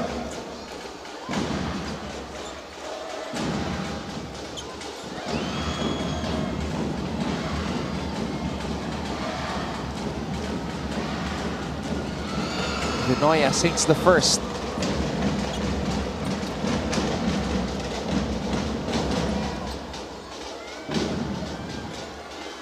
Ito yung dapat makuha ng Arellano more, Anton. Yung free throws, kailangan nila makakuha ng mga fouls galing sa bigs nitong Perpetual. Kasi if you're gonna look at the lineup nitong Perpetual, hindi ganun kalalim yung lineup nila when it comes to bigs. Although matatangkad yung mga players nila, pero yung mga legit bigs nila, hindi ganun kalalim. So if you get those bigs out, chances are the lineup is gonna be a little smaller. And knowing Arellano, they like going for those offensive rebounds, and they're gonna get even more. Meanwhile, Patrick Sleet flexes on him. Patrick Sleet, the way he is cut, looks like he's been living in the gym all off-season long, and now the results are showing in the NCAA. Big boy move. Oh, binasican. Binasican lang. Kinuha mo na yung contact, tapos nagkape. Kumuha pa ng foul. At may kasunod pa na free throw when we return.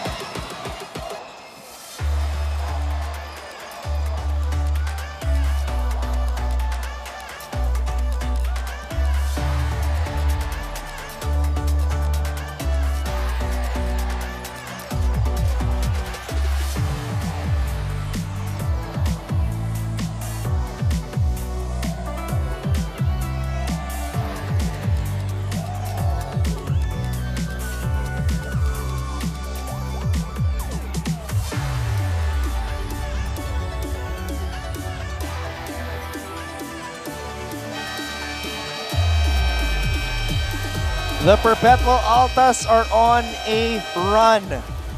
10-point lead, and Patrick Sleet is about to take a bonus free throw. At home na itong si Patrick Sleet sa NCAA and under Coach Olsen Racela. Akala mo ba kay Coach Olsen lang siya komportable? Pati sa gym. Pag nandun siya sa loob ng gym, komportable siya doon. Baka doon na rin siya natutulog. Tingnan mo naman yan. Ready para sa season 101.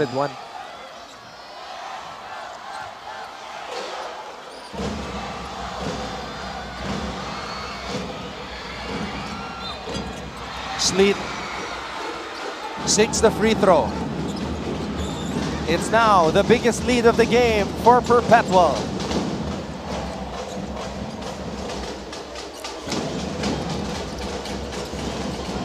Borromeo. Ernjay.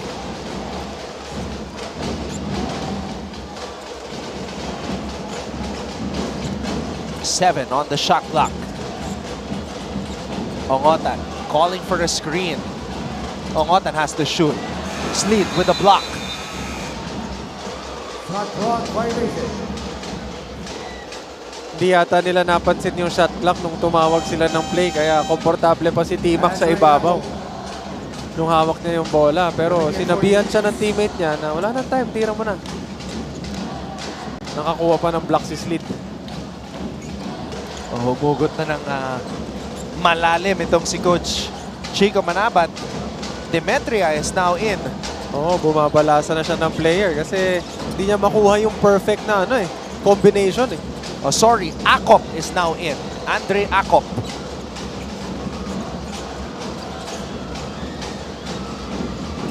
Goho Cruz. Abyss. Same thing. Pero sa Perpetual side naman, lost track of the time.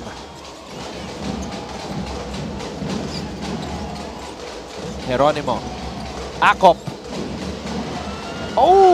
Instant offense na sana. Medyo malamig pa. Orgo. Goho Cruz. Abyss. Back to Mark. Abyss ran into Akop. T-Mac.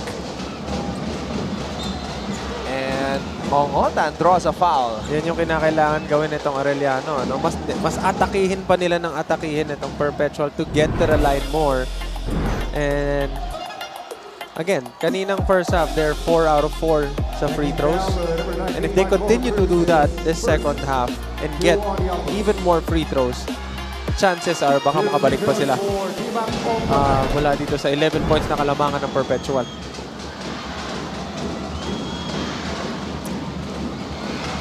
T-Mac good on the first.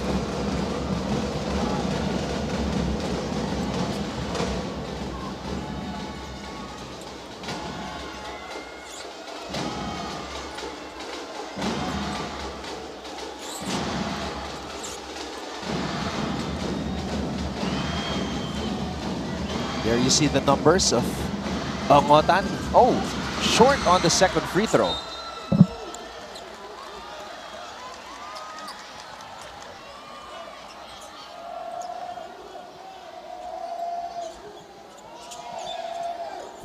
Despite Arellano getting tons of offensive rebounds, they can't seem to convert.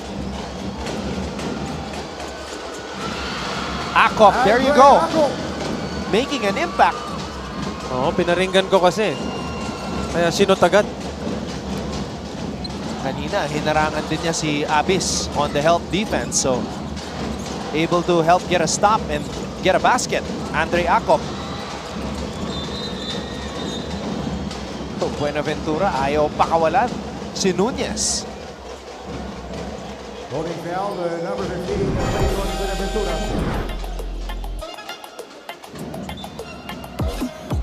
There's that pull-up by AA, Andre Akop. Rico Nunez, JJ Moral, and JM Turabot, number 10 for the Altas.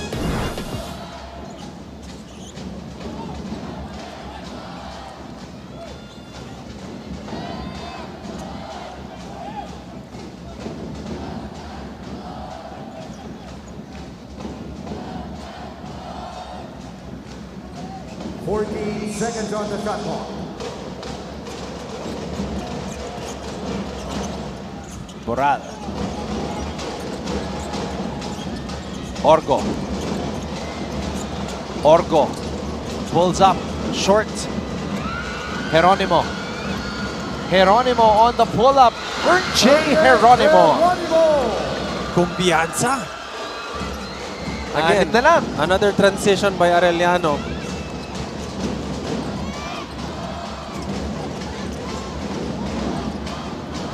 Goho Cruz. Drains the three. Malalim yung pinagugutan ng 3 points na yun ni MGC. 2 for 3 from beyond the arc for Mark Goho Cruz. Ernjay. Ernjay, nowhere to go. But the ball will stay with Arellano. Timeout for Perpetual Health Office. And Coach Olsen Racela calls a timeout. His team back on top by 9.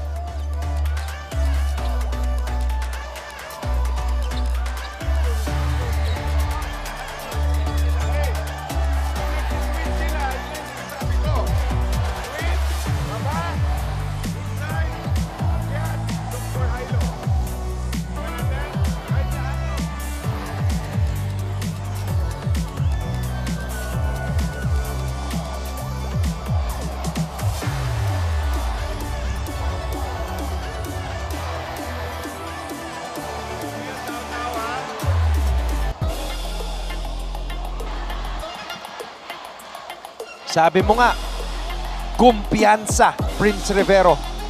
Oo, kasi again, yung Arellano when they do transition, merong isang nauuna palagi eh. Kanina si T-Mac, di ba? Ngayon, once he got that open jumper, nakita niya na eh, 4 yung naka-white jersey doon. Mag-isa lang niya. Pero again, yung confidence level nila mataas kasi that's their game, that's their transition game. And alam niya na nasushoot niya yung mga ganong klaseng tira. And so he made it. Pero sumagot ulit itong Perpetual. Coming back by sharing naman the ball, getting the ball to MGC and making the 3-pointer. Ganda ng bitaw ni Mark Goho Cruz. Tsaka hindi basta-bastang ano yun, ha? Hindi basta-bastang pull-up yun. Jump shot yun. Ang taas nun.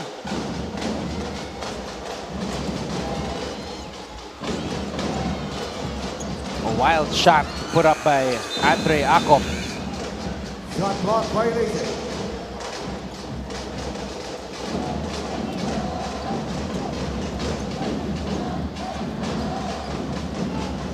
Two minutes and 49 seconds remaining here in the third.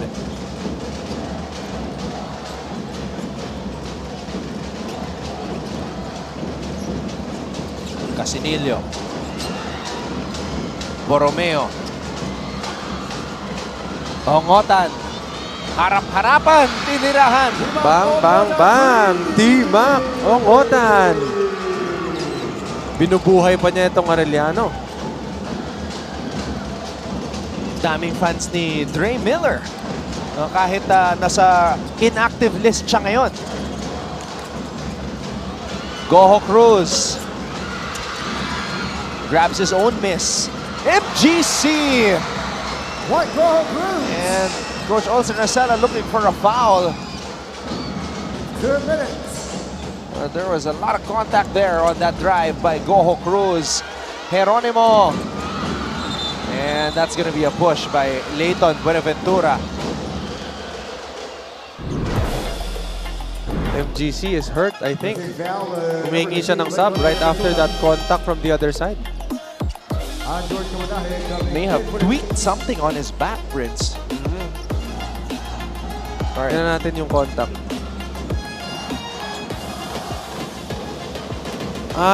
Natamaan niya yata yung tuhod.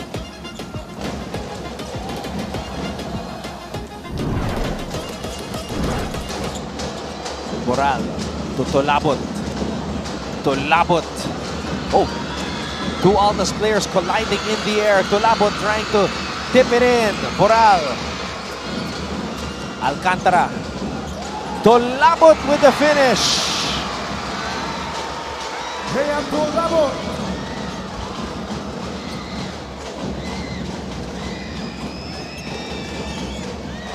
Geronimo,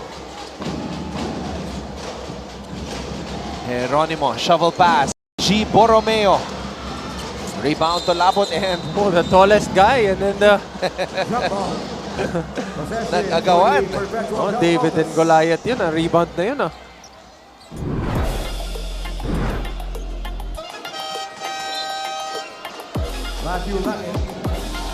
There's to Labot with the finish.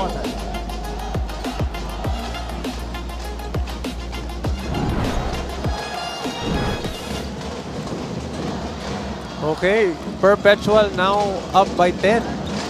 58-48 against Arellano Chiefs. Balik sa double digits. Ang Oo. lamang. Oh, that would have been a nice move. That baby cross and then pick up left to right. Na bitawan lang kasi na palo ata. So Perpetual now setting up baseline inbound with 7.6 seconds. Shot clock. Alcantara looking at Maglupay. Watch out for Boral and Hernal. Oh, kaya pala siya kay Maglupay nakatingin. Yun lang, di That na was a good finish. screen by Boral. Ern J. And that was Ern J's strength when he was playing in San Sebastian in high school. Going coast to coast, and during those times, he was really a man amongst boys. Oh, pero kita mo yun, challenge niya si Boral doon sa taas. And Boral is 6'4" and athletic.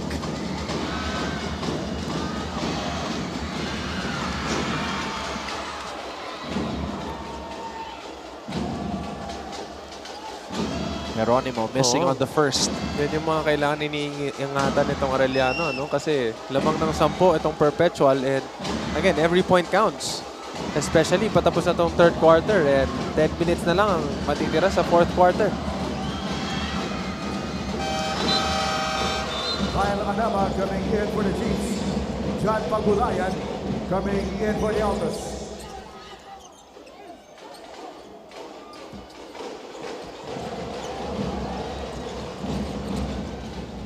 Anama is now in for Arellano. Alcantara. Alcantara to Pagulayan. Yun yung maturity. Nakita mo yun, Anton?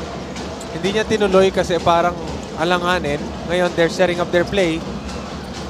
Alcantara asked for a ball screen. Alcantara swings it. Boral for 3. JP Boral with a big-time basket. Pero hindi counted kasi umapak sa linya. Yun lang. Ang ganda sana nung play na yun, ano? Sigawan ng mga Perpetualites dito. Coming in for JM Tulabot. Grabe yung hanap ni Alcantara doon. Ayun. Pero nakita mo kung ilang defender yung nahigop niya doon sa paint by just driving hard, getting his teammate open. Langit is now in. Hernal. Kabotahe from way out. Good line, just a little bit short for Anjord. End of 3 quarters. So Perpetual stays on the driver's seat. For the Perpetual The Altas Real lead the Chiefs Altas. 58-49.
Fourth quarter about to get underway here as we are once again saying hello from the Mall of Asia Arena here in Pasay City for our live coverage of NCAA Season 101, Building Greatness. Anton Rojas, Prince Rivero, and Glycel Galpo, your broadcast team for our second game on this Saturday. Huge second quarter for the Alta Sprints. Napakalaki. 26-14. Yan yung time na in-involve talaga nila yung isa't isa with their plays and their transition offense. Making sure na they always get those outnumbered attacks laban sa Arellano. Kabotahe. Bakgaan sa ilalim. Tulabot at Hernal. Holding down number 91, JP Moral. His second one on the Altas. 14 seconds on the shot clock.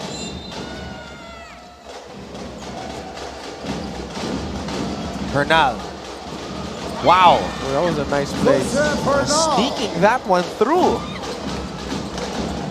He wasn't even in position when his teammate passed the ball up top. Oh, nabitawan ng Tulabot.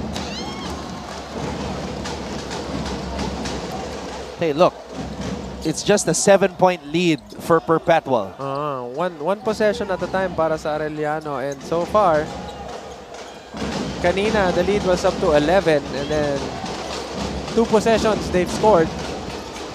The lead is now down to 7. Hernal. Lucky break for Arellano. That's a back-to-back basket para kay Hernal. Alcantara. And that's going to be 2 free throws for Josiah Alcantara. Against down number 0, Anton Cabotaje, his first. Alright, makibalita muna tayo kay Glycel Galpo.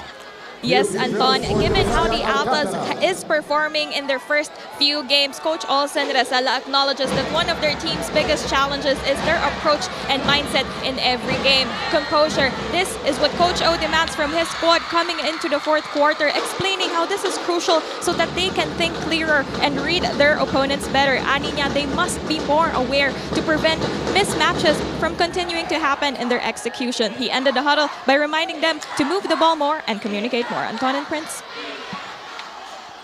Vital reminders from Coach Olsen Rasela as Perpetual attempts to continue their winning ways. They want to end the day as the top team in the league.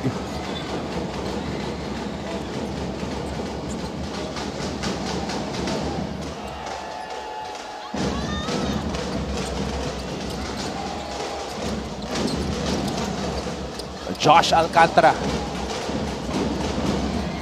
Cabotaje.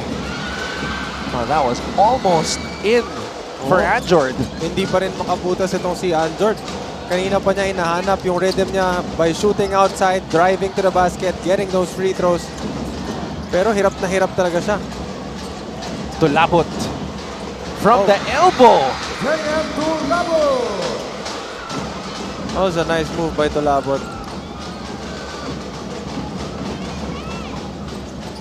Kamay. Ongotan.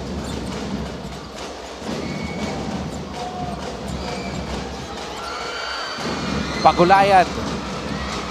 And Cabotaje almost comes up with a steal. The lead is now back to 9 for the Perpetual Altas. Composed. 20 seconds on the shot clock. Itong si Tulabot as he went up for that shot.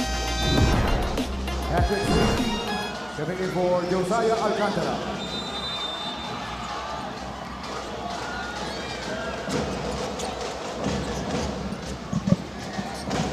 Tulabot underneath. Oh, solid minutes by Tulabot here in the fourth. Quality. Sinabi mo nga, Prince, na hindi malalim itong center rotation ng Perpetual, but Nunez and Tolabot have provided those quality minutes. Oh, I mean, sila yung main guys when you talk about bigs for this Perpetual team, Tolabot and Nunez, if you get both of them in foul trouble, they're gonna have a problem. Kasi sila talaga yung big guys nila na tumatayo sa ilalim to make sure na merong isang tao na aalisin sila sa depensa agad. So magiging 4-on-4 yung laban. And these two guys pa, they like getting those offensive rebounds, and if you let them get open underneath, they're gonna make it.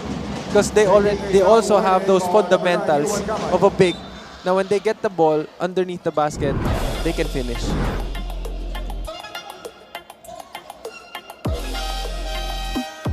There's that shot by Yuan Kamay. And I saw one of the officials, Sumeñas, na flop. Yeah, but I think that's a landing spot foul also. Because he stepped on the foot of the defender. And I think that's an automatic landing foul call if it happens. That's why if you're gonna see defenders challenge shots, they sometimes open their legs last second just so the offense won't be able to step on their foot on the landing. Delikado kasi yun eh. And ang dami nang na-injury dahil doon. Kaya yung mga players natin, iniiwasan talaga yun. Kamay. Valencia, back to Kamay, back to Valencia. Valencia! Ang ganda nung give and go na yun. Valencia. That was a beautiful give and go by Valencia and Kamay.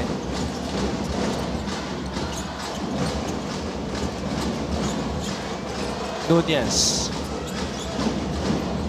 7 on the shot clock. Casinillo. Sleet, baseline drive. Shot clock violation. Granados. Coming in for JP Bonal.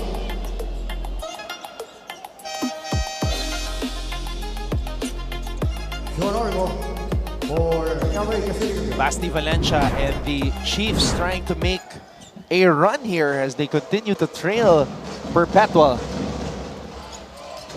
Orgo nagpapalik sa ating laro.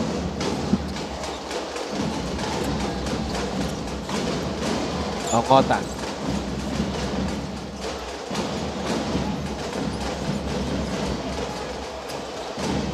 Ongotan. Hernal.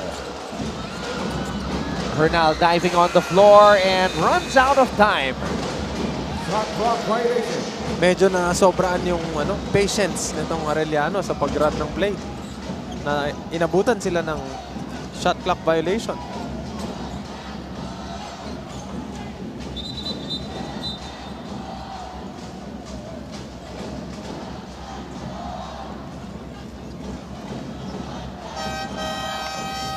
Papabalikin muna ni Coach Chico Manabat si Maverick. Labas muna CJ Libang.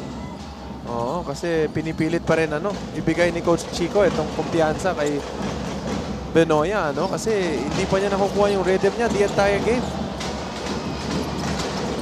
Orgo. Nunez, another post opportunity. Oh, Hernal finishes on the break.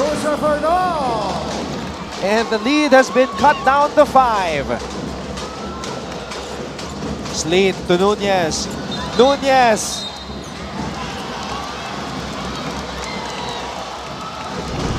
Grabe yung naging impact nitong ni Hernal para dito sa Arellano.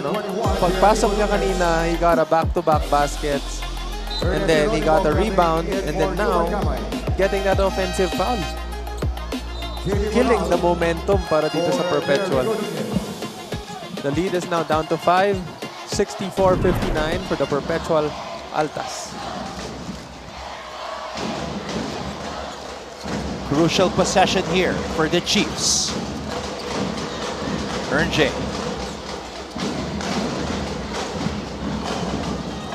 Basti. Valencia on the pull-up.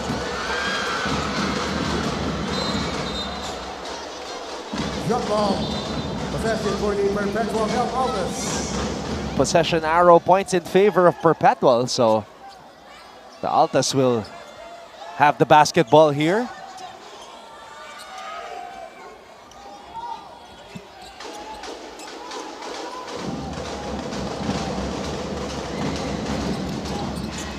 Goho Cruz. Sleet. Sleet on the attack. Goho Cruz. 6 on the shot clock.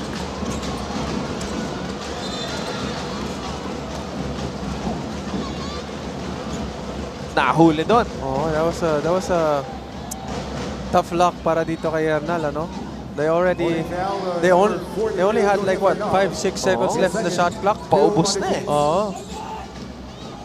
Nasayang yung 19 seconds na hard work na pag-pressure nila dahil lamang doon sa isang foul.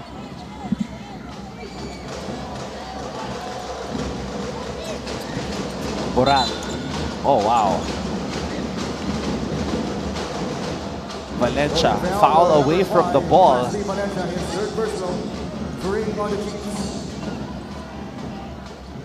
Naka-tuck out bigla yung jersey ni Patrick. Oo. Nahila daw. Yun yung mga magandang panoorin sa NCAA. Yung physicality ng game andun dyan.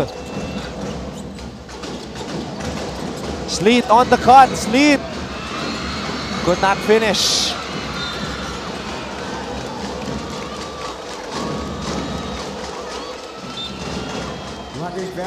Just like that, ang Perpetual ay mayroon ng 4 team fouls. I think they accumulated 2 or 3 fouls in the last 1 minute and 30 seconds prior to the last 5 minutes of this game. J. Geronimo steps on the brakes. Oh! Gumalaw yung pivot foot. Nausog. Oh, masyadong mabilis yung kanyang move.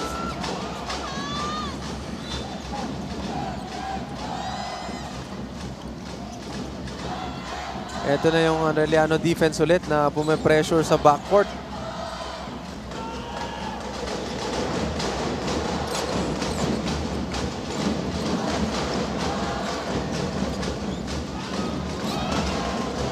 Orgo to Sleet. Goho Cruz to Abyss. Abyss to Patrick. And here we go. We saw this during the Mapua game. Sleet on the pull-up. Yeah, but there was no more time dun sa shot clock, kaya nagsettle na siya sa pull-up jumper. Vinoya. Oh! Maverick Vinoya falling down. And so did the ball. That was a tough shot, but he managed to get that one in. Falling through the hoop. 3-point game. Sleet. Boral from the corner. Big time basket for JP Boral. He hit a big shot against Mapua as well. Ongotan. Rebound, Goho Cruz. That rebound was Scotty Thompson-like, getting up there. Sleet. Goho Cruz. Too strong from the corner. Another possession for Perpetual. That was the same play as what Sleet did kanina with Boral, but now it was Goho Cruz. Sleet. Oh, killer crossover. Patrick Sleet. Oh. Abyss could not complete the highlight. He was gone on that crossover. Ito yung mahirap na tinira ni Maverick Vinoya. He was drowning, Prince. Yep, but he managed to still get it. Ito naman yung pasa ni Sleet para kay JP Boral ready and steady. Could have been a back-to-back three if MGC made that three-pointer. Yep. 2 setups by Mr. Sleet. But again, take note. Last 3 minutes of this game, Perpetual is up by 6. And who do they go to? Who do they give the ball to create plays for their teammates? Sleety boy. Sleety boy. Oh, si ano yan eh, si the missing piece, Slit. Oh, gone. Dati, ang sasabihin nila dyan, don't reach, young blood. Si Uncle Drew. Yep. Valencia, good on the first. And this game ain't over yet. Arellano, still fighting, still breathing down the necks of the Perpetualites.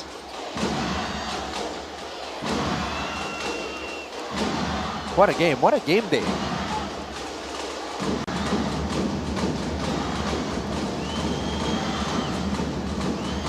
Siyam na puntos para kay Basti Valencia.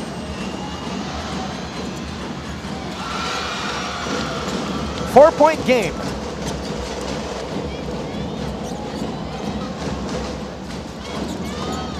Orgo, oh no! Loses control. The pressure finally got to him. Oh, that's gonna be costly para dito sa ano, Perpetual. Lalo na humahabol pa itong Arellano. Oh, look at the defense. Look at the energy of Geronimo. Oh, shouting defense yan eh. Hindi pa dumidikit pero sumisigaw na siya, na-rattle. Believe din ako sa conditioning ng mga batang to. No, J has been pressuring full court, Prince. Oh, yes. Ongotan spins. T-Mac blocked by Sleet. Orgo. Now who did they go to? Did they still go to Sleet? They go to the post, to Abyss. Abyss backing down Hernal. Abyss, jump hook, no go. Ongotan with the board. Valencia, T-Mac, Ongotan on the drive. No call. And now we are in the final 2 minutes of the game. JP Boral blocked. It's Arellano basketball. Valencia, Ongotan for 3. Short. And the block by MGC on Vinoya. MGC working really hard on that play. Ang ganda ng stop nito. Hindi siya nag-give up dun sa play na yan. He was already behind. Yeah, Cyril Hernal doing a great job of not fouling, getting to the ball. We have a timeout. We've got 1 minute and 37 left here in the fourth.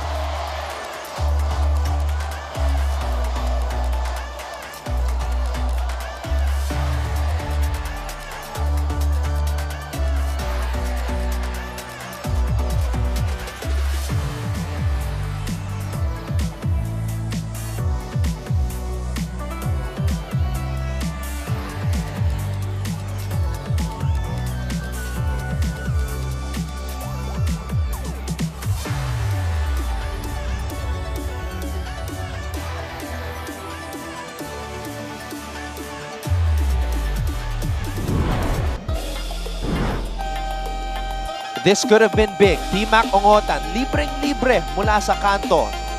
Vinoya getting denied by the 6-foot Mark Goho Cruz.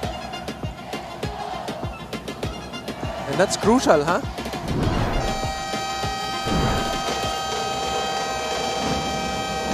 Perpetual trying to hold on.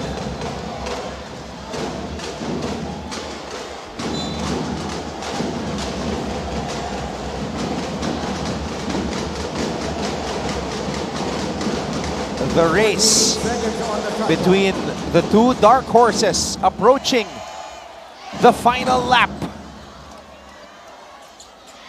Oh, 1 minute and 37 left. 67-63, 4-point lead para dito sa Perpetual na pwede pa mak-cut down nitong Arellano with this play. Let's see what Coach Chico Drew up here. Oo. Sorry, medyo napapanood ako dun. Ongotan is the answer.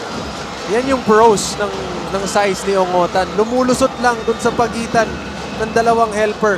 Oh, look at the defense of Geronimo. Oh, the battle begins as soon as Orgo gets the ball. And Sleet says, out of my way. Give me some space to operate. Kaya lang, tatlong segundo na lang to. Sleet on the move! Patrick Sleet with the finish. Timeout, Arellano. Patrick Sleet telling his teammates, calm down, di pa tapos. And the boss, Anton Tamayo, Vice President for Sports and Athletics of the University of Perpetual Health System Delta, is loving it.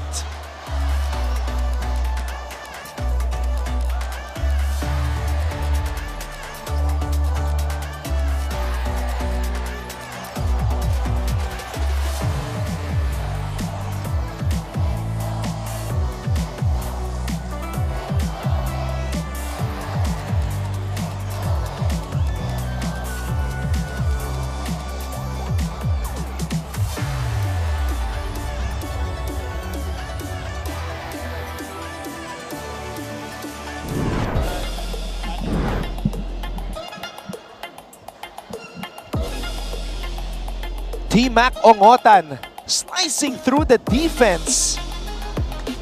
Kasyang-kasya. Pero ito, Pro move by Patrick Sleet. ayan o, sinasabihan niya yung teammate niya eh. Settle down, isa pang stop. He is a baller. The missing piece. Look at the intensity.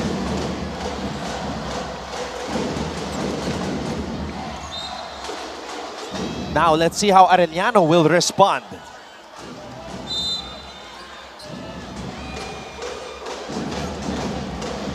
Geronimo. What a battle, huh? We have to tip our hats off to Geronimo and Orgo, the 2 point guards, really going at it,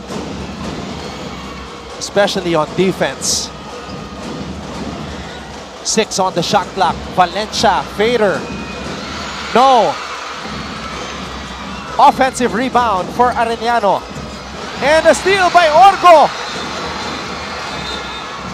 And an unsportsmanlike foul called on Ongotan. Clear path.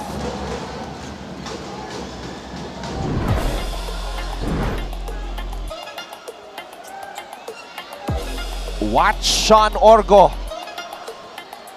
Perfect anticipation. And then ayun, kumapit sa jersey. Hindi kinaya ng bilis ni T-Mac eh.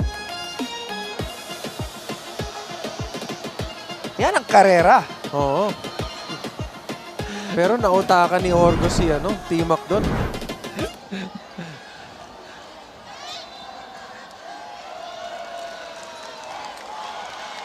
When our words, when our build-up translates on the court, the battle between the two dark horse teams in NCAA Season 101. And right now, Perpetual racing ahead. Two free throws for Sean Orgo, plus a ball possession for the Altus. And what anticipation, Prince, by Sean Orgo na malinis yung steal eh, malinis. Pero alam niya na susunod sa kanya si T-Mac eh. Bago pa siya makat ni T-Mac, alam na niya kung ano yung gagawin niya eh. I mean, if you have an opponent who's as fast as T-Mac and makakakuha ka ng steal galing sa pasa papunta kay T-Mac, i-anticipate mo na nasa likod mo siya. Diba? So ngayon, what will you do? You make sure na hindi ka niya maunahan. And nauna siya. Nakakuha pa siya ng clear pass foul. 2 for 2. And the young kids looking at the cube like, it me! Oh, and yung dalawang free throw na yun, those might be the free throw daggers para sa Perpetual. Arellano calls for time. They will have possession when we return.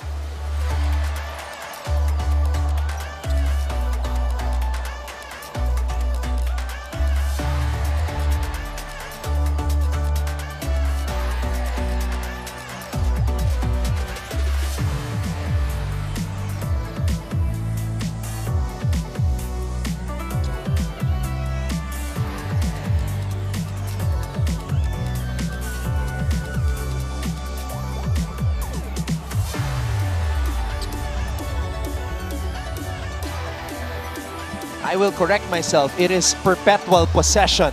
Oo, kasi natawagan ng unsportsmanlike si T-Mac. Kasi parang transition foul yun eh.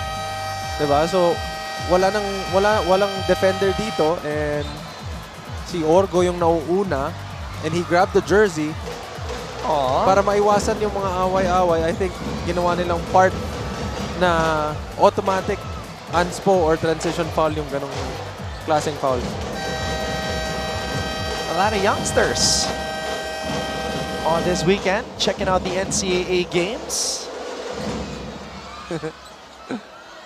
Speaking of youngsters, nanonood yung anak ko at saka yung asawa ko ngayon. So, yung asawa ko, Leslie, and my baby, Luca. Binabati ko kayo if you're watching now. This is where Luca met Luca, right? Yes, dito. So, binabati ko kayo. Papa loves you, both of you. Ayan.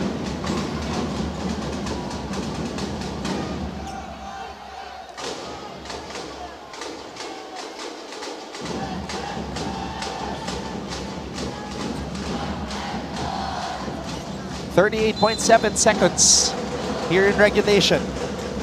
This might be the play. Sleet gets it to Goho Cruz. Binalik agad kay Sleet. Sleet to Orgo. Bola pa rin ng Perpetual.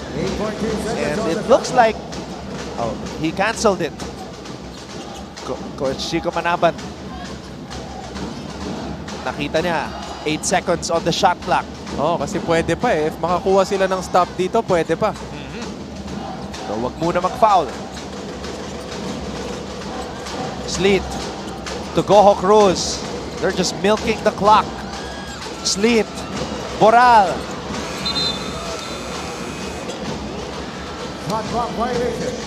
Hey, that was smart for Mr. Sleet, ha? As soon as he got the ball, he didn't move first. Pero nung nag-react yung depensa, tsaka niya binitawan para makaubos pa siya ng extra na oras. Boral apologizing to Coach Olsen na hindi niya tinira yon.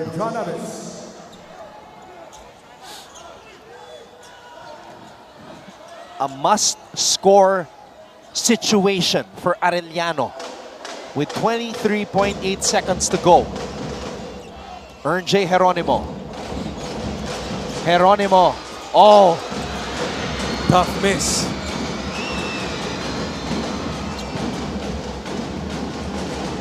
And look at Orgo.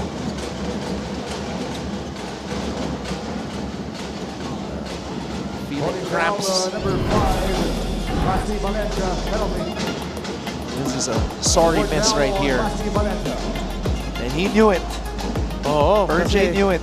That was a very nice contact that he made, and then he created a space for himself to get that wide open shot under the basket. Kaso lang, too much adrenaline.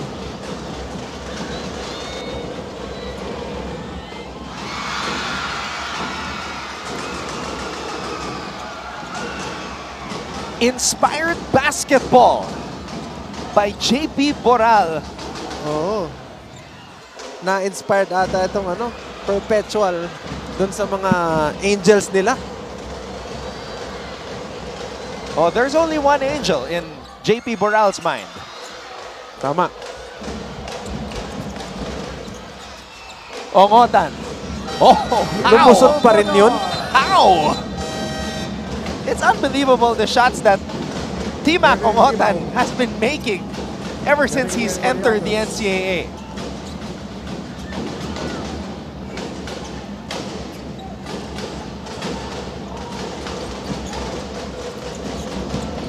Goho Cruz.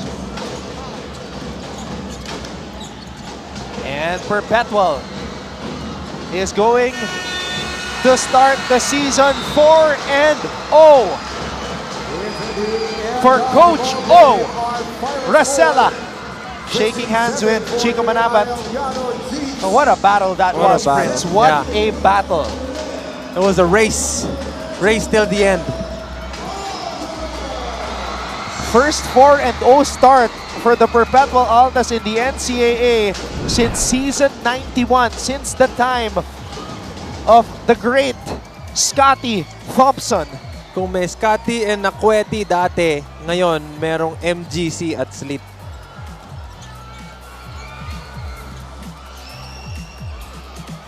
You know, it's all good. They went to battle. You can see the respect and the sportsmanship Oh, and at the end. They also have their struggles kanina, di ba? Ang ganda rin ng nilaro ng Arellano during the first half, pero medyo nabitin sila. Kinulang. Very composed yung Perpetual in today's game. I love how they played, how they involved one another, how si Sleet controlled the game whenever he's inside. Kontrolado niya yung nangyayari. And that's how a team should play.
what a battle that was.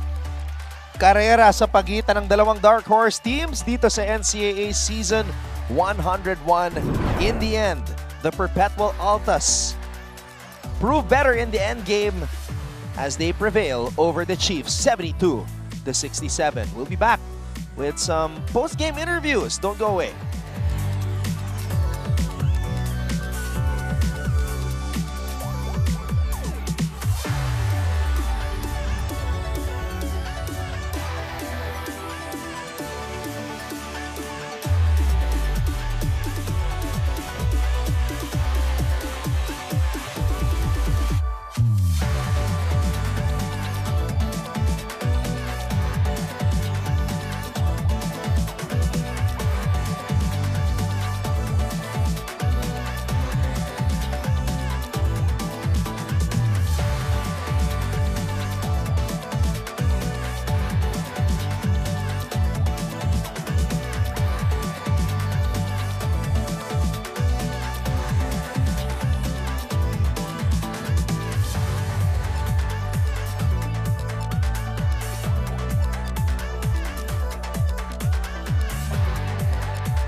Final score is 72 for the Perpetual Alta, 67 for the Arellano University Chiefs. This is the first 4-0 start for Perpetual since season 91.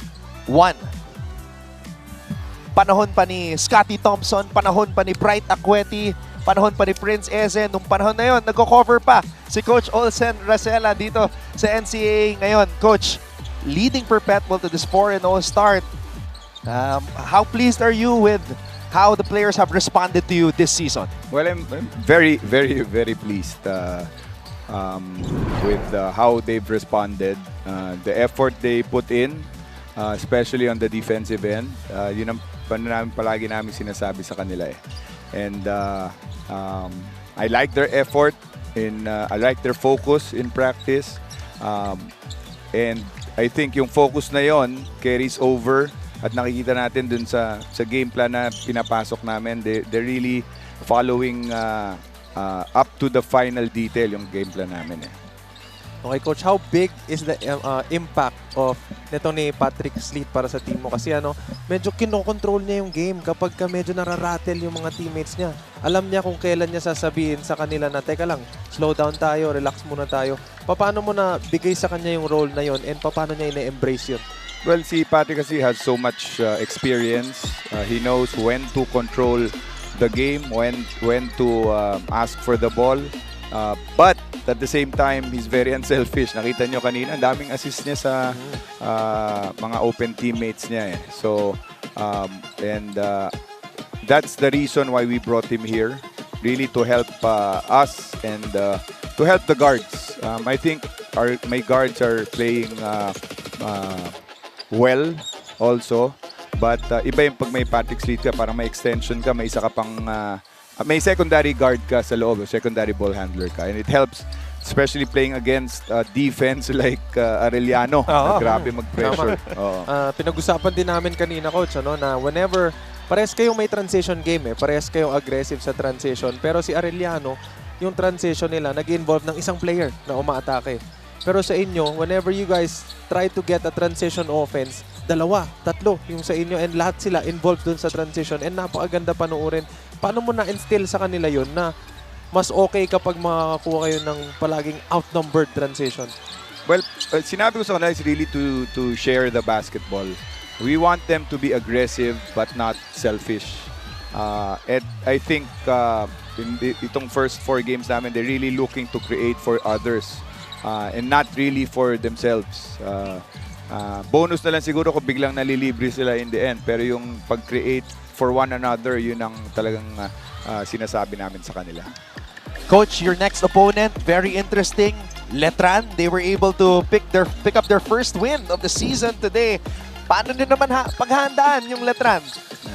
Honestly, Anton, hindi ko pa alam. Pero ito I talked to them and I told them yung elimination round is all about hinati namin yung elimination round. The first 4 games, we played our group. The next games will be the other group. And the other group is a lot tougher. So, we'll see, no? Mabigat yung mga sunod-sunod na mga kalaban namin, mabigat eh. And it's gonna be a test dun sa so far na build namin in the first 4 games. Napakaganda ng statement mo na yun, Coach. I really like it. And how you've inspired yung team mo, yung Perpetual, syempre to share the basketball. Again, if manggagaling yung ganong klaseng words sa coach na naging point guard sa PBA na yun talaga ang priority before is to set up his teammates. Eh, sino ba namang hindi maniniwala, di ba? Exactly. Ganun ako as a player before and ganun rin ako as a coach now. So naintindihan nila yung gusto ko mangyari. Coach, what can you say about your former player, si Prince Rivero, now Wala standing ka nang alongside nakuha, you? Coach. Oo nga, kanina kinukurot ko, wala na ako makurot eh. Pero good for him. He's back in the pros. Di ba? And ingatan mo yung career mo. Yes, Ang Coach. daming Of course. gustong umabot dyan. Opo, Kunin yung opportunity na yan. Coach, baka merong nanonood that you would like to greet. Well, I'd like to thank the Perpetual community for coming over. First time namin naglaro sa MOA Arena in so many years. Maraming salamat po sa pag-suporta nyo sa amin at supportan nyo pa kami sa mga susunod naming laro. Kagaya na sinabi ko rin na medyo mabibigat na yung mga susunod naming, hindi naman mas mabibigat pa yung susunod naming kalaban, kaya kailangan namin ng suporta nyo. Ayan na, parating na ang tunay na bakbakan dito sa NCAA. And we will be here to witness it. Coach Olsen Rosella with us here Thank you, on the Anton. panel. Prince. Coach, thank you. Congrats. The Perpetual Altas winning today to keep their unblemished record intact as they prevail over Arellano 72-67. We will take a break at magpapatuloy ang ating post-game coverage pagkatapos ng ilang sandali. Coach.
Nagbabalik po tayo dito sa loob ng Mall of Asia Arena sa lungsod ng Pasay. 72 para sa Perpetual, 67 para sa Arellano. Unblemished record intact for the boys of Coach Olsen Rosella. And the man in the endgame, Mr. Patrick Sleet. Nakita muli natin yung endgame execution nyo. Nagtiwala si Coach Olsen Rosella sa'yo. How did you guys pull it off in the end against a very pesky Arellano team? Yun nga, throughout the game, lamang kami. Yun yung goal kasi namin talaga is makalamang kami every quarter and make sure na hindi sila makatakbo. And yun, sa endgame, so dinideny na nila lahat yung play namin. So yun, nag-decide na lang si Coach O na yun. Kunin ko na sa one-on-one and involve ko lang yung teammates ko. Eh, napakaganda, no? Kasi kanina, binanggit ko rin kay Coach O na si Coach Olsen kasi dati, yan siya ng klase ng player eh. Inuuna niya involve yung teammates niya bago yung sarili niya. Eh, no, katulad nitong play na to, yung in-isolate mo. Pero hindi para sa'yo eh. Kasi alam nila na pumapasa ka, kaya dinideny nila. Ngayon, nagkakaroon ka ng open lane para sa sarili mo. Diba? And nabanggit din ni Coach Olsen kanina, sabi ko nga sa kanya, paano hindi makikinig yung mga players mo na kailangan i-involve yung teammates? Eh, yung coach nila, yun yung ginagawa nung nasa PBA pa. So napakaganda panoorin. And anong pakiramdam mo na yung tiwala sa'yo ni Coach Olsen when it comes to dun sa mga ganong klaseng moments ng game is buong-buo na sasabihin niya na, o sige, kunin mo na yan ng one-on-one, bahala ka na kung i-involve mo lang yung teammates mo. Paano yung responsibility na yun para sa'yo? Wala. Sa totoo lang, masarap yung responsibility na yun kasi I think lahat naman nata ng player dreamt about shooting the ball sa shot clock, sa endgame. So, yun. Hindi ko siya tinitake for granted, and minimake sure ko lang na pag nandun na ako sa time na yun is bigay ko yung best ko and stay focused. Yeah. Patrick, kindly break down this basket right here. Buhat pantay, absorbing the contact. This is what set the tone for this game. Wala lang. Nag-flex ka pa dito konting angas lang. Pero yun, minsan lang lumalabas yung angas. Pero wala naman. We came out here prepared knowing na it's gonna be a pesky game. So, yun. Naglaro lang kami ng laro namin and we just stayed in the present. Di kami bumitaw hanggang sa huli. And yun, come out with the win ulit. And you did. 4-0. Perpetual Altas. Yes, you want to say something? Si Mr. Comfy, man with few words. Pares ni Coach Olsen. Ganun lang, humble lang. I like it. Comfy era He's getting comfortable here in the NCAA. Patrick, you can greet everybody who are tuned in right now. Unang-una, nagpapasalamat ako kay Lord for giving us this win and for giving me ulit the best player. All glory to Him. And yun nga, shout out sa lahat ng Perpetual students na who came up here to support us. Hopefully, sa mga next game, hindi kayo magsawang sumuporta sa amin. And we will try to win every game. And yun, shout out din sa mga taga Puerto Galera, lalo na sa mga taga Sabang, Kanluran, sa boys. And shout out din sa Room 804, Eman Pizarro, Kenji Durende, shout out. Tambay na ulit mamaya. Pati yung mga teammates mo, shout-out mo sarili mo yan teammates. yung bonding na meron sila hanggang dito, nag-share sila sa isa't isa. Sleety boy, great job. Thank you po. Pare, Thank you. congratulations. Thank you. Patrick Sleet with us here on the panel. Another player of the game honor for Perpetual. And Patrick Sleet, as we take a look at the endgame statistics, Prince, ito yung mga binabanggit mo kanina. Fast break points, 21 para sa Perpetual, 16 para sa Arellano. Oo, sobrang activated yung mga bigs nitong Arellano, especially yung mga maliliit nilang guards na pumapasok para kumuha ng offensive rebounds. Now, they have 44 points in the paint. Hindi ibig sabihin yan lahat yan sa bigs. Kasi pati yung guards nila kumukuha ng rebounds. Pero, again, highlight lang natin yung sinabi ni Coach Olsen kanina na minake sure lang niya na yung players niya alam na kailangan i-share yung bola. Mag-create hindi para sa sarili nila, kundi para sa team nila kasi eventually mo-open sila. Now, they have 20 assists. Napakataas niyan.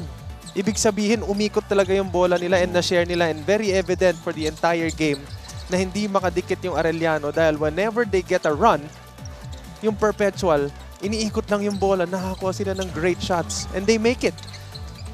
Now, one thing that we forgot to ask as well to Coach Olsen was yung mga instructions niya sa guards that you just mentioned, because Josh Alcantara and Sean Orgo, you know, they're trying to be Racela-like in the sense that they're very unselfish, they make the right decisions, and set up their teammates. Oo, tama. Again, yung mga ganung bagay, ako personally if you're a player of Coach Olsen, hindi ka na kailangan sabihan Kasi pinapanood mo siya before and alam mo kung paano siya maglaro. So pag may sinabi siya sa'yo as a point guard, kumbaga, bakit ko pa questionin pag sinabi ni Coach na kailangan i-share yung bola? Siya mismo ginawa niya yun for the longest time sa career niya sa PBA. So, he's walking the talk. And then now, all you have to do is follow because it's already been proven. And he already made the name for himself doing the things that he's preaching now.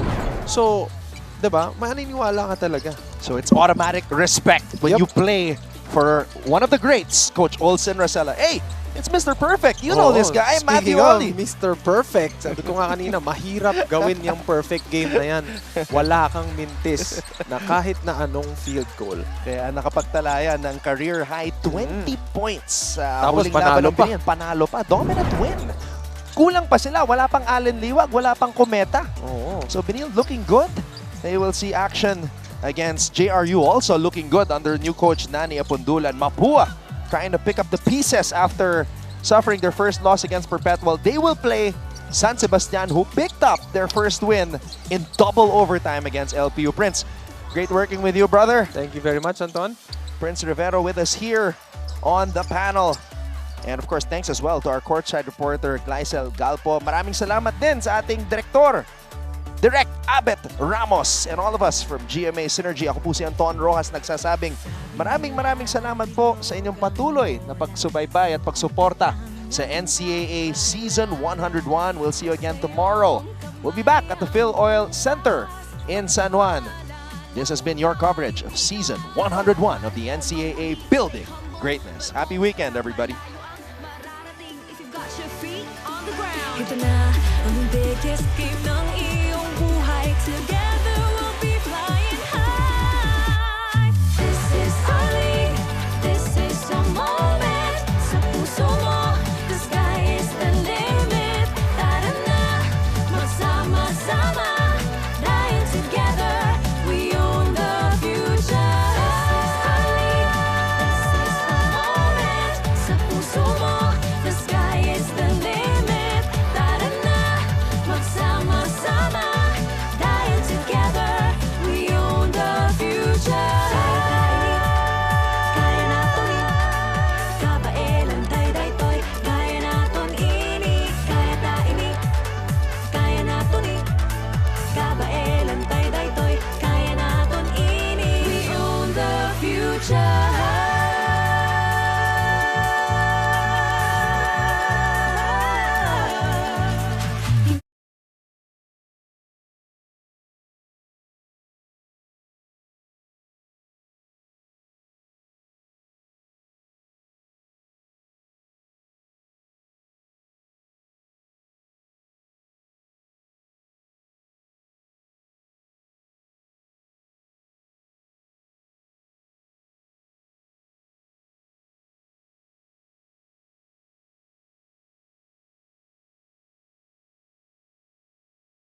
Shot clock at 15 seconds.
Seconds on the shot clock.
Hacking foul to number 0, Cristino Ferrer.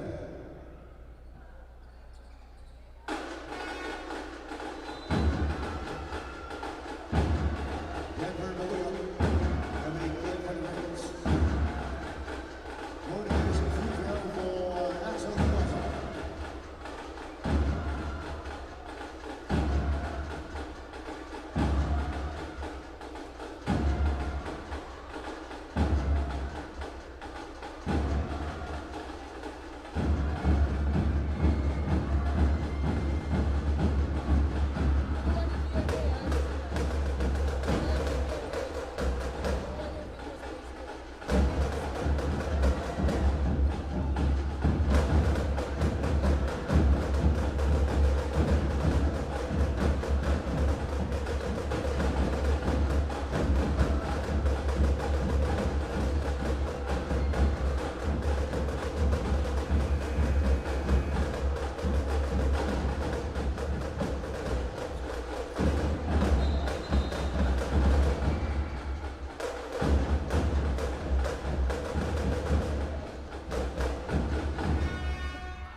request.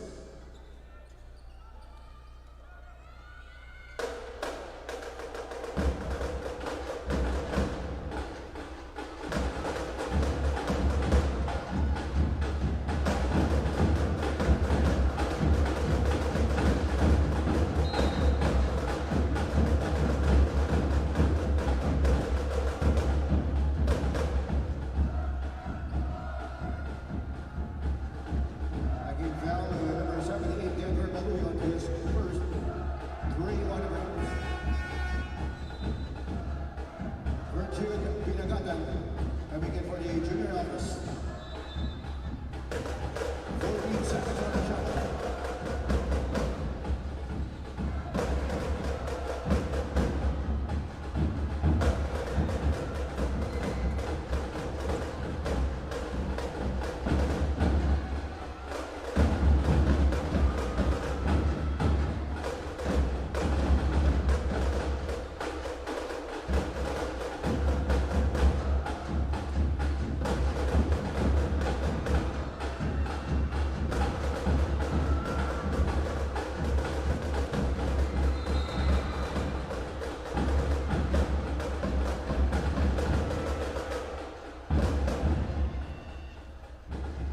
Pushing foul, number 15, Francois Anoria, his first 3 on the junior office.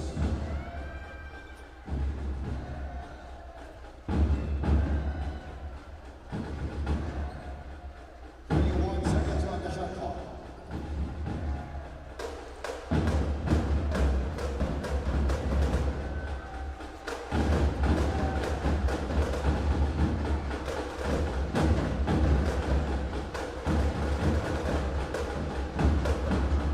Lawrence Villas.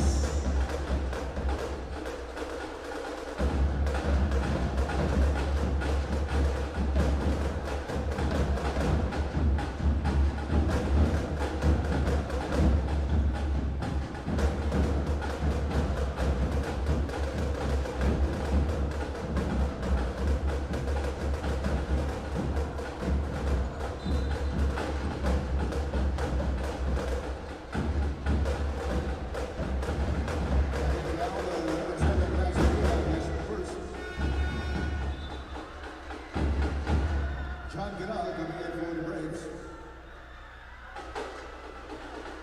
Sam Villarreal coming in for the junior office.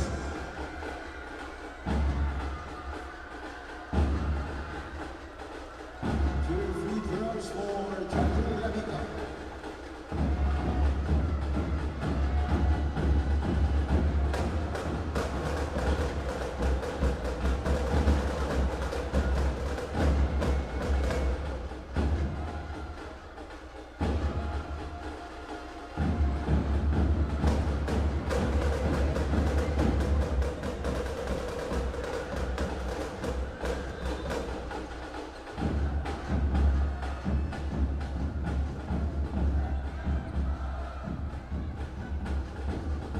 Seconds on the shot clock.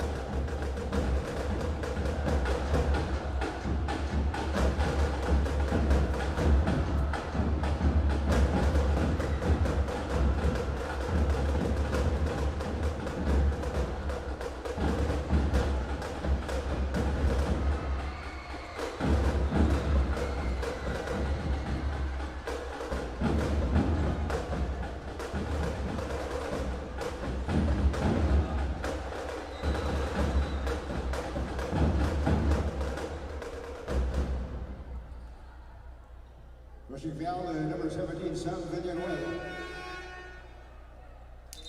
Ezequiel Tagorda coming in for the Braves. Sean Vergara. Penalty situation.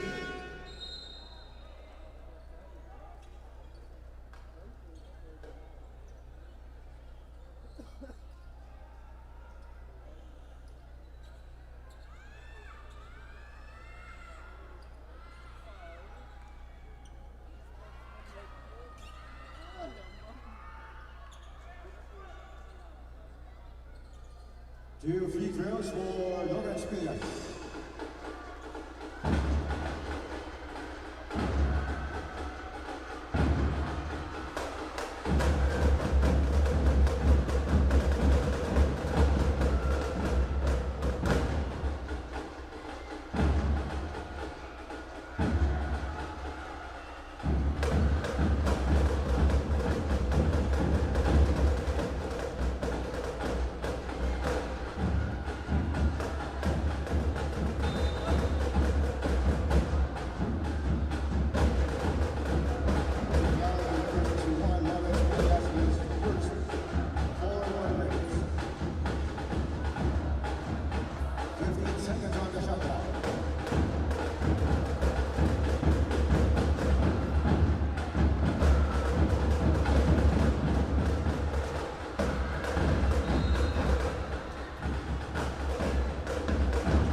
Active foul on number 16. John Guerrero. Sean Franco coming in for John Guerrero.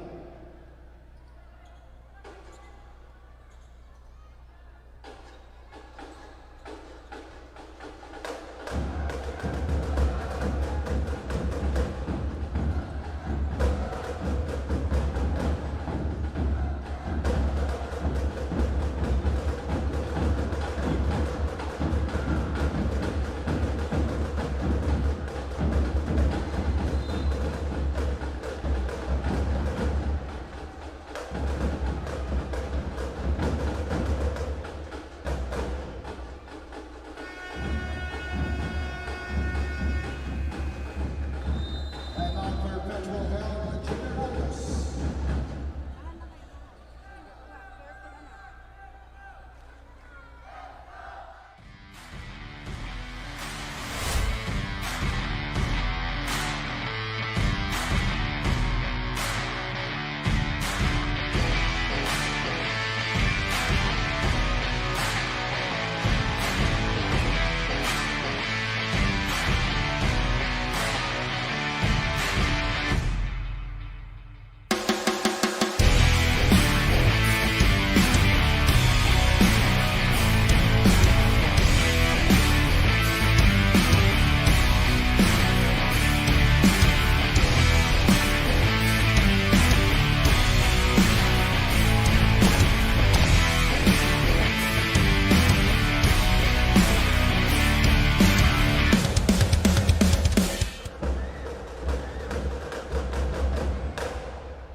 Coming in for Lawrence Villas. Shot clock at 14 seconds.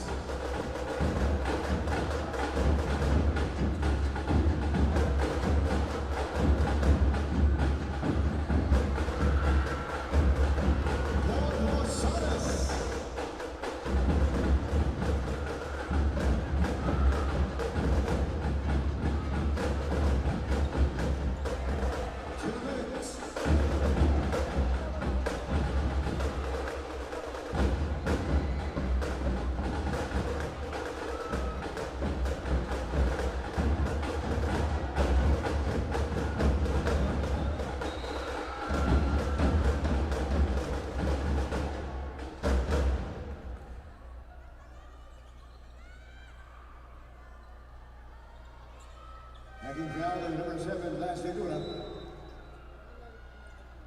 Kurt Velasquez coming in for the junior office. 2 free throws for Denver Dura.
4 seconds on the shot clock.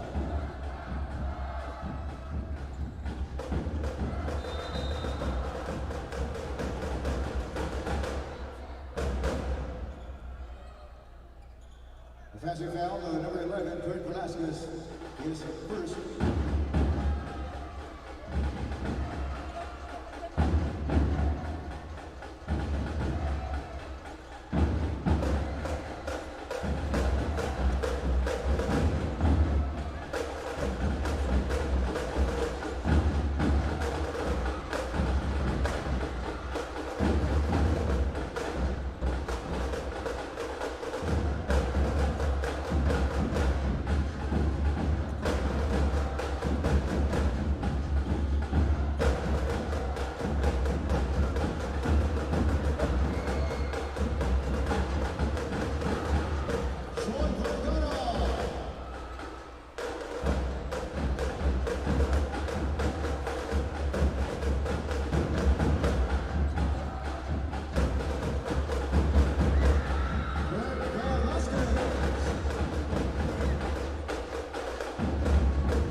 Having fouled number 43, Joseph Perpetual.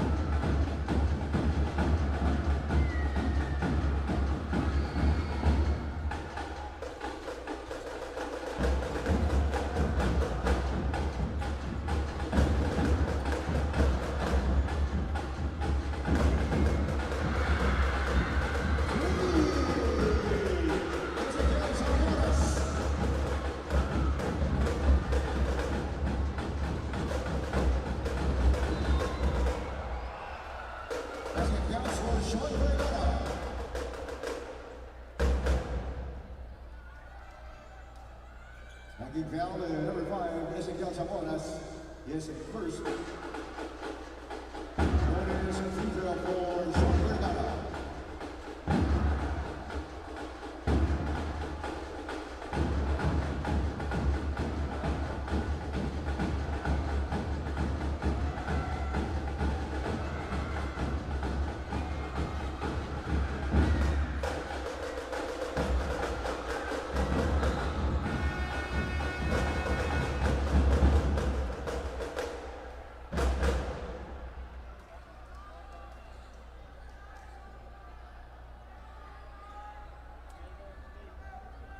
We will have a review.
Three free throws for Ezekiel Zamoras.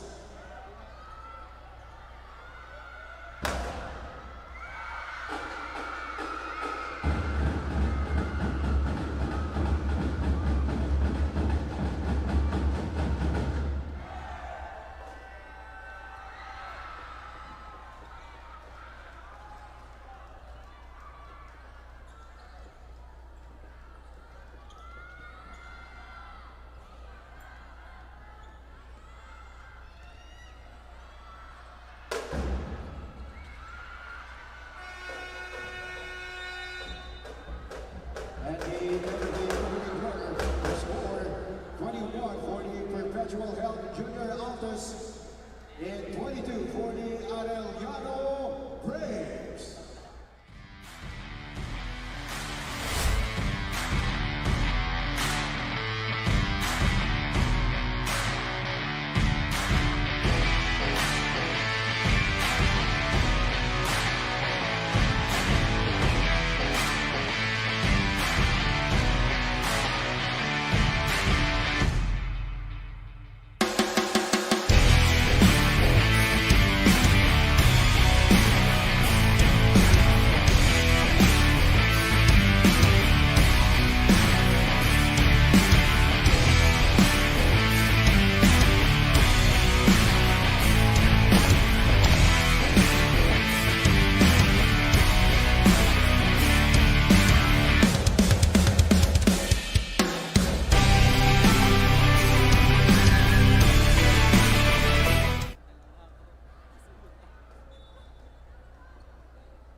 Naging foul, number 20, Martin Cristobal. Inside.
And you are coming in for Perpetual Pinagata.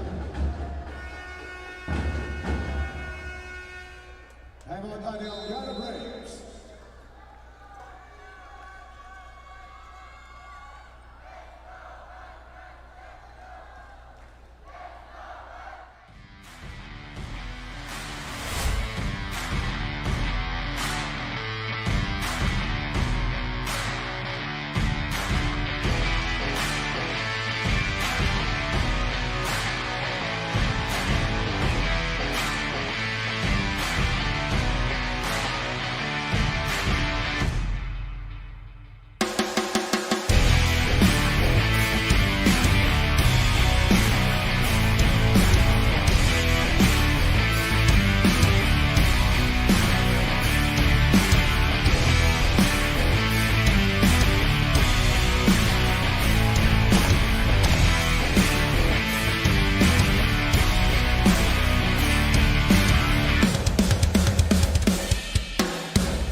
Junior John Ray Ladica.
Ezekiel Tagorda coming in for the Braves. 14 seconds on the shot clock.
Upon review, head coach challenge of the Arellano Braves unsuccessful. One possession for the Perpetual Help Junior Alphas. Ezekiel Zamonas coming in for the Junior Alphas.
There is a head coach challenge by the Junior Alphas on the last out of bounds play.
Part of your head coaching challenge of the Junior Alpha successful. One possession for the Junior Alphas. Sean Vergara and Chris Lee coming in for the breaks. 20 seconds on the shot clock.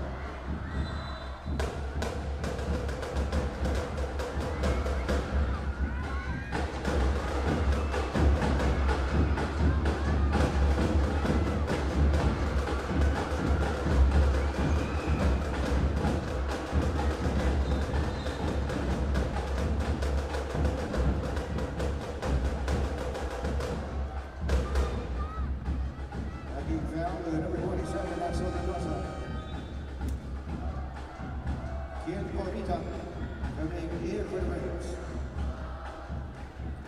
14 seconds on the shot clock.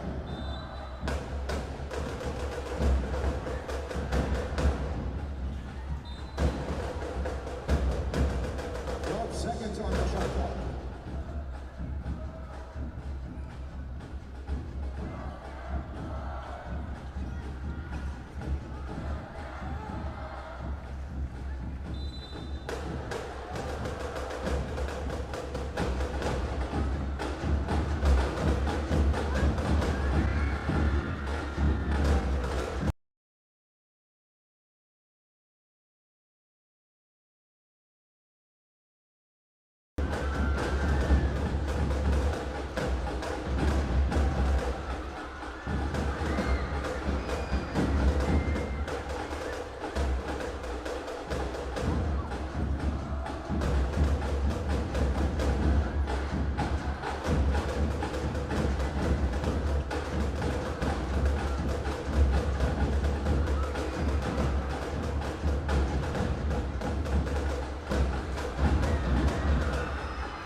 Coming in for the Raiders.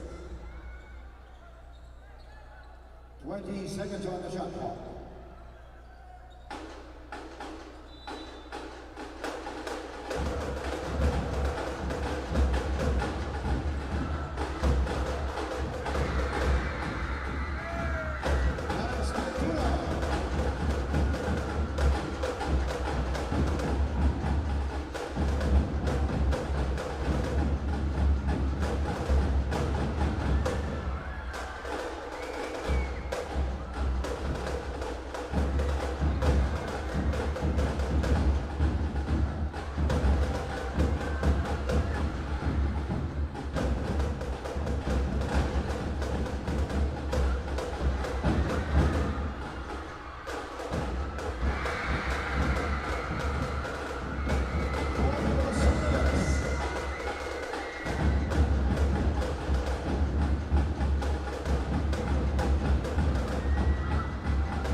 Cristino Ferrer.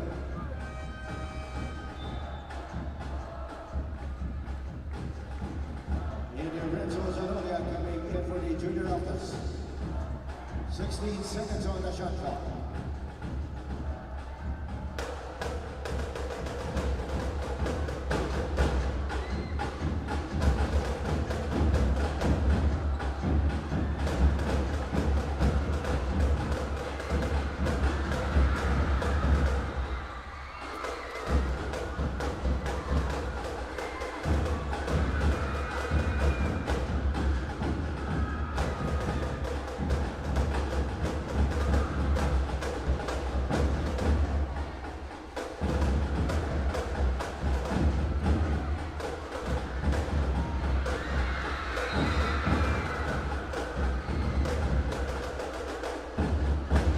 Basket in preference, basket's good for Christie. John Regalliga coming in for the Braves. John Restavigar coming in for the junior office.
Lawrence Villas for Sean Vergara. Sean Franco for Aaron Balanzano.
Seconds on the shot clock.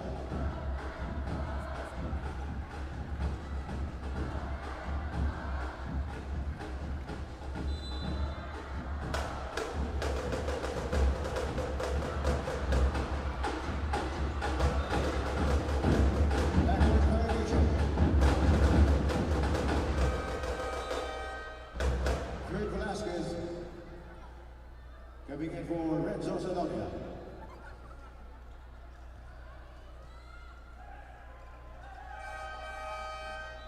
That's a new corner.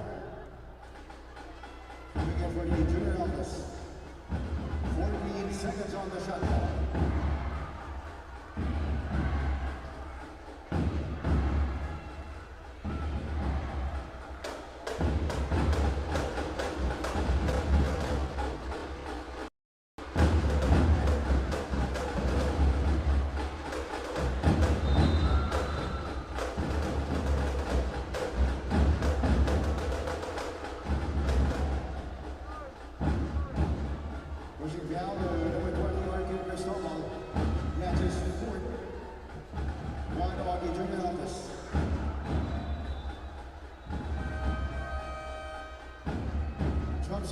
Special.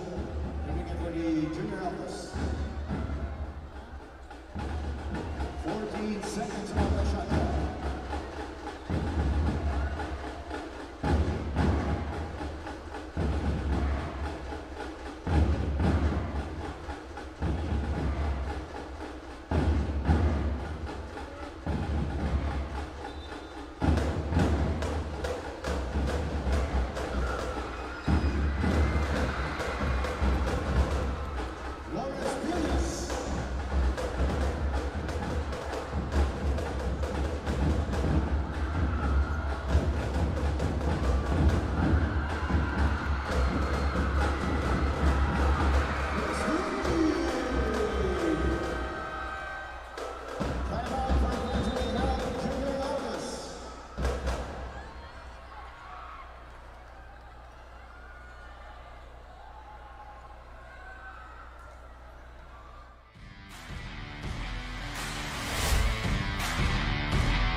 Knocking down the number 8 shot clock on his first 3 long range.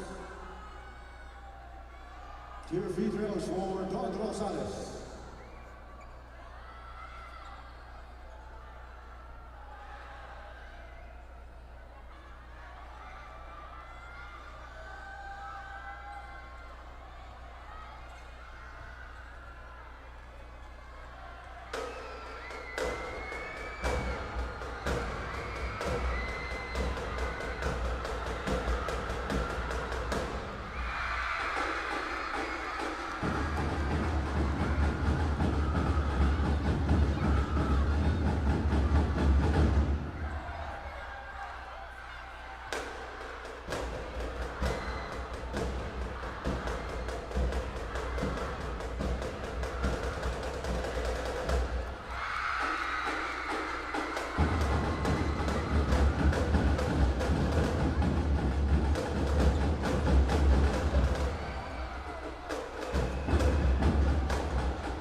We will have a review.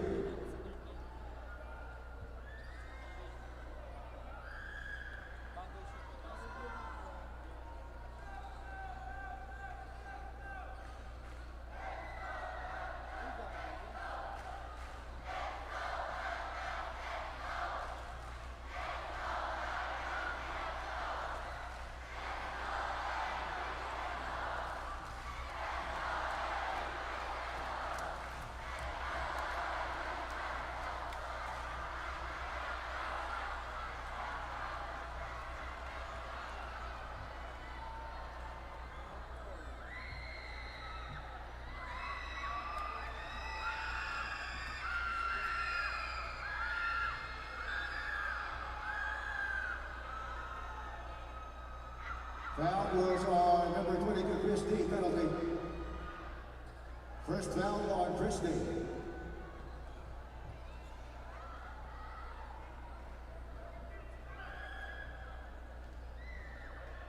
Shooting 2 free throws is South Villarreal.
At the end of 3 quarters, it's 71 to 59 for the Arellano Braves.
Denver Balloon coming in for the race.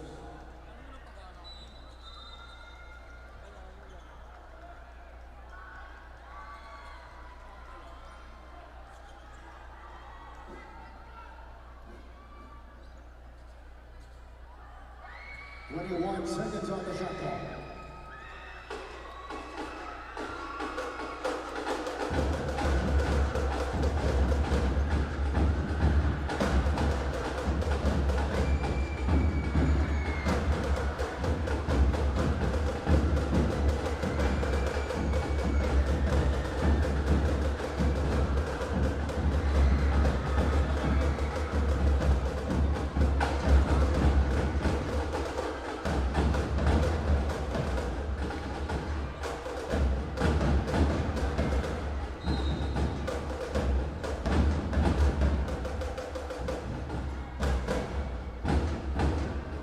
Seconds on the shot clock.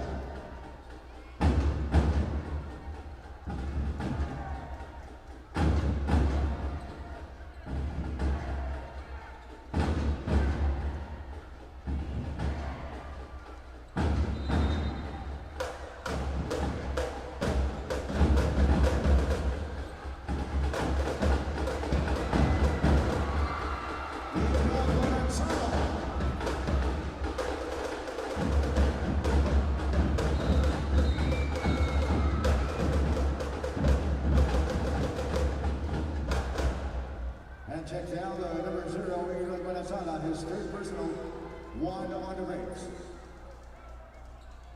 18 seconds on the shot clock.